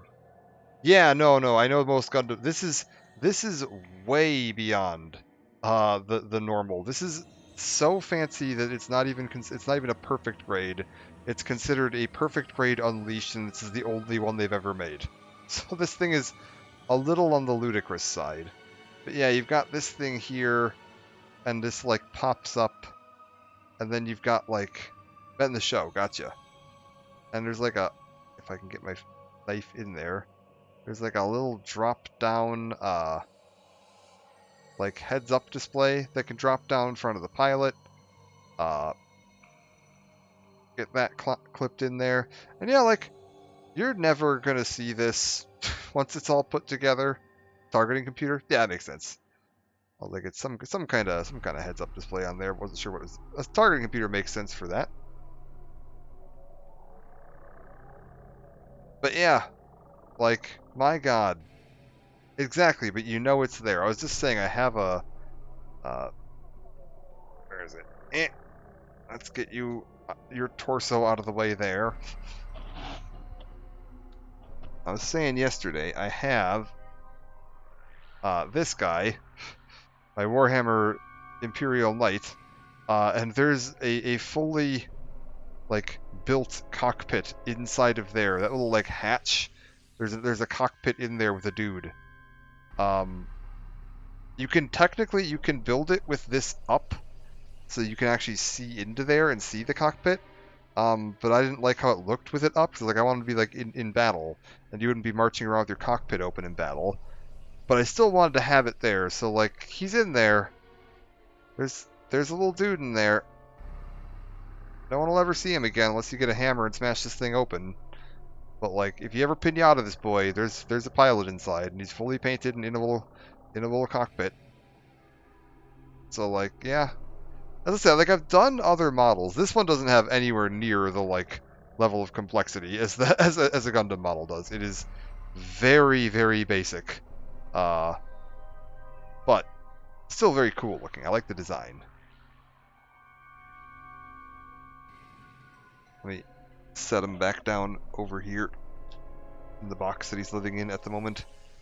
All right, we're good. Channel Mecha Gaikatsu? Okay, I'll take a look into that. I was like, I am, yeah, gonna call this a part here for now, and then when we come back tomorrow, probably, it'll be time to start assembling all of the armor onto the outside of this guy. And figuring out all the stickers and all the decals and everything like that to get this all labeled up. But yeah, thanks for joining. I will be back next time. Also, we're going to be doing some Knights of the Old Republic coming up very shortly. I just need to touch base with the person who requested it to make sure that they are going to be able to be there for some of it. To make sure I'm doing it on days that work for them. And I'm doing Dark Side playthrough this time. We're doing with some light mods. Some mods that add some like cut content features and things like that that were discovered in the game's files, and they were able to restore in, which I've never used before. I've done that for KOTOR 2, because there's a bunch of cut content for KOTOR 2 that's pretty well known. Team Gizka. Is that who did this? I didn't even see. Let me get this guy put back together real quick so he's all slotted in there. All right, beautiful. And then you need to bend that back, and then you go into there. They did all the KOTOR 2. I don't know if they did this KOTOR 1 stuff. It was on Nexus, and there's not much. It's not as much as like KOTOR 2. It's very light. Don't go in expecting the kind of content we got in KOTOR 2's restoration pack, because there just wasn't that much there. It's mostly just like a couple lines of dialogue that were in the game that have a very obvious place that they should have been and weren't. And then there's like, I think, one quest chain on a planet that got cut that they were able to like, oh yeah, we can jimmy that back together. Yeah, KOTOR 1 did not have anywhere near as much cut content. They were given much more time to work on it. And so they were able to pretty much finish everything they wanted to with it. KOTOR 2 was a mess because, yeah, it was just super rushed development, and they didn't have enough time. Yep. Which is a shame, because I think they did a great job. I think KOTOR 2 is fantastic. I've played KOTOR 2 on the channel before, and like I think it's great.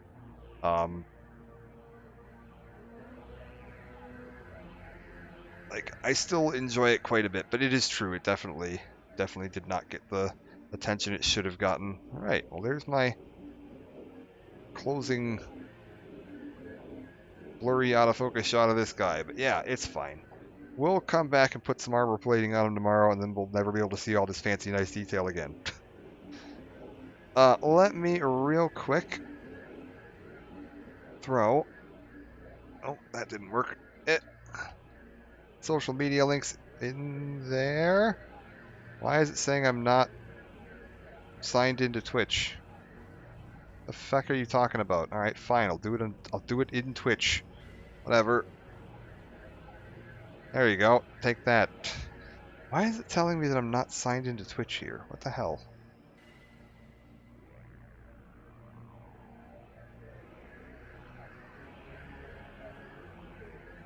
Login, dashboard. Weird. I don't know why that isn't, I don't have my moderator tools here, and I can't use commands because it's not... What if I log in? What if we do this?